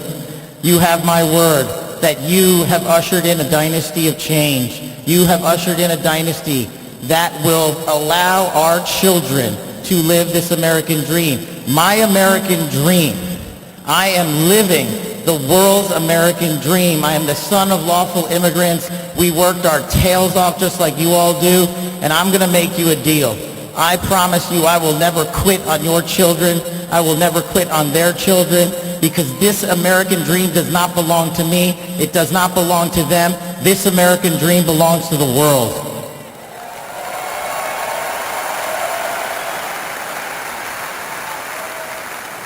So in closing, I just want to tell you this. It's pretty cool to be speaking in Capital One Arena right before the boss.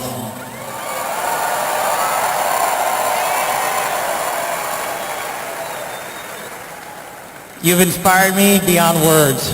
Your love, your devotion, your commitment to our country, everywhere I go, shows us that we are not only the beacon of hope, but we are the land of constitutional justice. We are the land under Donald J. Trump and J.D. Vance, where we are going to end the two-tier system of justice. We are going to remove the weaponization of the intelligence community for political purposes. And we are going to put the men and women of America first.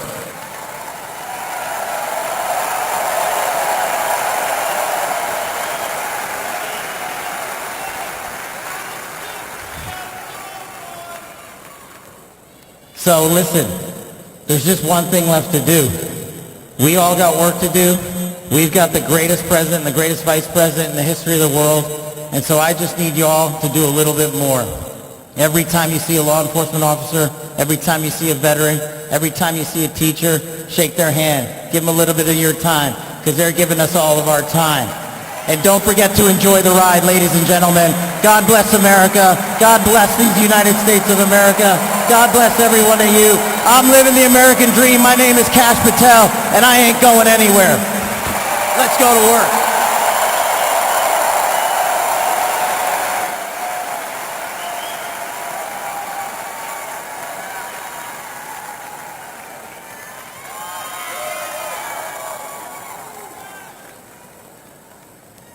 Ladies and gentlemen, please welcome to the stage, Dan Scavino.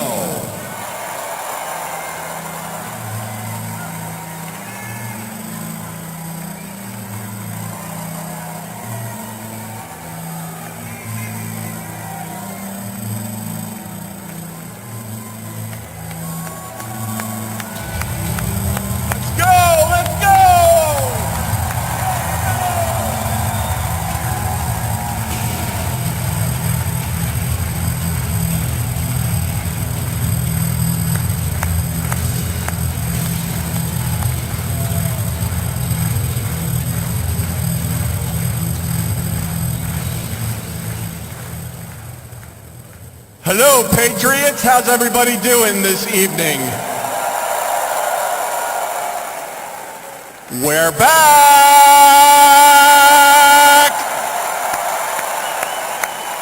USA! USA! USA! USA!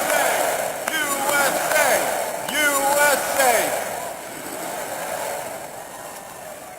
The 45th and the 47th President of the United States of America will be here shortly. He's down at the Capitol. He'll be in a little while. He'll be here. They asked me to come out and say a few words and say hello to you great American patriots that came from all over the country. Thank you for being here today.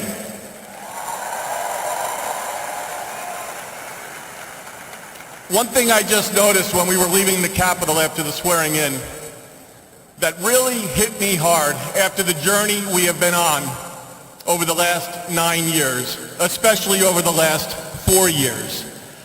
It really hit me when they took the presidential seal right here and put it on front of the podium for when the president gets here. President Trump often says to us on Team Trump over the years, "You're so lucky that I took you on this journey." In the good times and the bad times, no matter what would be happening, we'd be sitting on Trump Force One, Air Force One, in the Oval Office, at Mar-a-Lago, no matter where it may be. Good times, bad times. You are so lucky I took you on this journey. And you know what, Mr. President? You are damn right. You took all of us on this journey.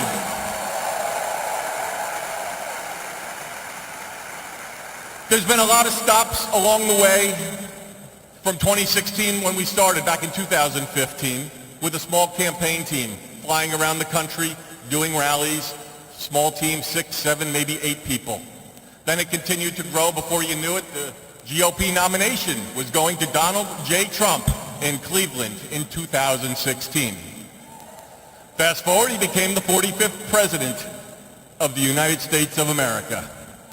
He had a great 4-year term, and you know what's been great? The last 4 years have not been great in many senses, but he's now going to be, he's back in office right now, and I'm just absolutely so pumped up for what this president is going to do. He loves each and every one of you in this arena. The guy cares. He has a fighting spirit, as you saw in Butler, Pennsylvania, with the assassination attempt that came a few months ago. You could say that again. Fight, fight, fight. It's a moment that I will never forget, being there and in the hospital with him. I want to just give you a behind-the-scenes moment with the president and the heart that he has. We were in the hospital he had blood coming down his ear. He wanted to know how his staff was. Myself and Susie were with him, and Stephen Chung and Walt, and even the Secret Service.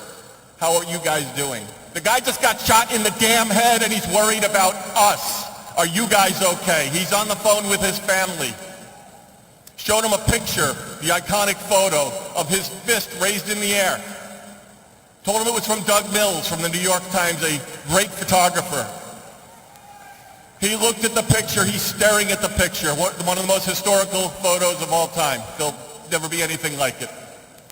He said, call Doug and see if he's doing okay. That's the attitude he had in that hospital.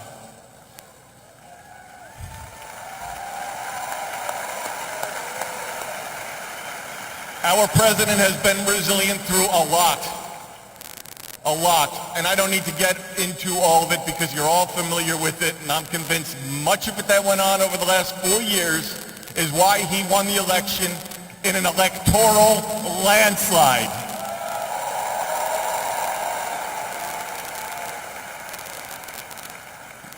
In Butler, Pennsylvania, when he got up and he raised that fist and he shouted, fight. He will do that for every one of you, for the United States of America. He will always put America first, without question. He loves what he does. He's got a great administration and a great team behind him. What a journey. McDonald's, drive-through window, garbage trucks showing up at a rally, and him on the plane putting on his orange vest.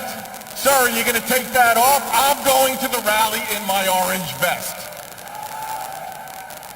The guy is 1 in a trillion. There will never be anybody like this man again. Enjoy this moment. Enjoy this movement. And together, we will continue to fight, fight, fight, put America first, and make America great again. God bless everybody here. We love you. Thank you.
it's nothing, all or nothing makes you go away. I need something you prove, something stronger than I'm used to. Yeah, I've been pulling 92 hard and feel like nothing's gonna cut it, that's the hard truth. Yeah, I need something you prove, oh, I need something you prove. Put 'em up to the shuttle down, yeah, you never ain't out of brand, yeah. Don't matter what time, what town, I can't get you gone. Son of a boy, yeah, upside down, just looking for something that does it. I give 'em all my money, ain't nobody selling nothing. You prove something stronger than I'm used to. Yeah, I've been pulling 92 hard and feel like nothing's gonna cut it, that's the hard truth. Yeah, I need something you prove, oh, I need something you prove.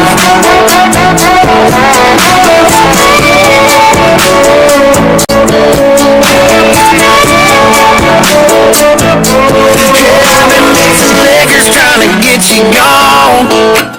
Oh, but I must be doing something wrong, 'cause I've been working hard to fade your memory, baby, but the only thing fading is me. I need something you prove, something stronger than I'm used to. Yeah, I've been pulling 92 hard and feel like nothing's gonna cut it, that's a hard truth. I need something you prove, oh, I need something you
Sunday morning, man, she woke up fighting mad.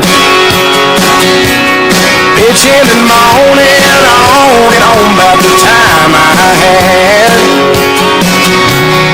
And by Tuesday, you could say that girl was good as gone. And then when Thursday came around, I was all alone.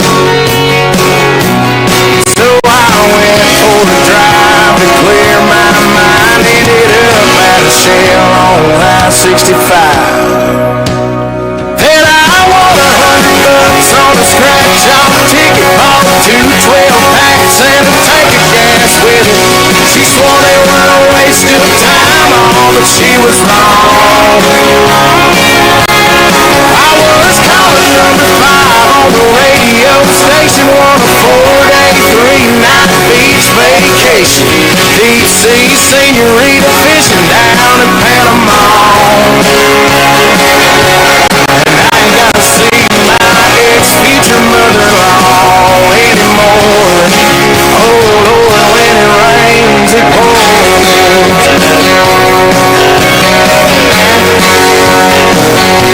Now she was sure real quick to up and apologize when she heard about my newfound luck on that FM dial. And it's crazy how lately now it just seems to come in waves. What I thought was gonna be the death of me was my saving grace. It's got me thinking that her leaving is the only logical reason that I got the last spot in the Hooters parking lot, and the waitress had her number on my check with a heart. She picked up on my first ring when I gave her a call. And I was spent $5 at the Moose Club raffle, one a used 4-wheeler and 3 free passes for me and 2 of my buddies to play around the golf. And I ain't gotta see my ex-future mother-in-law anymore. Oh Lord, when it rains it pours. When it rains it pours. I've been on one hell of a redneck road for 3 weeks now. And it all started on the day that she walked out. Then I won $100 on a scratch-off ticket, bought 2 12-packs and a tank of gas with it. She swore they were a waste of time, all but she was wrong. And I was calling number 5 on the radio station, won a 4-day, 3-night beach vacation. Deep sea senorita fishing down in Panama. And I ain't gotta see my ex-future mother-in-law anymore. Oh Lord, when it rains it pours.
Mr. President, Madam First Lady, Mr. Vice President, Madam Second Lady, what a wonderful occasion. We all come here to celebrate what is a great tradition in the United States, and that is the peaceful transfer of power. And when President Trump spoke over in the beautiful Rotunda, wonderful that it was indoors, Mr. President, because I don't think the crowd would have wanted to be in the 20s or below. But one of the things President Trump said that I thought was the most touching, he said, in America, the impossible is what we do best.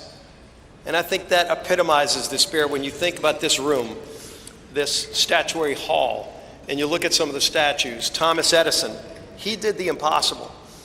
Elon Musk, I'm not sure if Elon's still here. Elon does some of those things himself.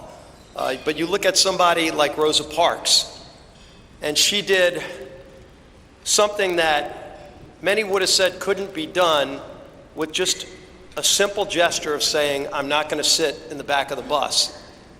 And so the impossible is what we do in America. And President Trump said something else. He said, our golden age has just begun. America's ready for another golden age. Mr. President, we present to you these flags that were flown over the United States Capitol at full mast in honor of being sworn in as President of the United States.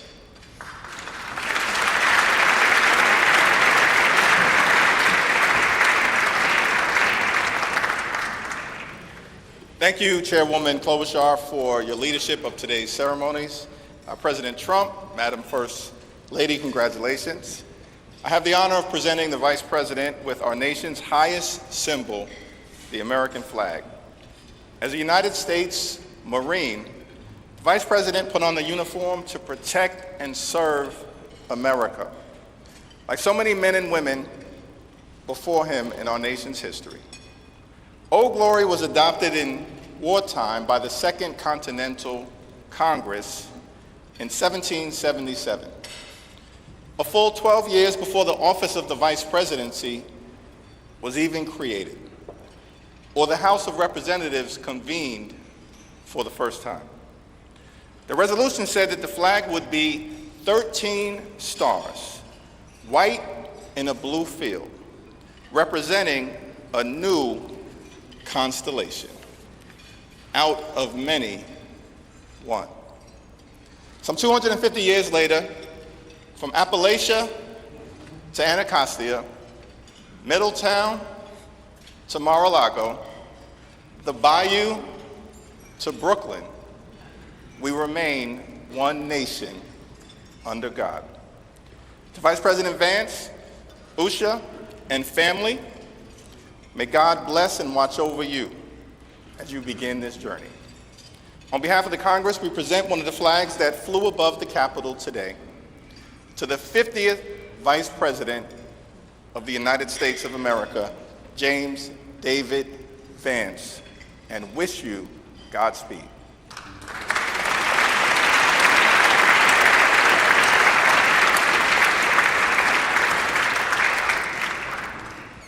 Thank you, Leaders Scalise and Jeffries. I now ask my friend Senator Deb Fischer of Nebraska, as in the beef you had for the entree, who has been an excellent partner in planning today's events, to come up and present the inaugural photographs. Well, my thanks to Chair Klobuchar for putting together again in the last 2 days the 60th inaugural ceremony here at the United States Capitol. Amy did a wonderful job, along with all of the committee, all of our staffs, in order for this to come together and be a very memorable experience.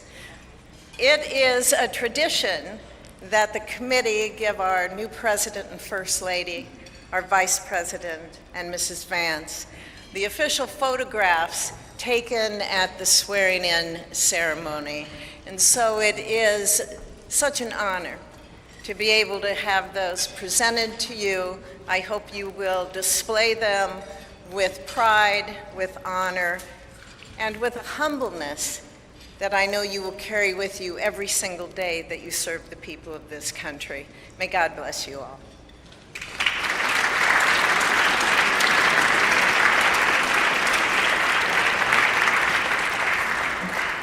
Thank you, Senator Fisher. Now, on behalf of the Joint Congressional Committee on Inaugural Ceremonies, I'd like to present the President and Mrs. Trump and the Vice President and Mrs. Vance with these crystal Lennox vases. See them over here? For the 10th consecutive inauguration, Lennox has provided the official inaugural gift. The hand-cut etched vases display the White House for the President and the U.S. Capitol for the Vice President, because I know that he is going to enjoy not only being the Vice President, but also, as Senator Thune and Schumer know, the President of the United States Senate, and there's no better job than that. These gifts symbolize our equal branches of government as well as our enduring democracy. There they are.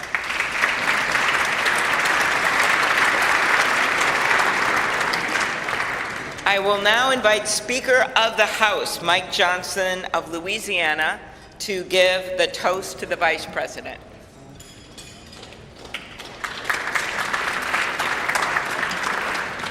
Thank you so much. It is my great honor to offer a toast to our new Vice President, Mr. J.D. Vance.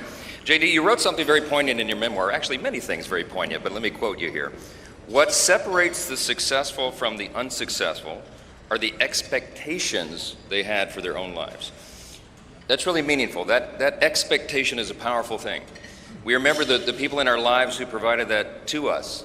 We all need that. Everybody needs hope and encouragement. They need a greater expectation. We need people in our lives who will make us look farther and reach higher. JD's written a lot about the people in his life that have done that. He's written about, we know the great story of your grandparents and what they did in your life. He's written about his professors and mentors that he met in law school.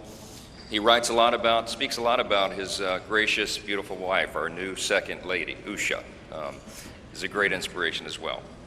And JD, you yourself have been inspiring people.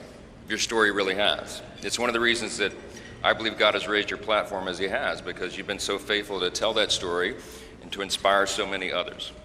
And so our hope and our prayer is, as you continue to do this, that as you go to help us execute on the America First agenda, that you also do what you've been doing so well all along, and that is providing a model for what is possible in America. What a great story, what an inspiring story you've had, and it's just getting started. I pray specifically that you inspire a lot of the young men in America. Some of them feel hopeless and stagnant sometimes, and you're a great example to all of them and to all of us, that if you work hard and you play by the rules and you do the right thing, you can make a better life. You're now the Vice President of the United States, my friend. So everyone, will you please join me in raising a glass to our own mentors, the people who inspired all of us, to the possibilities of our own future, to these great new horizons. What a perfect choice this was for the painting, the artwork today, and to the great example of our new Vice President, Mr. J.D. Vance. You're here.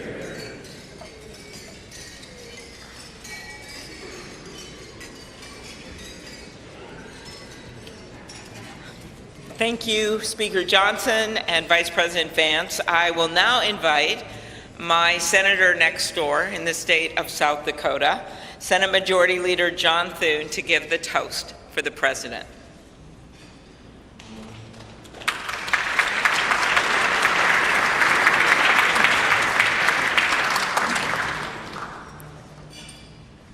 Well, Mr. President, Madam First Lady, congratulations.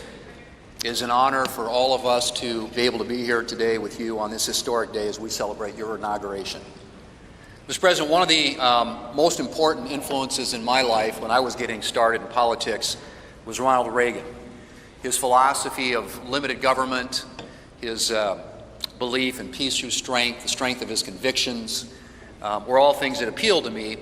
But I was also drawn by his optimism and by his belief in America. And Mr. President, those are qualities that I see in you. One of the things that resonated throughout your campaign was the unshakable belief in our country and in her citizens. You remind us of everything that's possible in America.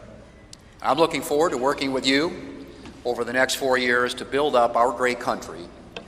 It says in the scriptures that if you ask for wisdom, it will be given to you and given to you generously. And so I pray, and our prayer is, that God will richly bless you in the years ahead and grant you not only strength, but wisdom. And ladies and gentlemen, I ask you to join me in raising a glass to the President of the United States, President Donald Trump. Hear, hear.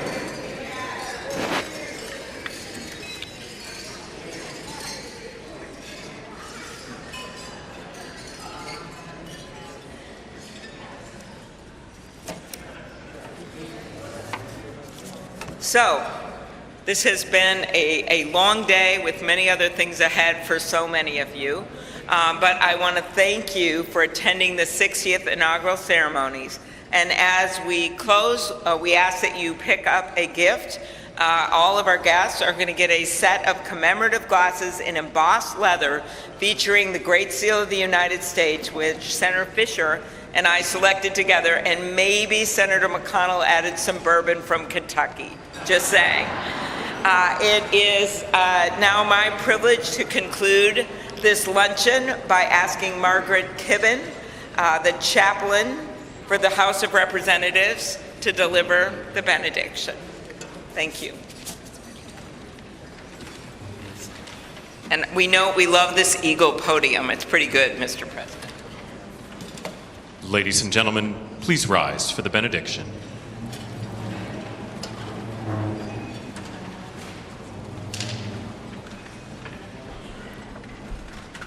Would you pray with me?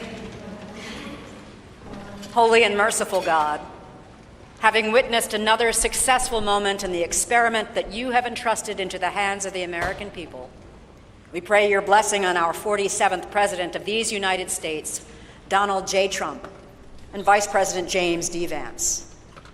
Ensure that this mantle of singular responsibility that you have laid upon our President's shoulders remains secure in your will and safeguarded in your keeping. Uphold him as he preserves, protects, and defends the Constitution to the best of his abilities, relying on your divine help. God of power and might, grace and mercy, grant that your spirit of counsel has access to the President's heart to search it, to his mind to examine it, to his will to test it, that his faithfulness would bear witness to your truth. Surround him with angels and advisors who will serve as your agents to guide and guard him. Caution and encourage him to remain upright and blameless in your sight. Buckle the belt of truth around his waist. Place the breastplate of righteousness over his heart. Fit his feet with readiness, that your gospel of wisdom and justice will shine forth throughout President Trump's administration. We offer this prayer to the one whose voice we follow, to guide all that we do and all that we hope for. Amen. Ladies and gentlemen, please be seated. Please remain at your seats as President Trump, Vice President Vance, the Joint Congressional Committee on Inaugural Ceremonies, and the official party depart National Statuary Hall.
worse than the other way. Right.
Do we have to go down?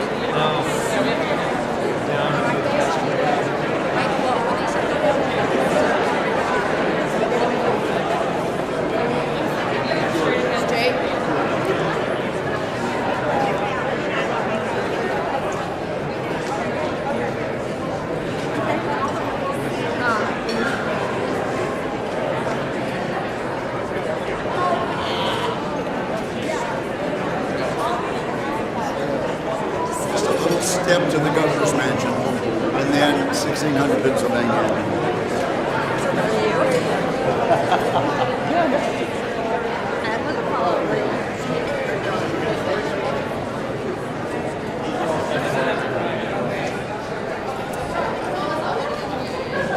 But do you have a Sherpa person leading? I'm looking for her. Yeah, for my guy too. Hey, Linda?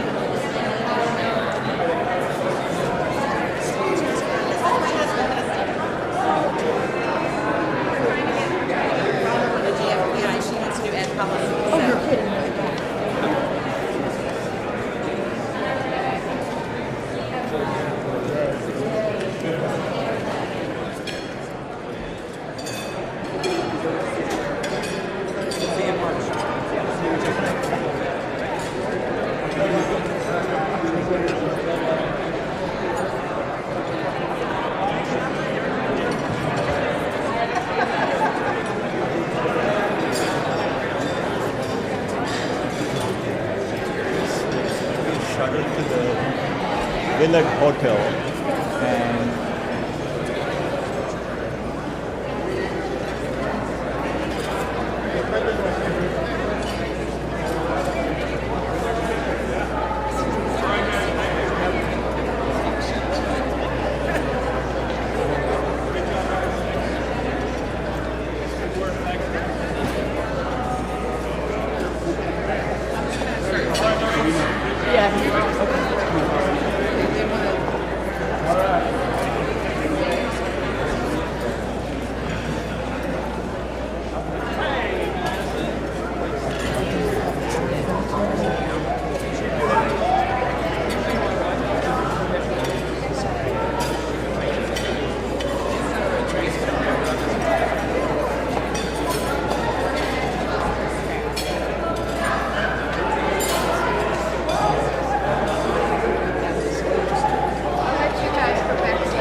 CJS again. You too? I'm Jared Moran. Hello there. Hello, Cynthia.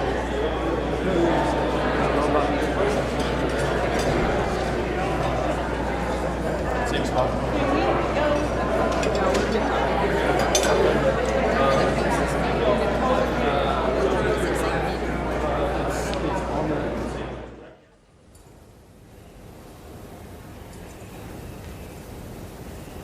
Ready,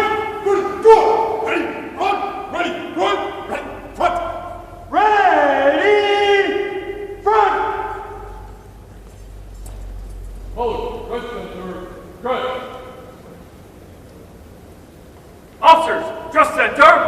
Just! Hold, ready, launch. Officers, ready, front! Ceremonial! Ceremonial! At ease! Hold, stand at ease.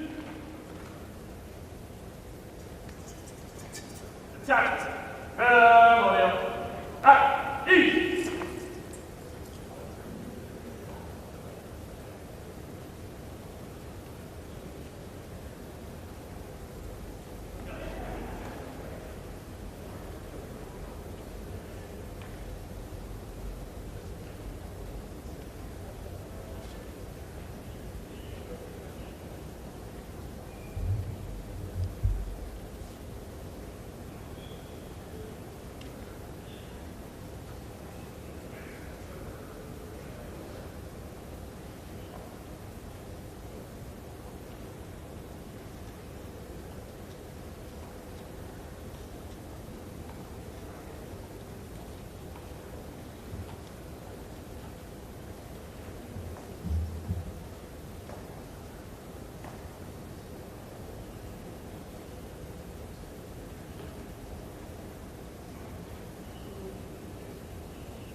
Honor, go!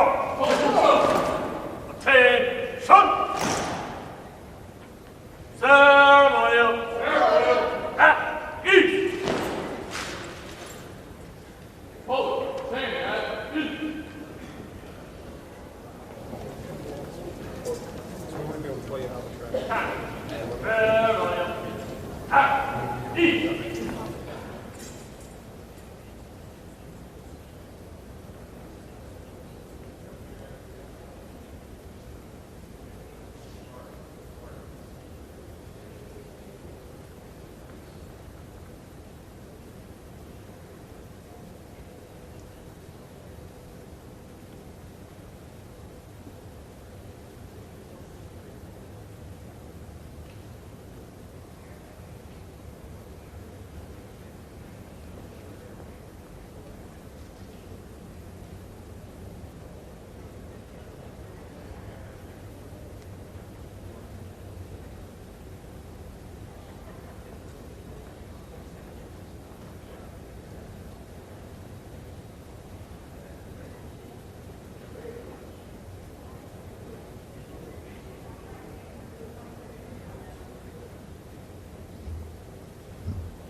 Hold, ready, hold.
Thackeray, present arms.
Sir, this includes first honors.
one that was got in the passenger side, I think. Or sorry, the driver's side.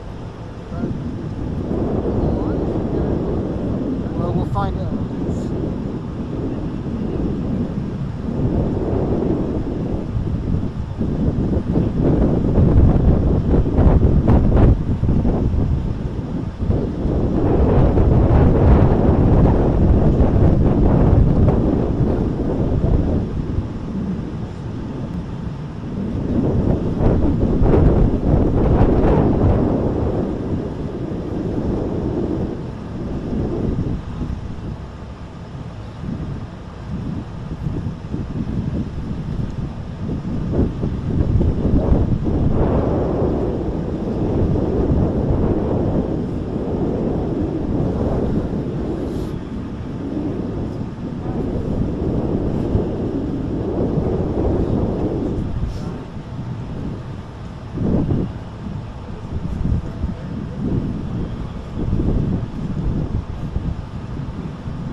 Ladies and gentlemen, you're listening to the Army's premier national musical outreach organization, the United States Army Field Band from Fort Meade, Maryland.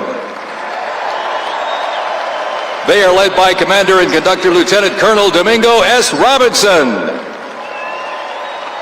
The U.S. Army Field Band develops positive connections on behalf of the Army, the Department of Defense, and the United States through live music, multimedia performances, television productions, and emergent technologies, traveling thousands of miles annually across our nation and around the world, and appearing regularly on major television and streaming events. The Field Band proudly honors our soldiers and veterans while strengthening ties with communities worldwide.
This is my country.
God bless America.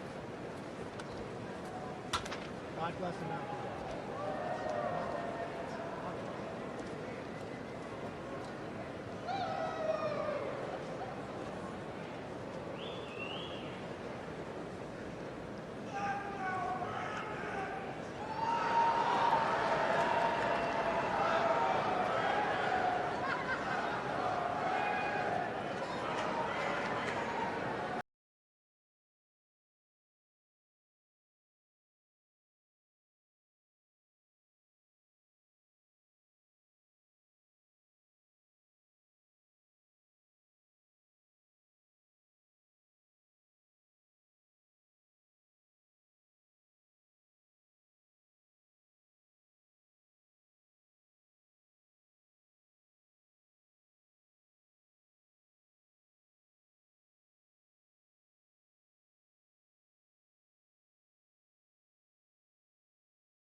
Bullets and bayonets back to the top.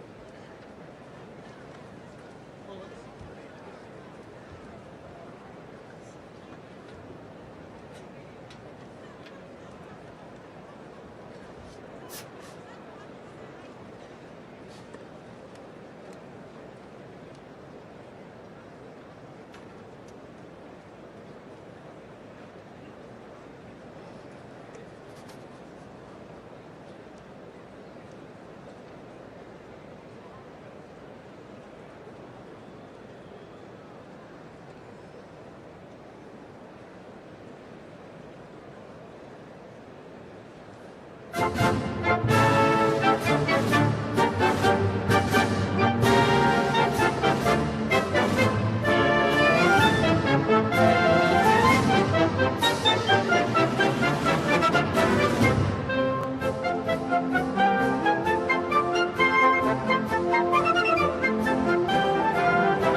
Ladies and gentlemen, welcome to the 2025 Presidential Inaugural Parade.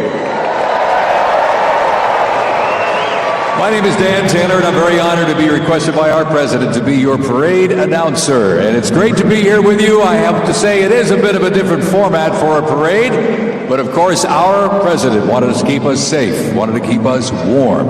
And I can tell you something, the talent that's going to be going through these doors into this arena, it is going to get hot in here tonight.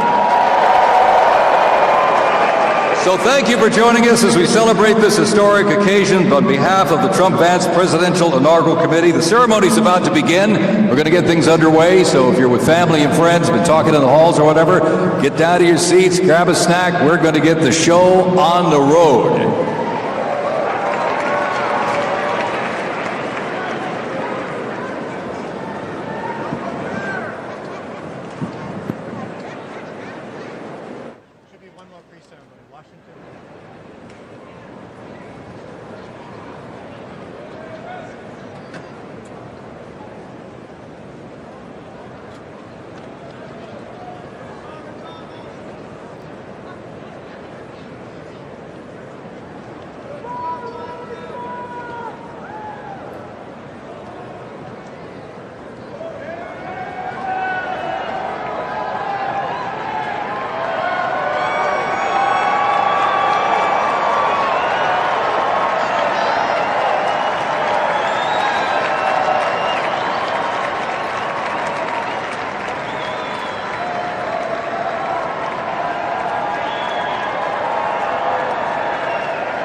national spirit. Next up is Amit.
Next thing for us is bravura.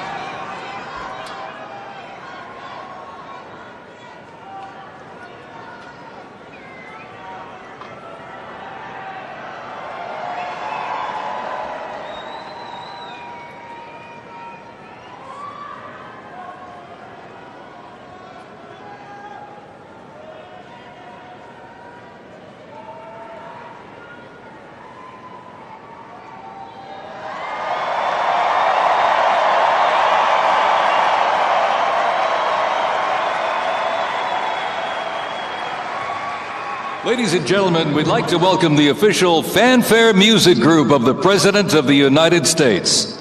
Under the direction of Major Aaron Morris, the U.S. Army Band Herald Trumpets performing their fanfare that's actually written for the 47th President of the United States. Listen to this, it's amazing. This is Brass and Glory.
Ladies and gentlemen, please welcome the 50th Vice President of the United States of America, Vice President J.D. Vance, accompanied by the Second Lady, Mrs. Usha Vance.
Ladies and gentlemen, we now present a selection of participants for the 2025 Presidential Inaugural Parade.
Assassination attempt on the life of President Trump in Butler, Pennsylvania, July 13th, 2024. Their formation consists of Pennsylvania State Police, local police, county sheriffs, emergency services unit, EMS, 911 radio dispatch, and hospital personnel, who all heroically stepped into action during the horrific attack.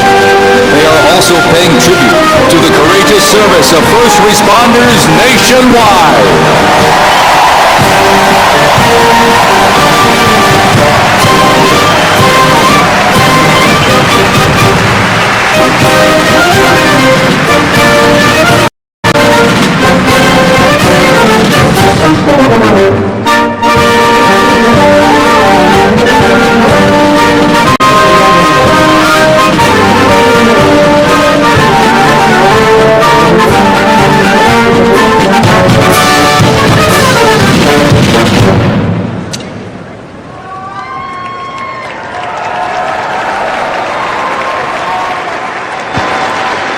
Ladies and gentlemen, at this very special event, let us now take a moment of silence in honor of Cory Comparatore.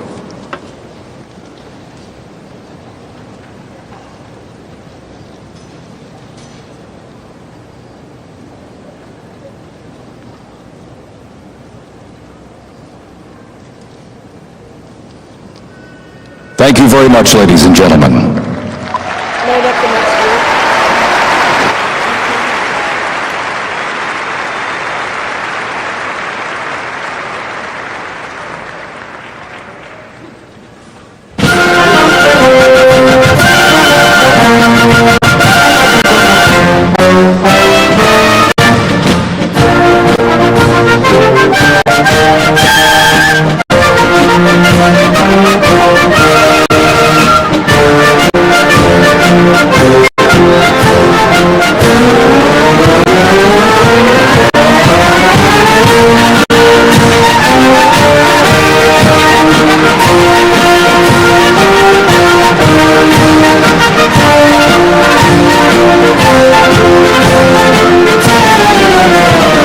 present to you the New York Military Academy from Cornwall-on-Hudson, New York. New York Military Academy stands out due to its unique connection to the president himself. President Trump is a 1964 graduate and has been enshrined as one of our alumni of distinction.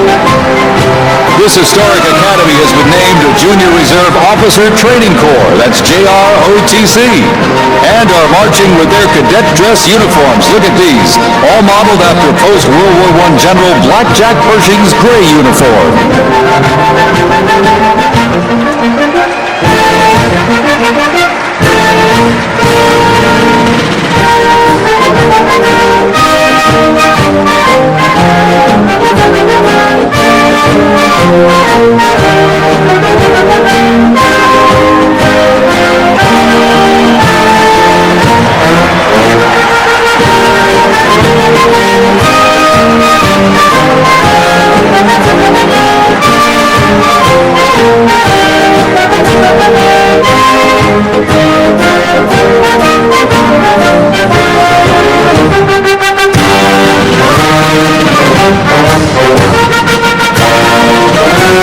Introducing the Palm Beach Police and Fire Honor Guard Unit, representing the town of Palm Beach, Florida.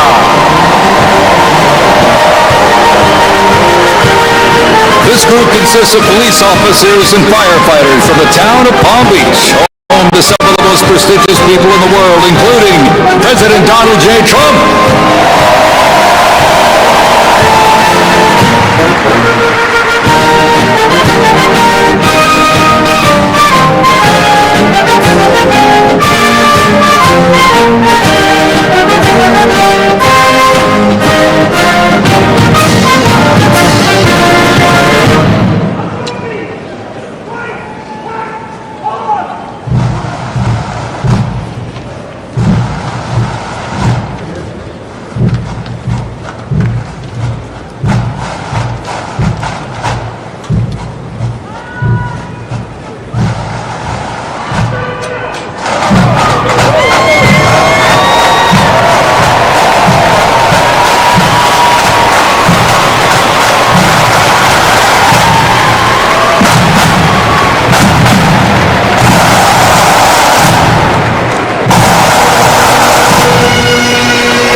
Also played for hospitalized children, military veterans, as well as the 1980 and 2005 presidential inaugural parades.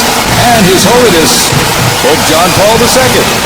The NYPD Emerald Society Pipes and Drums formed way back in 1960. And you know, they are the oldest, largest police pipe band in the United States, comprised of all active and retired police officers of various ranks and assignments. Listen to those bagpipes. Let's hear it for it, folks.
of this, here's one that hits close to home for our Vice President. We now welcome the Middletown High School Marching Band and cheerleaders.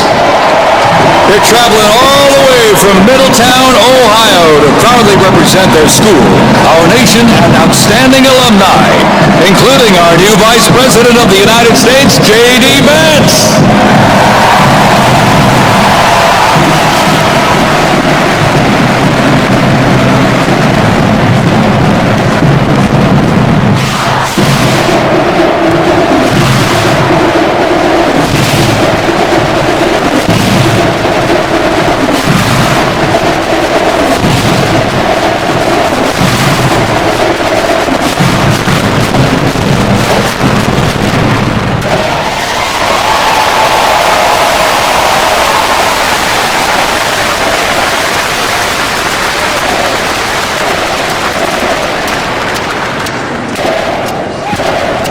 Has performed in countless parades, community and sporting events, as well as competitions. They have also always qualified for the Ohio Music Educators Association state finals for 23 years straight. How about that?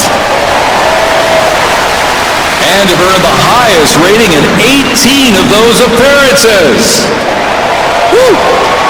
And today they performed America's Sweet Land of Liberty.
Here in the arena. Let's cheer for him again, folks, from our VP hometown, Middletown High School Marching Band.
Florida firefighters, pipes and drums.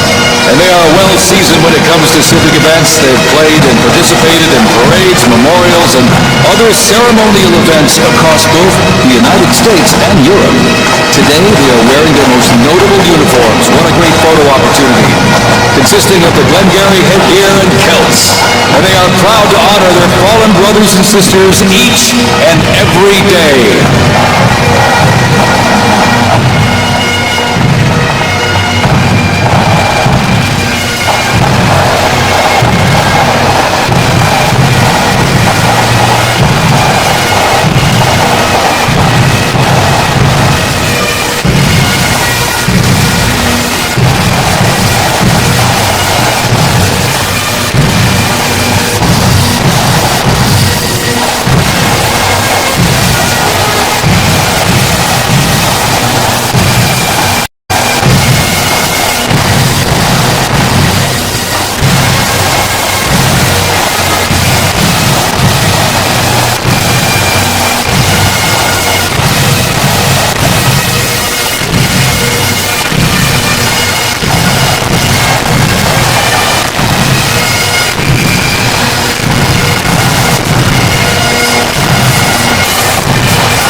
As the Florida fighter fighters, pipes and drums leave the arena, we keep the rhythm and the drums going.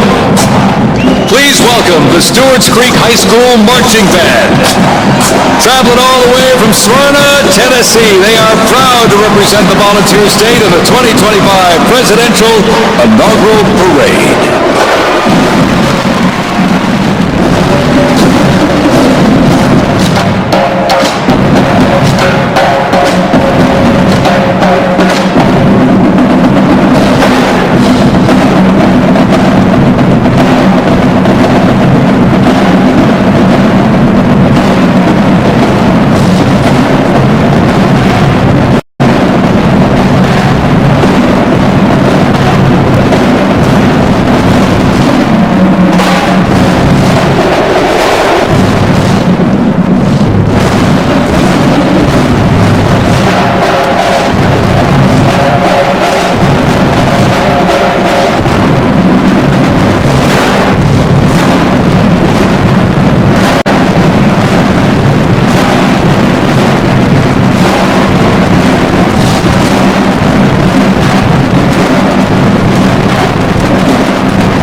drums continues. Established in 2013, that band has rapidly become one of Tennessee's premier high school music programs.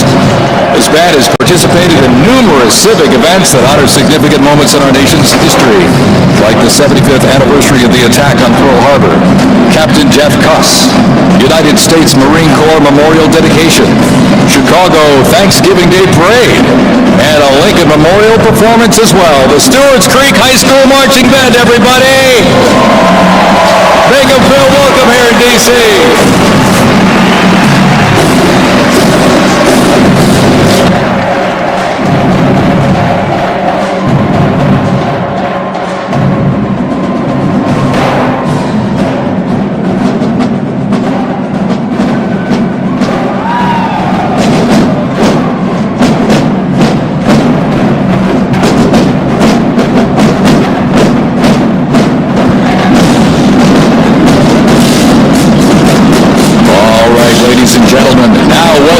Mississippi Valley State University Band.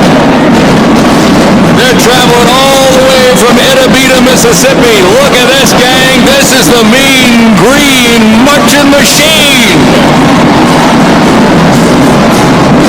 They are proud to represent historically black colleges and universities at the 60th presidential inauguration.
close to 300 from the Mississippi Valley State University Band.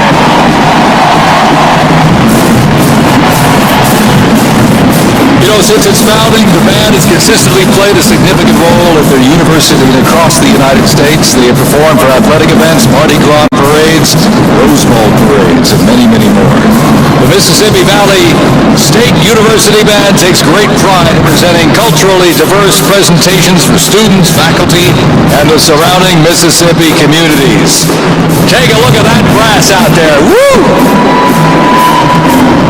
That's just part of a big green marching machine. The Mean Green Marching Machine from Edabina, Mississippi, ladies and gentlemen.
Ladies and gentlemen, please welcome our new special envoy to the Middle East, Steve Witkoff.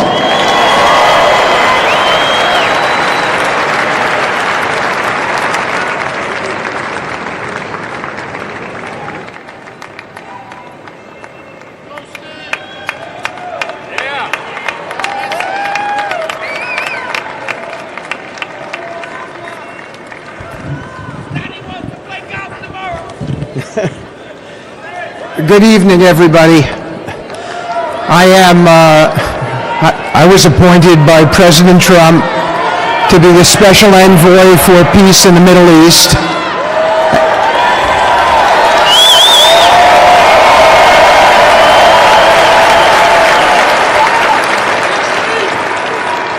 And I'd like to describe to you some of the things we're doing and how it informs on President Trump's policies.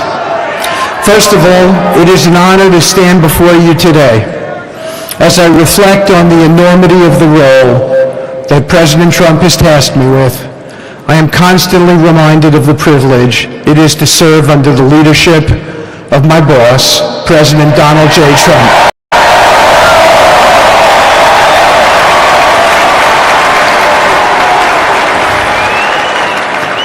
His presidency has provided a clear, bold vision for the Middle East, and it is this vision that guides every step I take in the mission.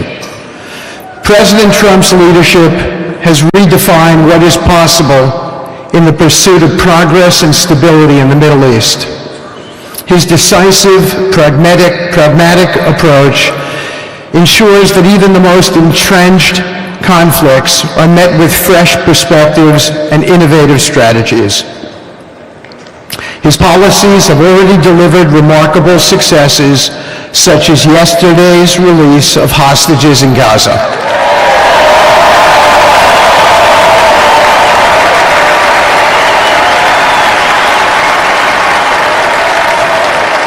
Thank you.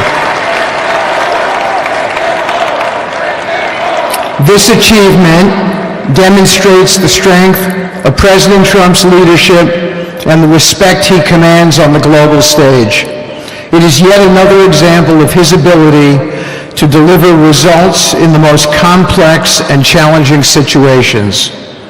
The Abraham Accords, a testament to his vision and determination, have also brought historic progress to the region, transforming old rivalries into new alliances. These agreements are not merely symbolic. They represent a practical roadmap for peace, economic cooperation, and mutual respect across nations. My role, as President Trump has tasked me, is straightforward yet profoundly challenging: to turn his vision into actionable outcomes. He sets the agenda, he lays the framework, and he inspires people like me into bold action. My responsibility is to implement his vision, engaging with leaders across the region to find pathways towards sustainable peace and stability.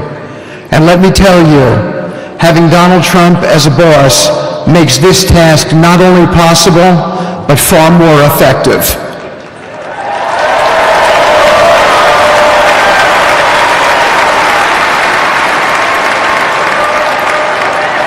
President Trump's reputation as a leader who delivers results resonates far beyond Washington. Leaders in the Middle East know he means what he says. His ability to cut through bureaucratic gridlock and focus on tangible results is the game changer. It allows me to approach delicate negotiations with the confidence that the full weight of the United States is behind me. The principles President Trump has laid out for our approach to the Middle East and foreign policy in general are fourfold, and they are clear. 1, respect for sovereignty. Every nation deserves the right to determine its own destiny, free from the interference of external powers. 2, economic prosperity as a bridge to stability. Through economic partnerships and investment, we can build a foundation for cooperation that transcends historical grievances. 3, courageous diplomacy. Real progress requires difficult conversations and bold decisions, and it is through these that trust is built and maintained. And finally, 4, reciprocity and accountability. The United States requires reciprocal actions from our partners. We are done carrying the financial burden for nations that are unwilling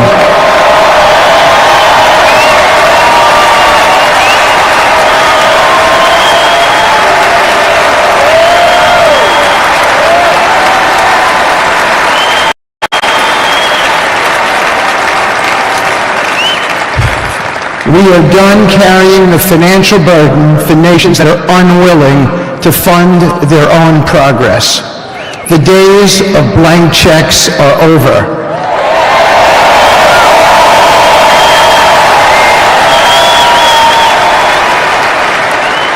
Partnerships under President Trump's leadership must be equitable, and contributions must reflect shared commitments to our goals.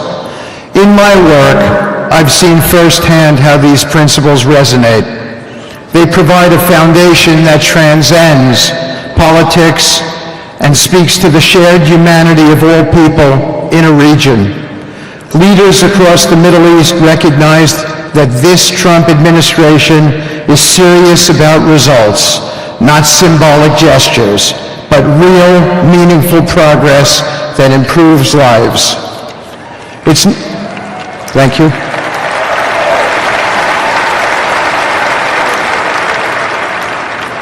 It's not always easy. There are moments of deep challenge and frustration. Decades of mistrust cannot be undone overnight. Yet I take comfort in knowing that I am not in this alone. President Trump's clarity of vision ensures that I never have to question what success looks like. His leadership provides the confidence and direction necessary to navigate these complexities. As we move forward, my commitment is to continue the work of advancing President Trump's vision for the Middle East. Whether through expanding the Abraham Peace Accords, fostering economic development, or facilitating dialogue between long-standing adversaries, my focus remains on actionable results.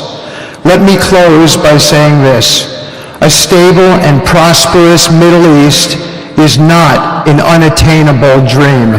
It is a goal within our reach, made possible by strong leadership and unwavering commitment.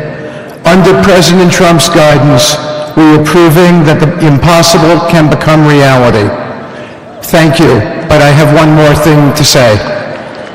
We have some special people for me to introduce you to tonight. President Trump has been talking to them as well. They are the families of hostages from Israel who have been in Gaza for the last year and a half. There are many of them here today. Several of the families have lost children and loved ones, and they're here because they're part of an effort to retrieve their bodies so they can be buried in a proper way. Several have children who are still in captivity. There is an American family here whose loved one is scheduled to come out in 14 days, and they're going to be meeting the president tonight. So let's give them all some love and a big hand. Come on up.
And now, I get to introduce my dear friend and the President of the United States, Donald J. Trump.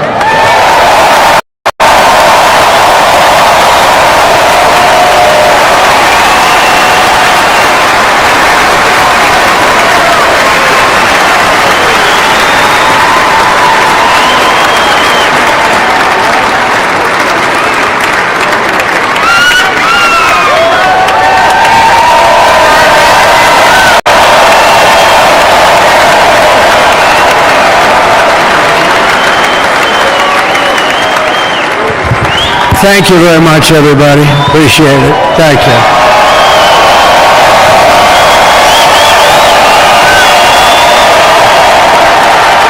So now the work begins. We won, but now the work begins. We have to bring them home. And you know, tonight I'm going to be signing on the J6 hostages, pardons, to get them out. And as soon as I leave, I'm going to the Oval Office and we'll be signing pardons for a lot of people, a lot of people. And thank you to Steve Witkoff. He's a great guy. He's a friend of mine. He's been a very successful man. He's a great negotiator. He's a wonderful guy. People love him. And he's got a tremendous power of persuasion. And that's what we need. We don't need stiffs. We don't need stiffs. We got a lot of stiffs. You just had a whole load of them. And to the former hostages with us today, welcome. Welcome home. Some of the folks are former hostages. Not a good situation. The three young ladies that came home yesterday, you saw that. They're more coming home every day now. They're coming home. But they were hurt.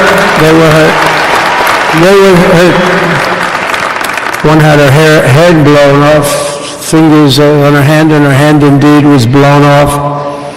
She was trying to defend herself from a bullet being fired. Do you believe this? A bullet knocked off her hand. I don't know, so you look at it, it's a disgrace. We never stopped praying for you, and we're so glad that you're reunited with your friends and families, and God bless you all. And some of them are just saying, no, my son is gone. But please just bring home his body. That's it. How many of you have told me that? That your son is gone, but bring home his body. It should have never happened. 3 years, it's ridiculous. Should have never happened. Wouldn't have happened. I also want to express my tremendous gratitude to the hundreds of thousands of proud American patriots who came from all across the country to join us in this celebration. It's a celebration of a big win.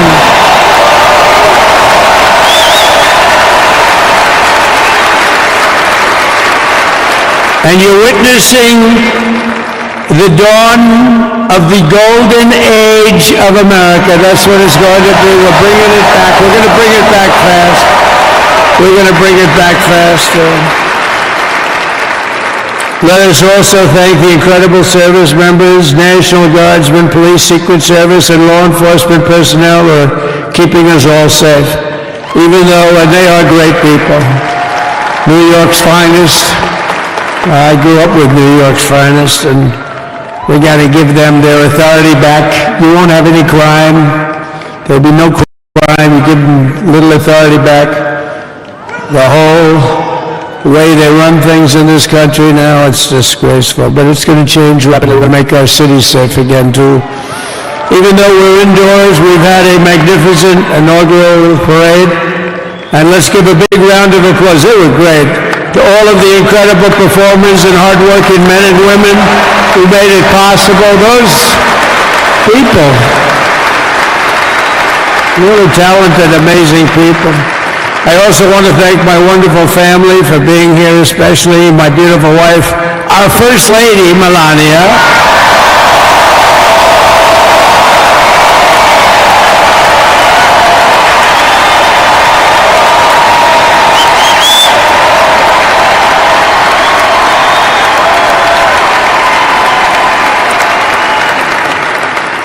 I love our First Lady. And also, JD.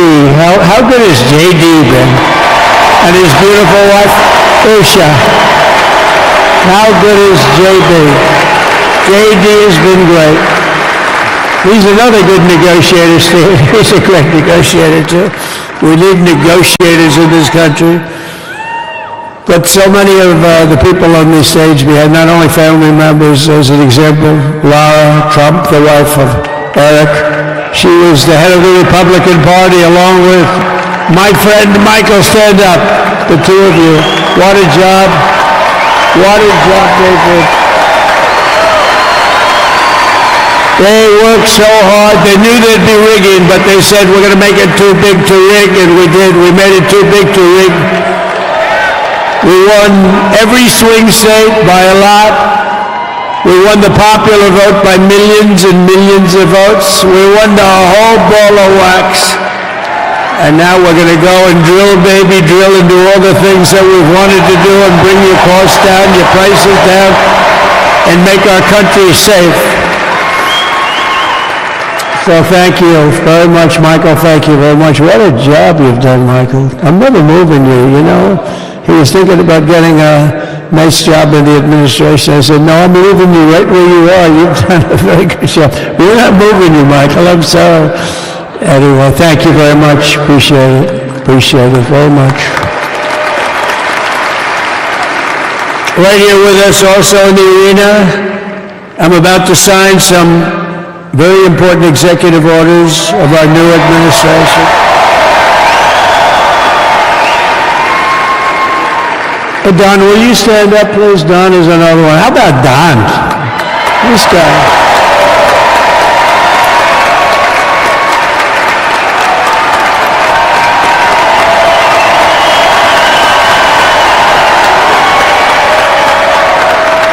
He's a popular one. He goes out and speaks. He gets that big crowd.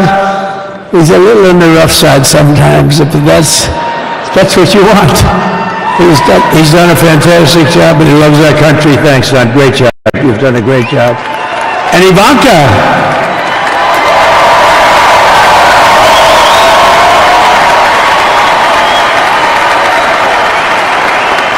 And you know, Jared negotiated the Abraham Accords, which are it's the biggest deal made in the Middle East in many, many years, and it's really something. Jared, stand up, Jared. The Abraham Accords.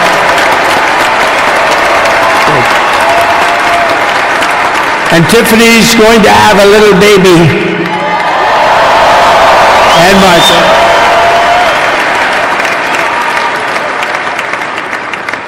And then I have a very tall son named Baron. Has anyone ever heard of him?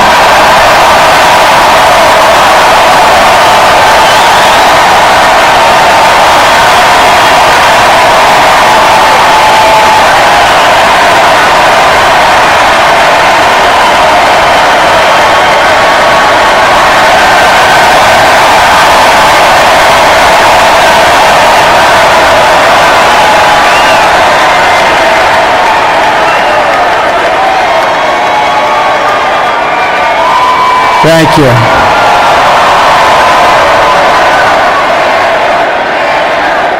He knew the youth vote. You know, we won the youth vote by 36 points.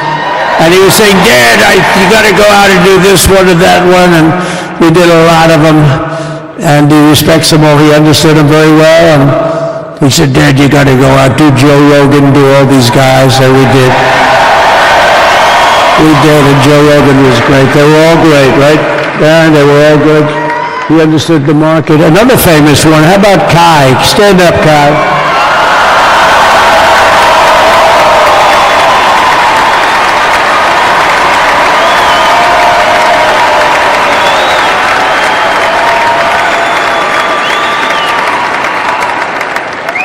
Is that Byron Donalds back there? Stand up, Byron. Stand up. What a future this one has. What a future. That's great, Byron. Thank you very much. And how about Lutnik, Secretary of Commerce? He's going to take in more money than any country has ever even thought about. He's going to take in some money. And we have many others. Look, I'm not going to go through, but we're going to sign some orders right now, and that's really what I want to do.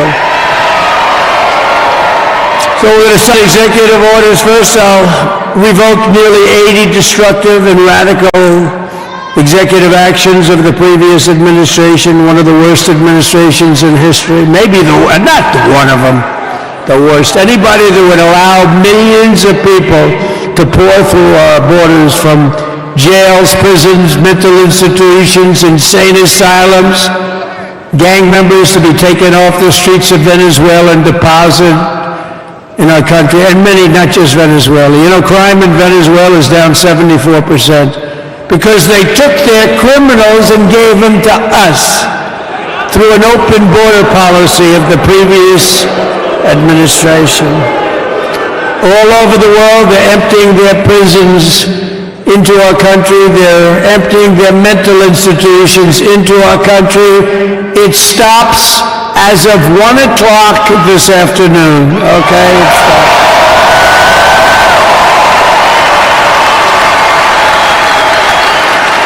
So I'm revoking nearly 80 destructive, radical executive actions of the previous administration. They'll all be null and void within about, 5 minutes? Is that them over there? 5 minutes? And next, to gain immediate control of the vast federal, out-of-control bureaucracy, I will implement an immediate regulation freeze which will stop Biden bureaucrats from continuing to regulate. Most of those bureaucrats are being fired. They're gone.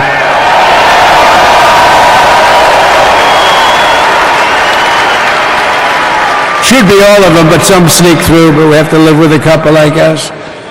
I'll also issue a temporary hiring freeze to ensure that we're only hiring competent people who are faithful to the American public. And we will pause the hiring of any new IRS agents. We will also require that federal workers must return to the office in person. And we're going to take the 88,000 people that they hired to go after you with guns, by the way, they're allowed to use guns, and harass you like they were so many other people. Remember this? Okay, remember? Do you remember a little statement about tips? Does anybody remember that little statement? I think we won Nevada because of that statement. But they went out and harassed you over the tips. In other words, we are restoring control of our government to the people. We're going to take those 88,000. Let's see if they'd like to work on the border, because that's what we want them really in there.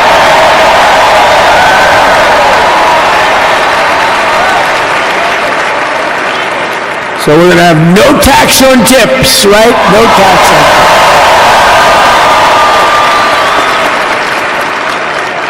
We may have, like the Speaker of the House, is he here? He's done such a good job. Is Mike here? Is he around here someplace? I saw him just a little while ago. Hello, fellas. Look at you guys. Yeah, I know it. He's great. He's doing great. They're all doing good. The Republican Party has never been unified like it is right now. They want to save our country. We're going to more than save it. We're going to make it greater than it's ever been before by a lot. Next, I'm going to sign a presidential memorandum directing every member of my cabinet to marshal every power at their disposal to defeat inflation and rapidly bring down the cost of daily life, because your costs have gone through the roof in the last 4 years. Perhaps you didn't notice. Does anyone notice their costs are like double, triple, quadruple? You can't buy bacon. Apples have doubled in price. You want an apple, anybody? Pay twice what you did 2 years ago. We'll put more money in your pocket, and we'll bring back the American dream and to reduce energy costs and liberate our economy. So we have more oil and gas than any country in the world, and we're going to use it. We're not going to do the wind thing. Big ugly windmills, they ruin your neighborhood, they ruin your... If you have a house that's near a windmill, guess what? Your house is worth less than half. And did you see up in New England with the whales? You see what's happening? So they had 2 whales killed in about 14 years. Last year and the year before, total they had 28. So if you're into whales, you don't want windmills either. And They're the most expensive form of energy that you can have by far. And they're all made in China, by the way, practically all of them. And they kill your birds and they ruin your beautiful landscapes. But other than that, I think they're quite good, right? Now, remember when we used to joke and kid, when we were kidding, but we don't kid anymore? They want to watch the debates on television, they want to watch your favorite president on television, but the wind isn't blowing, so we can't watch television at night, Gladys. Remember? Gladys, I'm sorry, the wind is just not blowing, we're not watching Trump tonight. But I'm immediately withdrawing from the unfair, one-sided Paris Climate Accord ripoff. The United States will not sabotage our own industries while China pollutes with impunity. You know, China, look, they use a lot of dirty energy, but they produce a lot of energy. And when that stuff goes up in the air, you know, it doesn't stay there. It's not like you got a wall. We love walls, don't we? Not like you have a wall around and it doesn't. It floats into the United States of America after 3.5 to 5.5 days. It floats across the oceans, and it comes right over your neighborhood, and it falls into your neighborhood.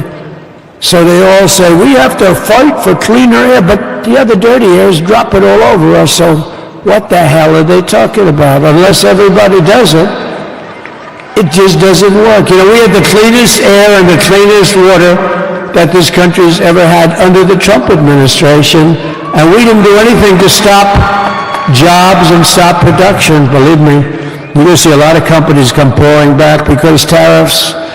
I always say tariffs is the most beautiful word to me in the dictionary. Then I was reprimanded by the fake news. They said, what about love, religion, and God? I said, I agree.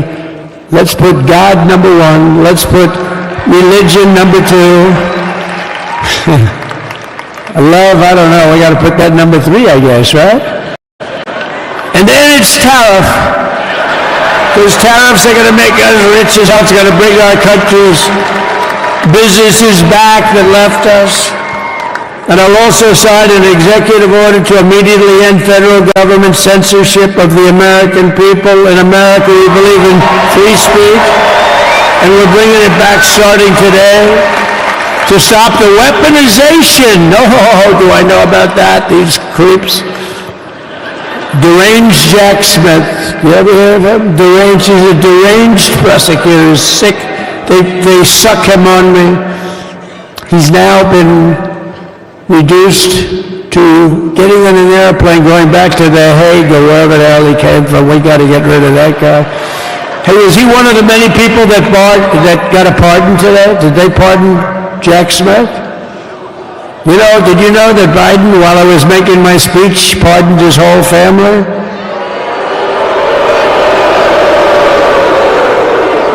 The brother, the whole deal was pardoned. Can you imagine that? While I was making my speech. Did everybody hear my speech? Did you like my speech?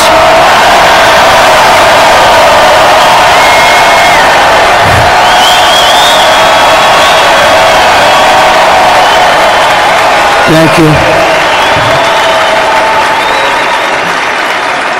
I mean, the only thing wrong with it is I had a lot of tough things to say, and I have some great people that work for me. Sir, this is such a great speech. It's so unifying. Don't talk about Biden with his pardons of his family. We want a unified country. They said, don't talk about the J6 hostages that you're going to be releasing today. Sir, don't put that in your speech, please.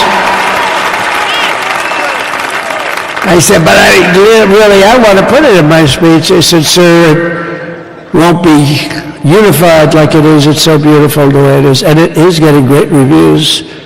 You know, if I put things like that in, I'll get terrible reviews. One little paragraph that's a little bit wrong, the fake news goes crazy, right?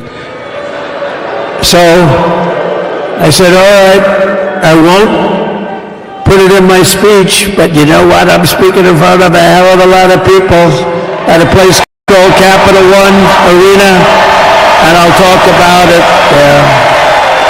So we're going to be going over the beautiful Oval Office, one of the great offices in history. Even if it wasn't beautiful, it's the Oval Office, but it is beautiful. And we love the Oval Office. It all starts with the wars start and end there. Everything starts and ends at the Oval Office. We love it.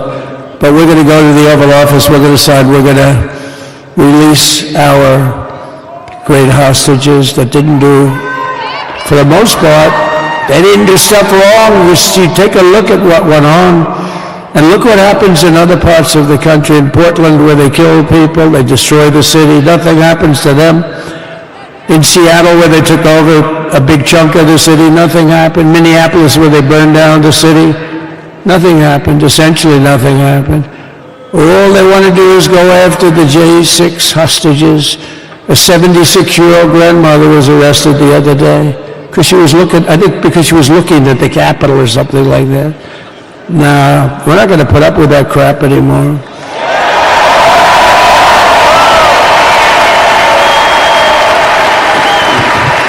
And to stop the weaponization of law enforcement, I've been investigated more than any human being in the world. I believe I have the all-time record. Every day a subpoena. Every single day we'd get subpoenas. I was more than any person. Alphonse Capone, remember I used to talk about him? Now, Alphonse Capone, Scarface, he was a pretty rough guy. He was investigated about 1/100th what Trump was investigated. My father's looking down at me, my mother, how the hell did this happen? You know what it is? They investigated their political opponent, the opponent of Biden, and then ultimately Kamala. Has anyone ever heard of Kamala?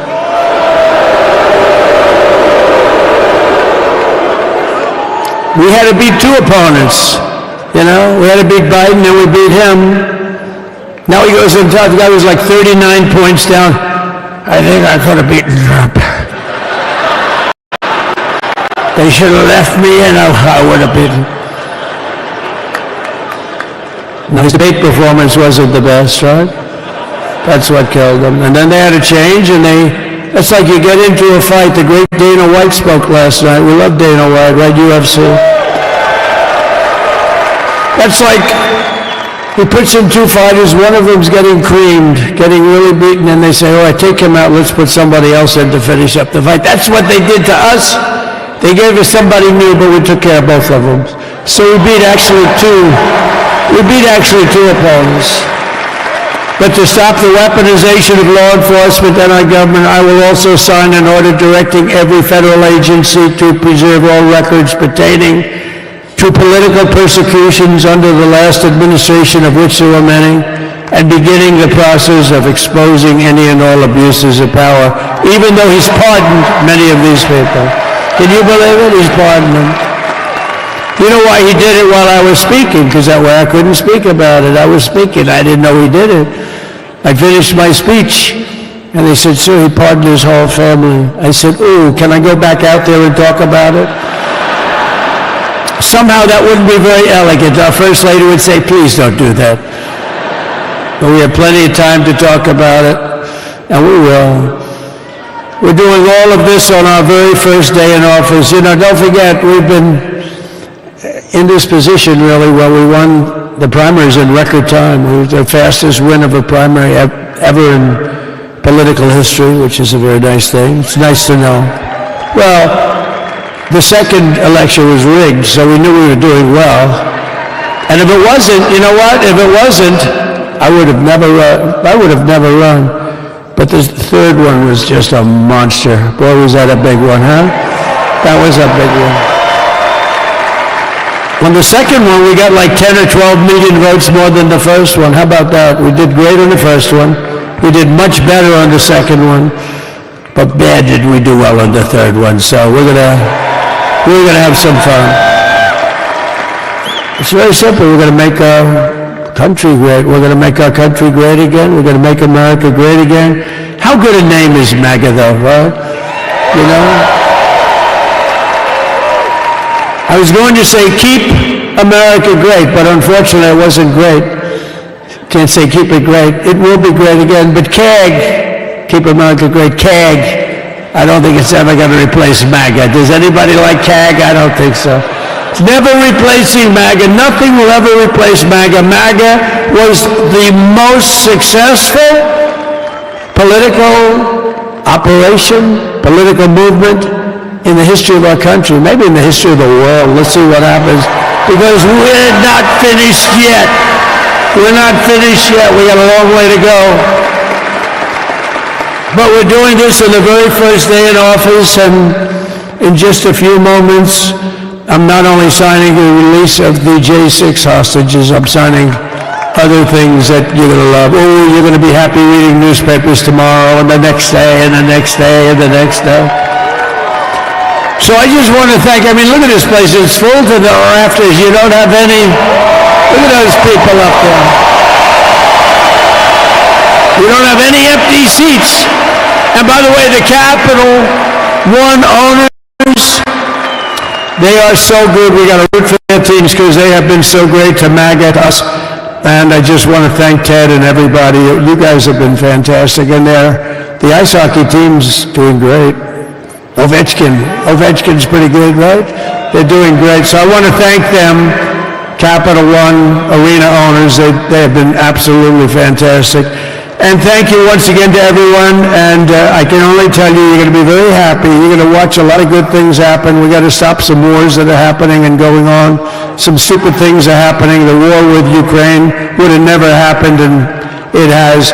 As you know, Israel would have never been hit on October 7th, and none of you would be up here, none of you would even know anything about this tragedy that you're going through right now.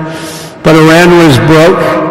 Anybody that bought oil from Iran, they couldn't do any business with us. You're not going to do business with America. China passed, everybody passed, they were broke. They didn't have money for Hamas, they didn't have money for Hezbollah. And your sons would be alive, and they certainly wouldn't be incarcerated like they are at such a, but we're getting a lot of people out in a short period of time. So I'm going to go right over to here, and I'm going to sign in front of you. Is that okay? Good.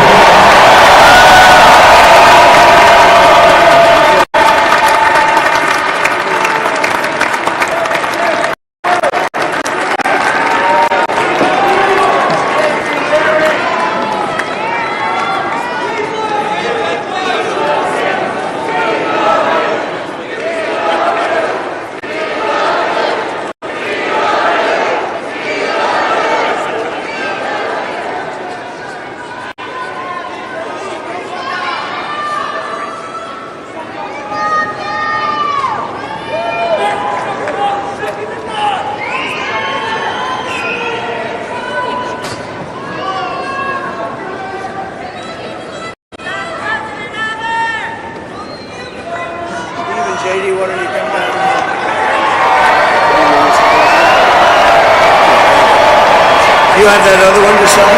Sorry, what's it? You have the other one to sign? We don't have it over here yet, sir. We'll have it for you back at the other one. The first is the rescissions of 78 Biden-era EOs and presidential memoranda. You want to call it that? Do you want to say it? You want to say it? Oh, if you want me to, sir. Why don't you say what I'm signing? Sure.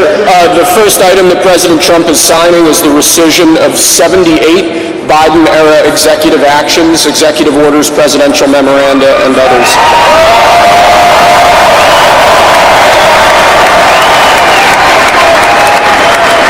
Thank you, sir.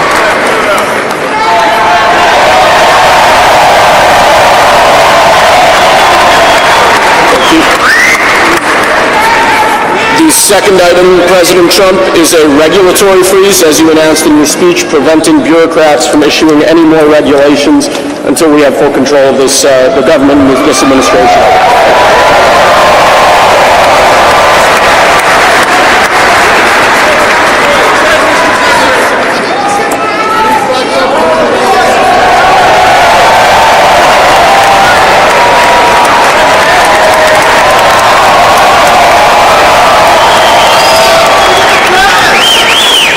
Sir? Sir, can I have a pen? The next item, sir, is a freeze on all federal hiring, excepting the military and a number of other excluded categories, again, until full control of the government is achieved and we understand the objectives of government going forward.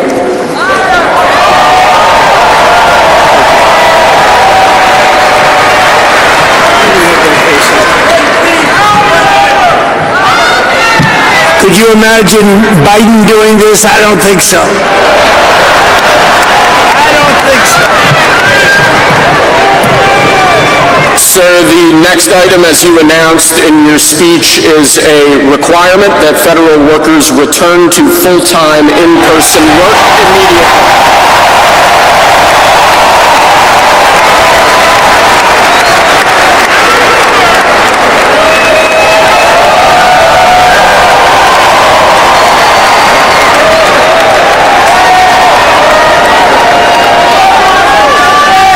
Thank you, sir. Next, we have a directive to every department and agency in the federal government to address the cost of living crisis that has cost Americans so dearly.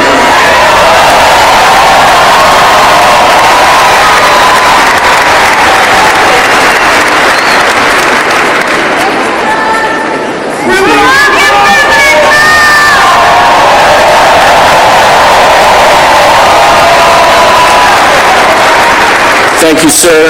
The next item here is the withdrawal from the Paris Climate Treaty.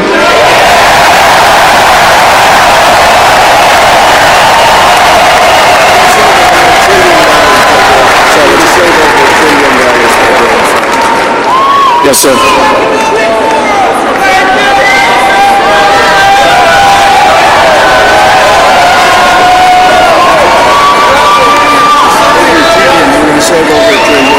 We're going to save over $1 trillion by withdrawing from that treaty.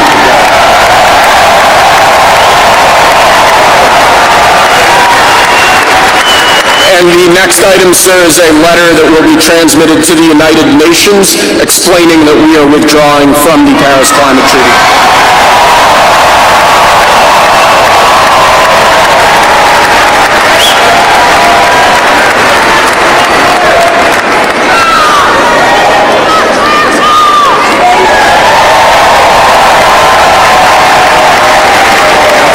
Thank you, sir. This next item is a directive to the federal government ordering the restoration of freedom of speech and preventing government censorship of free speech going forward.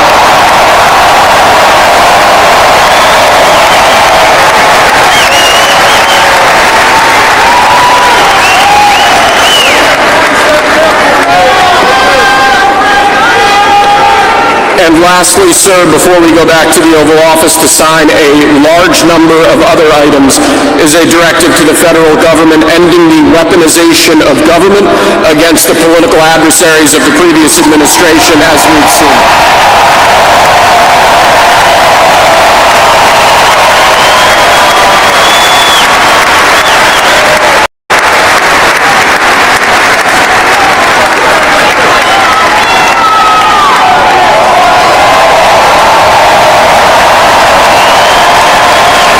Very much, sir. Appreciate it.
top or you got it?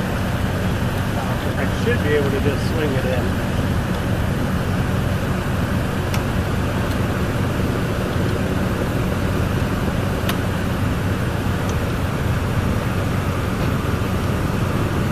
Good system. Yeah, it worked out pretty well.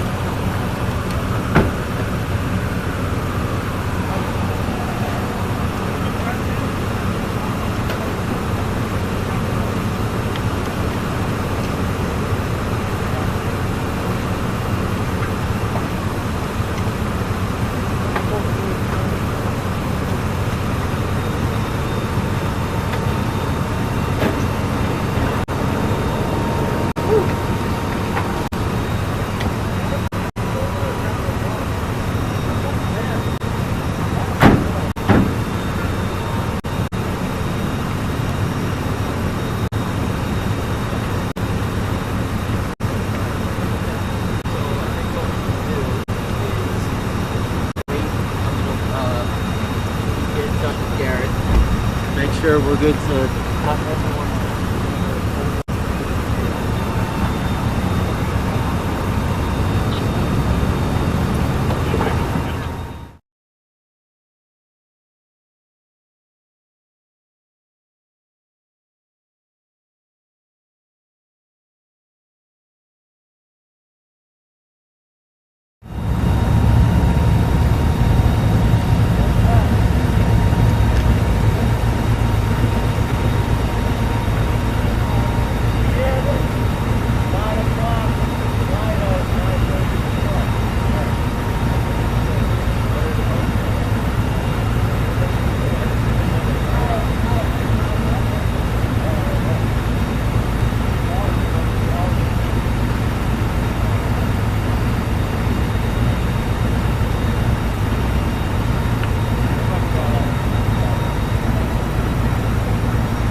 Good?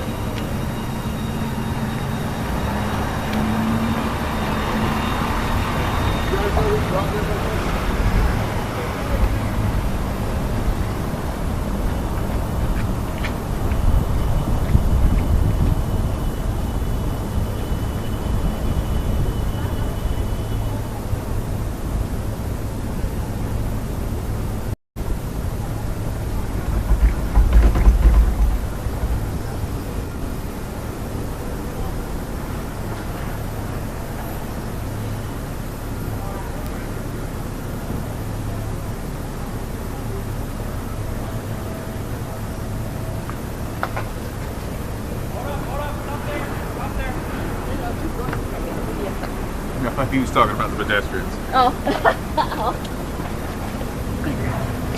Hey, Sarge, you want me to put? I'm assuming you want me to put this back, right? Yeah. It's a little further up. It's the remnants of it, but it's from that Ballard. I think it's windshield wiper fluid.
3 years, it's ridiculous. Should have never happened.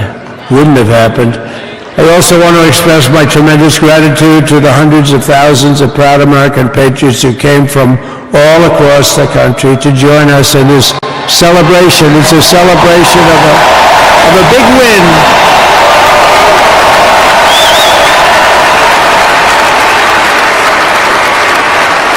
And you're witnessing the dawn of the golden age of America. That's what it's going to be. We're bringing it back. We're going to bring it back fast.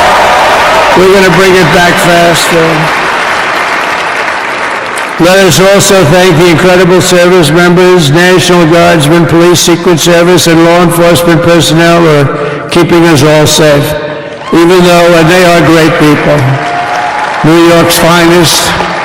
I grew up with New York's finest, and we got to give them their authority back. You won't have any crime. There'll be no crime. You give them little authority back. The whole way they run things in this country now, it's disgraceful. But it's going to change rapidly. We'll make our cities safe again, too. Even though we're indoors, we've had a magnificent inaugural parade. And let's give a big round of applause. They were great. To all of the incredible performers and hardworking men and women who made it possible. Those people, really talented, amazing people. I also want to thank my wonderful family for being here, especially my beautiful wife, our First Lady, Melania.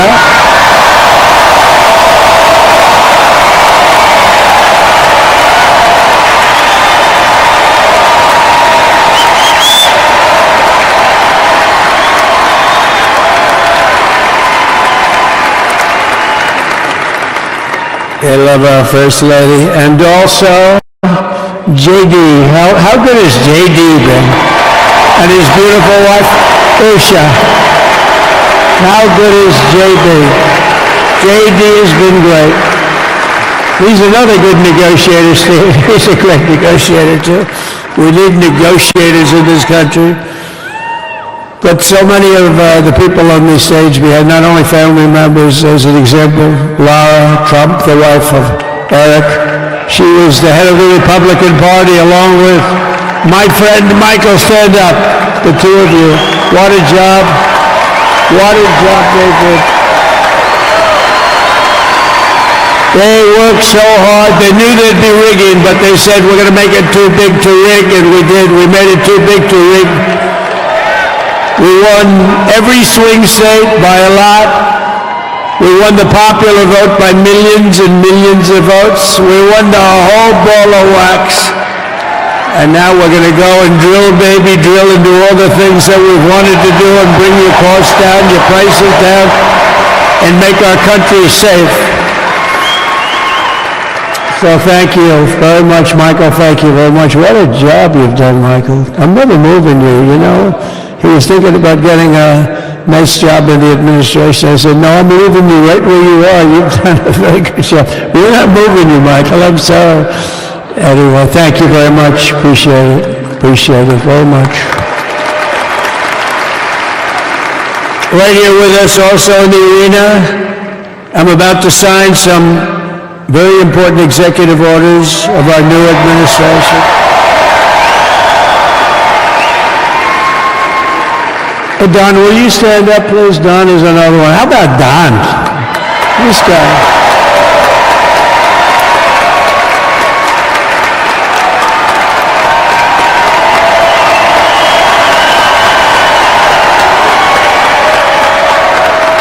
He's a popular one. He goes out and speaks. He gets a big crowd. He's a little on the rough side sometimes, but that's what you want. He's done a fantastic job, and he loves our country. Thanks, Don. Great job. You've done a great job. And Ivanka.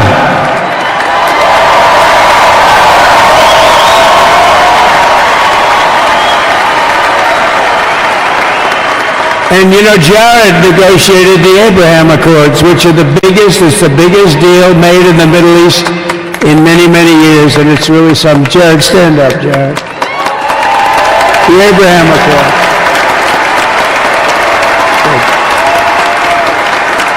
And Tiffany's going to have a little baby. much.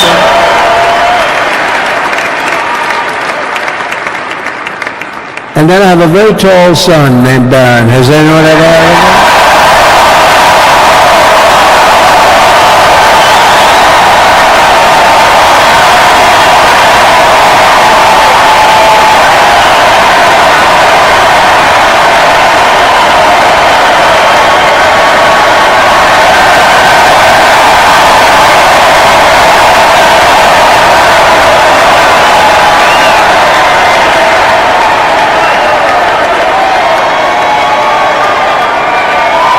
Thank you.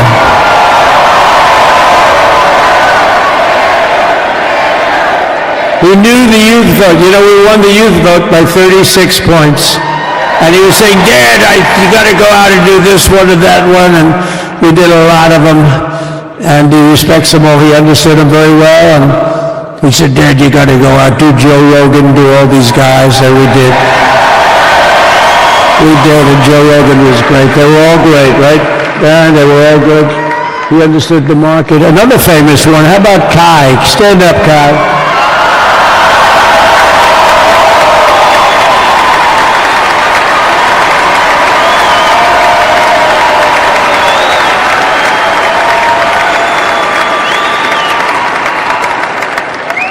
Is that Byron Donalds back there? Stand up, Byron. Stand up. What a future this one has. What a future. That's great, Byron. Thank you very much. And how about Lutnik, Secretary of Commerce? He's going to take in more money than any country has ever even thought about. He's going to take in some money. And we have many others. Look, I'm not going to go through, but we're going to sign some orders right now, and that's really what I want to do. So we're going to sign executive orders. First, I'll revoke nearly 80 destructive and radical executive actions of the previous administration, one of the worst administrations in history, maybe not one of them, the worst. Anybody that would allow millions of people to pour through our borders from jails, prisons, mental institutions, insane asylums, gang members to be taken off the streets of Venezuela and deposited in our country, and many, not just Venezuela. You know, crime in Venezuela is down 74% because they took their criminals and gave them to us through an open border policy.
want to give them a special and we want you to come show them love.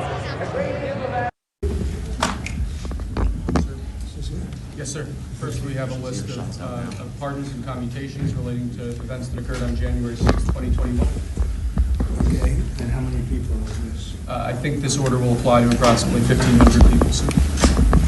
So this is January 6th, and these are the hostages? Approximately 1,500 for a pardon? Yes. Full pardon?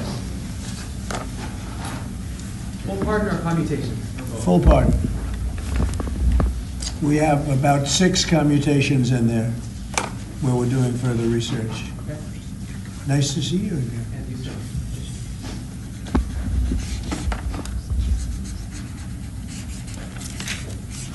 So this is a big one. Anything you want to explain about this? We hope they get them. We hope they come out tonight, frankly. We're expecting it. Approximately 1,500 people. Six commutations. Were there any cases you did not need or pardon of people? We're looking at different things, but the commutations would be the ones that we'll take a look, and maybe it'll stay that way, or it'll go to full pardon.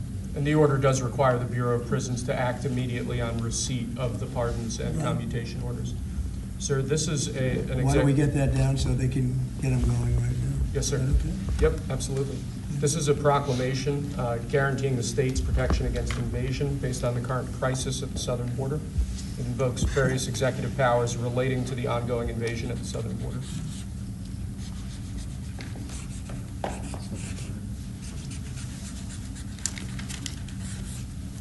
Mr. President, what makes you confident that those are not going to be blocked by the courts? I don't think they will. I don't think they can be. They're very straight up. Why don't you take that and go over here? Can you get him over here? Not on the side angle. Do you mind? Just go right over here with your friends. Okay. Sir, this is an executive order realigning the United States Refugee Admission Program to better align with American principles and American interests.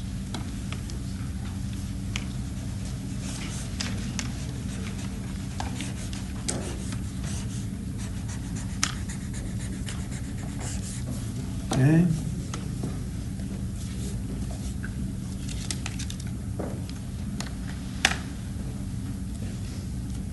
Thank you, sir. This next executive order is about protecting America from foreign terrorists and other national security and public safety threats. Again, crisis at the border, but it goes beyond that and it implicates other executive powers as well. Okay.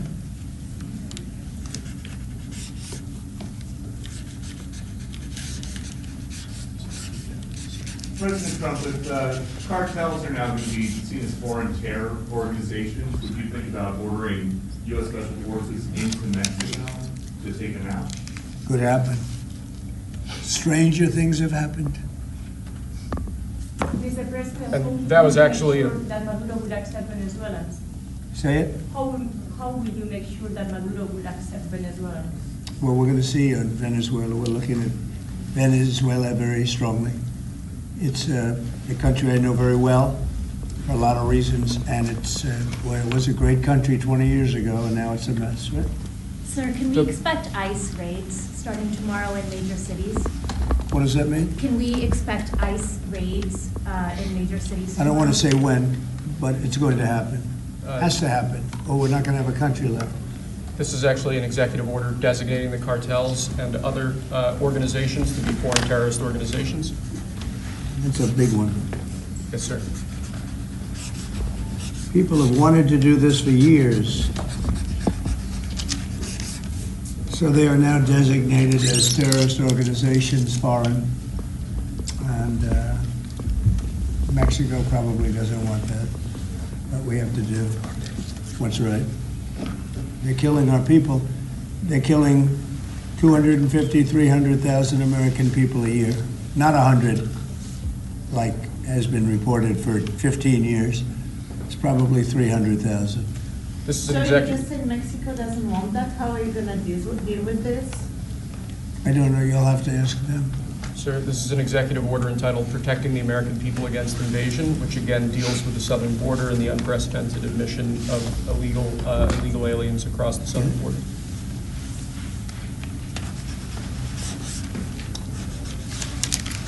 What do you see the biggest national security threat to the U.S., Mr. President? What's going to be your priority on foreign policy? Say?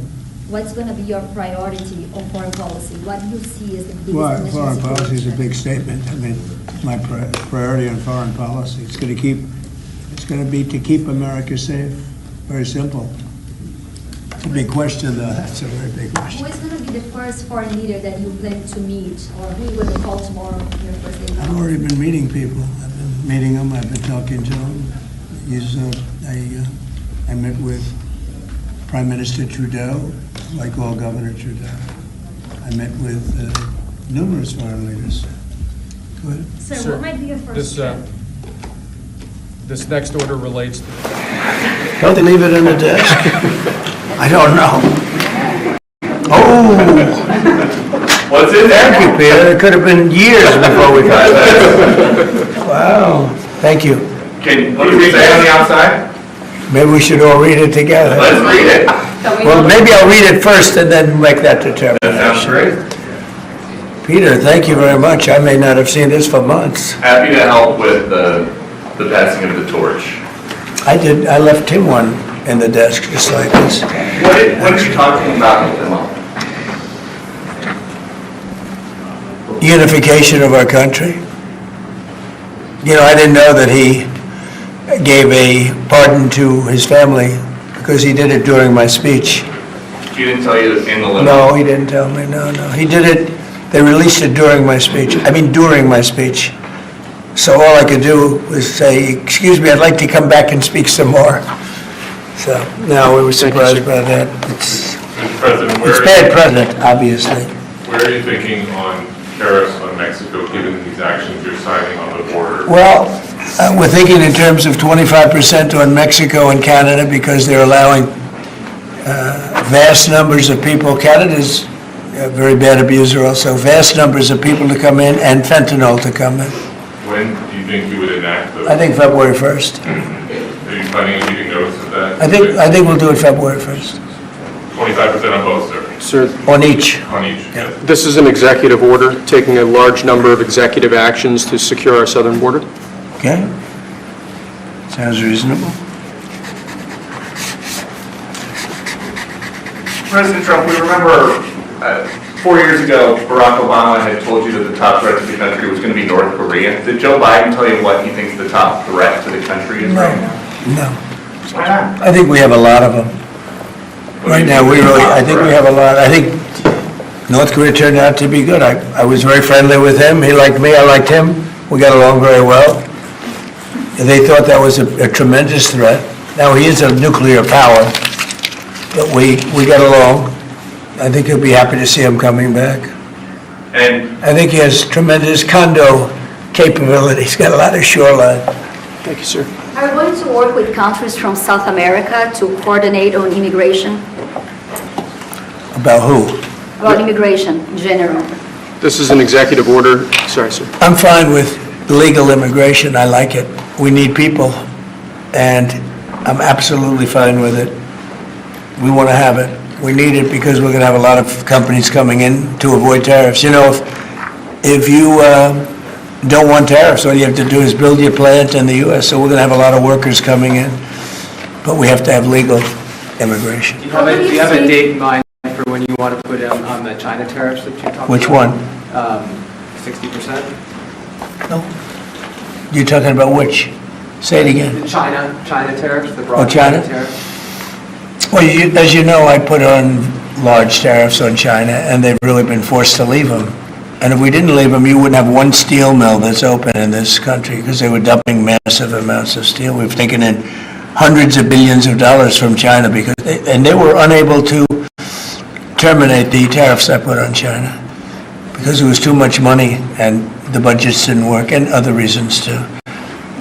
No, I mean, we're going to have meetings and calls with President Xi. I spoke to President Xi last week, as you know.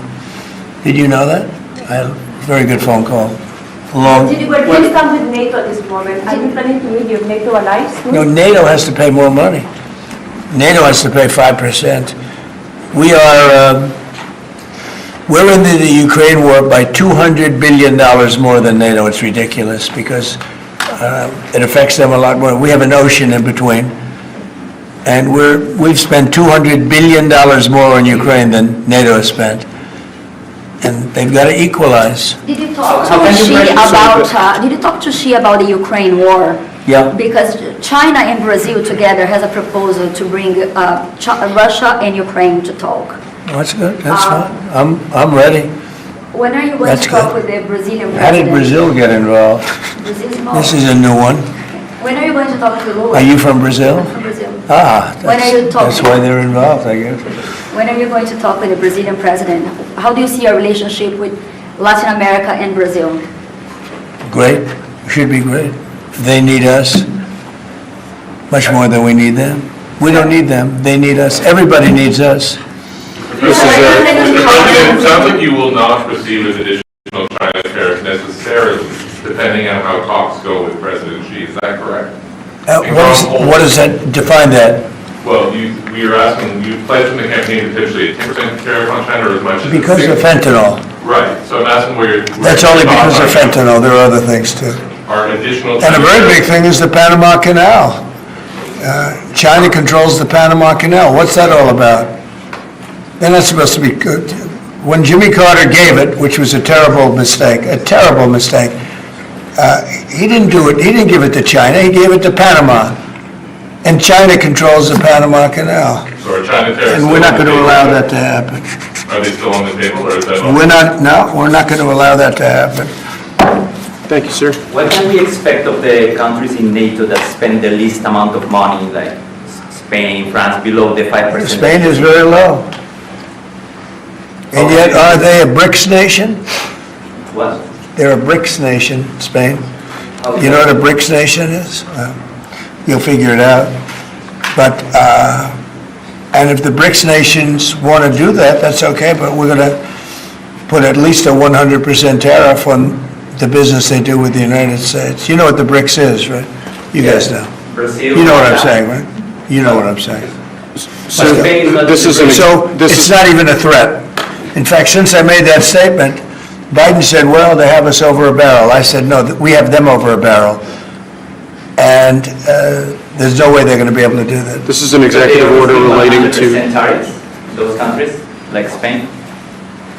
As a BRICS nation, yes. But They'll have 100% tariff if they so much as even think about doing what they thought. Can you explain how it's... And therefore they'll give it up immediately. So will China give it up. So this is about reforming the system of hiring in the federal government to ensure that merit is the lodestar of hiring decisions As per the Supreme Court. Other matters. Yes, sir. This is a big deal. Merit. Our country is going to be based on merit again. Can you believe it? Mr. President, you had said you would end the Russia-Ukraine war on your first day in office. Where do things stand right now, and how do you intend? Well, this is only half a day. I have another half a day left. We'll see. We want to get it done. This is an order creating and implementing the Department of Governmental Efficiency, known as DOGE. Okay, that's a big one. Is Elon Musk going to get a West Wing office? No, he's getting an office for about 20 people that we're hiring to make sure that these get implemented. We have a problem in this country. You sign an executive order, it doesn't get done for 6 months. As an example, when we allow the J6 hostages to go out, it might not be approved under the old days for 2 weeks, 3 weeks, 6 months. You know, they had a good ruling from the Supreme Court, and it's like nothing happened. That ruling was 6 months ago, you know that. And it was like they didn't have a ruling.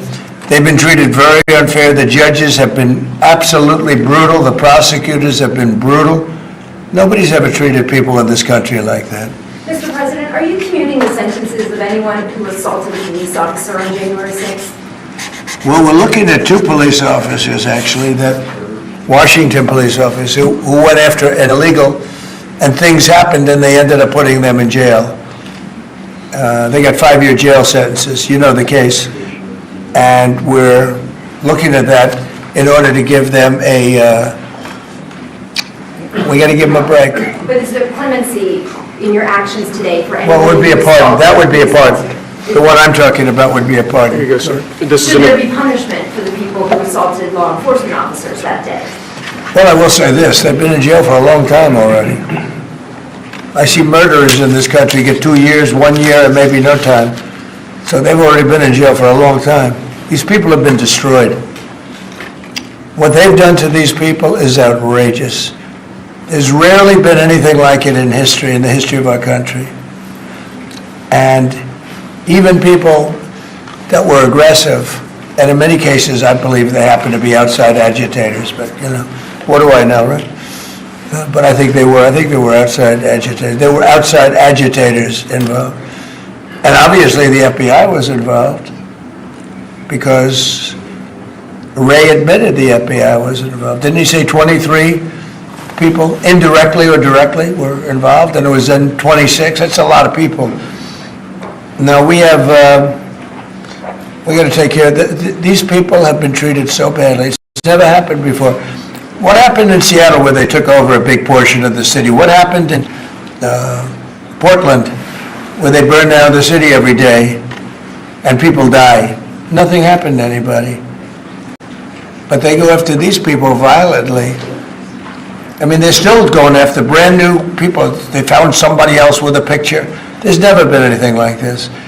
And you know, it's almost 100%. Think of this, almost 100% of the people are convicted. 100%. It's Washington, D.C.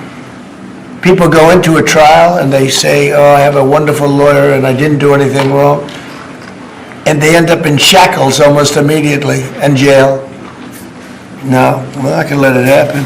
About Greenland, we have shown interest in buying it, but is there any other option that would satisfy you?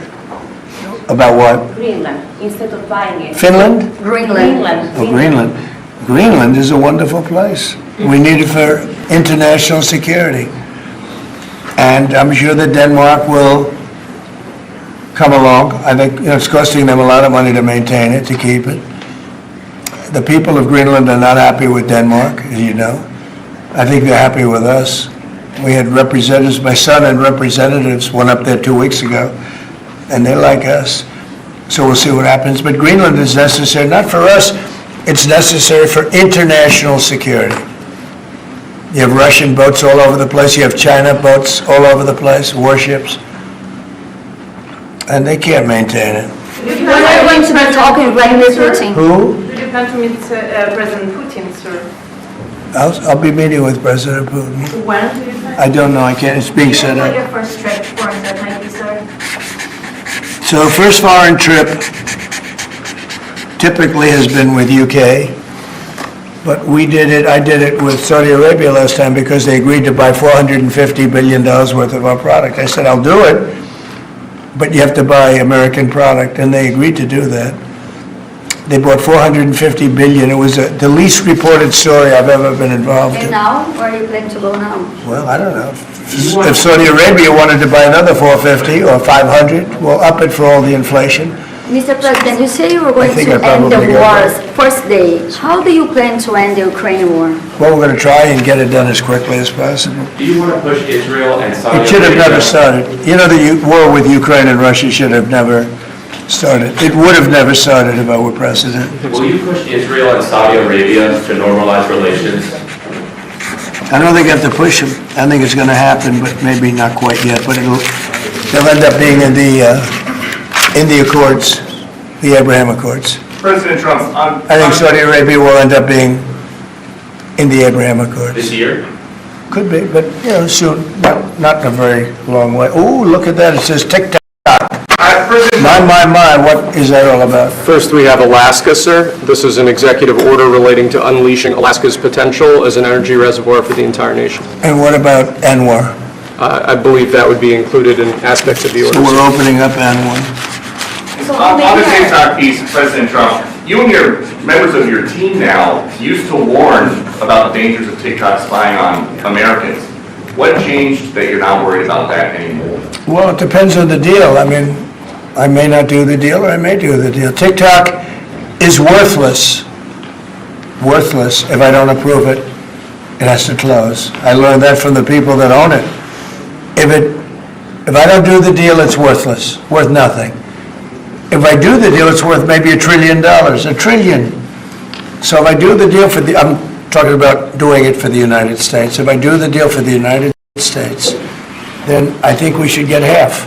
The TikTok In other words, I think the U.S. should be entitled to get half of TikTok. And congratulations, TikTok has a good partner. And that would be worth, could be $500 billion or something. It's crazy, the numbers are crazy. But it's worthless if the president doesn't sign, then it's worthless. If the president does sign, it's worth maybe $1 trillion. So I think, like a joint venture, I think we would have a joint venture with the people from TikTok. We'll see what happens. I mean, that's one of many ideas I've had. The CEO's in town. Did he say that he's open to that idea? Who? The CEO of TikTok is around. Oh, I think he'd probably like it. Because he's got nothing. I mean, they really have nothing. It's passed in Congress. It gives the president a right to make a deal or to close it. And we have 90 days to make that decision. But I could see making a deal where the U.S. gets 50% of TikTok, polices it a little bit or a lot, depends on them. But remember, they make telephones in China, they make all sorts of things in China, and nobody ever complains about that. Here they're complaining about this. There's so many different products made in China, and nobody ever complained about it. The only one they complain about is TikTok. And TikTok is largely young people. I guess I have a warm spot for TikTok that I didn't have originally, but I went on TikTok, and I won young people up by 36%, Peter. And Republicans typically don't do too well with young people, but it's a different Republican Party. Would the U.S. government buy a portion of TikTok then, or how would it get that 50%? No, you take 50% of TikTok for the approval that TikTok can continue in business. And they'd have a great partner. The U.S. would be their partner. But the U.S. essentially would be paid for doing that half of the value of TikTok. Would there be a private sector owner as Could well? be, yeah, could be a lot. Tell you what, every rich person has called me about TikTok. You wanted to block TikTok. Why did you change your mind? Because I got to use it. And remember, TikTok is largely about kids, young kids. If China's going to get information about young kids, I don't know. Are you I think, to be honest with you, I think we have bigger problems than that. But when you take a look at telephones that are made in China and all the other things that are made in China, military equipment made in China, TikTok, I think TikTok is not their biggest problem. But there's big value in TikTok if it gets approved. If it doesn't get approved, there's no value. So if we create that value, why aren't we entitled to like half? So if you do 90 days, will you shut them down? Does Biden ever do news conferences like this? How many news conferences, Peter, has he done like this? Like this? None. 0. And it would be 0 for the next infinity. For infinity, it would be 0. Mr. President, is Elon Musk going to help implement the executive orders? I think you mentioned implementations in your Elon, no. Elon's very busy sending rocket ships up to various places with lots of satellites on them. What is your reaction to the confirmation of Marco Rubio, and what does it mean for Latin America? Which one? Marco Rubio tonight. Marco Rubio. You said Marco Rubio. Yeah, I think he's great. I think Marco's doing a fantastic job. I think he's going to get a lot of votes. I think he's going to be at 90% or something. I mean, I'm hearing very good. People know him. They know him in the Senate. They know he's good. He's doing a good job. I don't know. I can't tell you. I don't know what's going to happen with that. He's got some very strong ideas, though, Marco. You signed the TikTok order, right? Did you sign the TikTok order?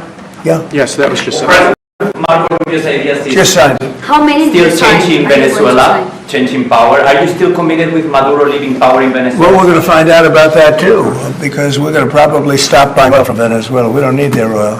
Another embargo like the first term? Well, it could be, but we don't have to buy their oil. We have plenty of oil for ourselves, so President Trump. that'll change Venezuela quite a bit.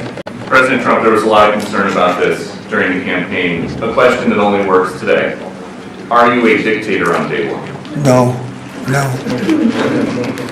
I can't imagine even being called that. No, I believe in the sanctity of the vote.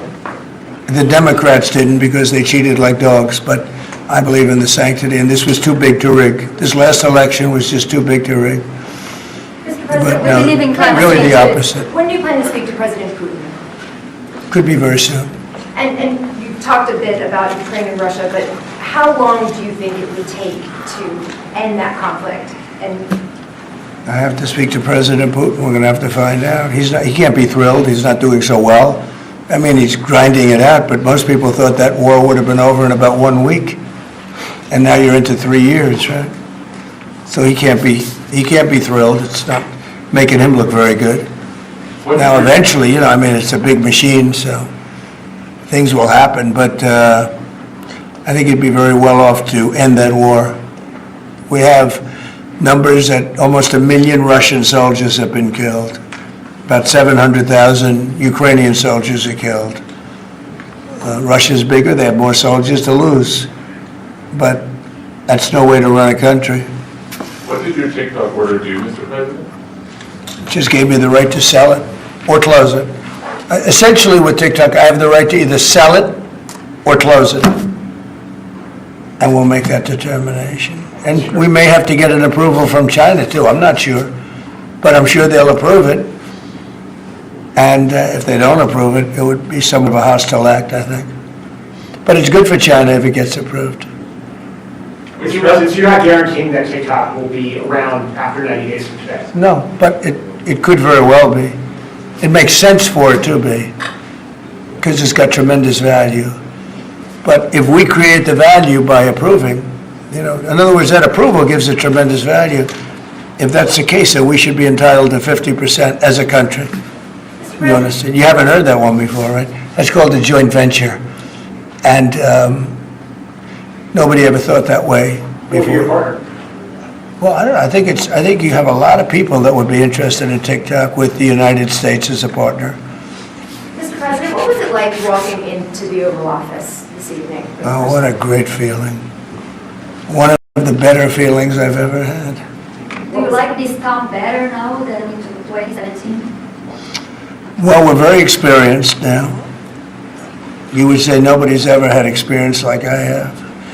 I've dealt with some very good people. I've dealt with some very bad people, and I know who the bad ones are and the good ones are. Don't forget, I was very successful in primarily the real estate business. And people used to say, who's worse, a politician or a vicious real estate developer? And I'd always say, the real estate developer is far worse.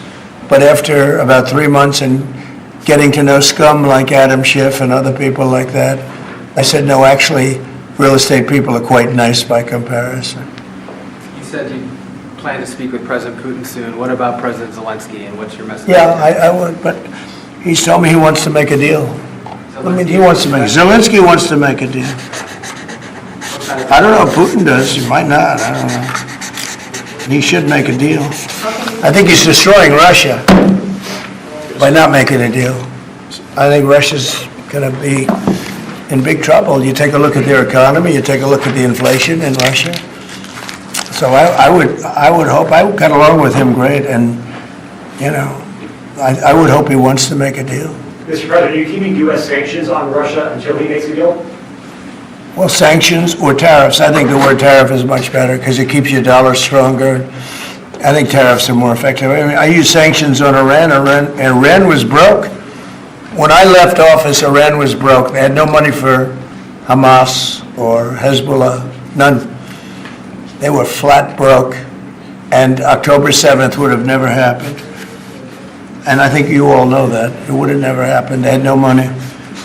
Now they're rich, but they're weakened in a different way. I would say that the one attack by Israel really set them back. It really set them back. The pagers and others. The attack on air defense was a bad attack for Iran. What are you signing now, sir? It's an executive order relating to reforms to the federal workforce, including to the senior executive service. We're getting rid of all of the cancer I call it the cancer caused by the Biden administration. How confident are you, Mr. President, that you can keep the ceasefire in Gaza and conclude the 3 phases of this deal? I'm not confident. That's not our war, it's their war, but I'm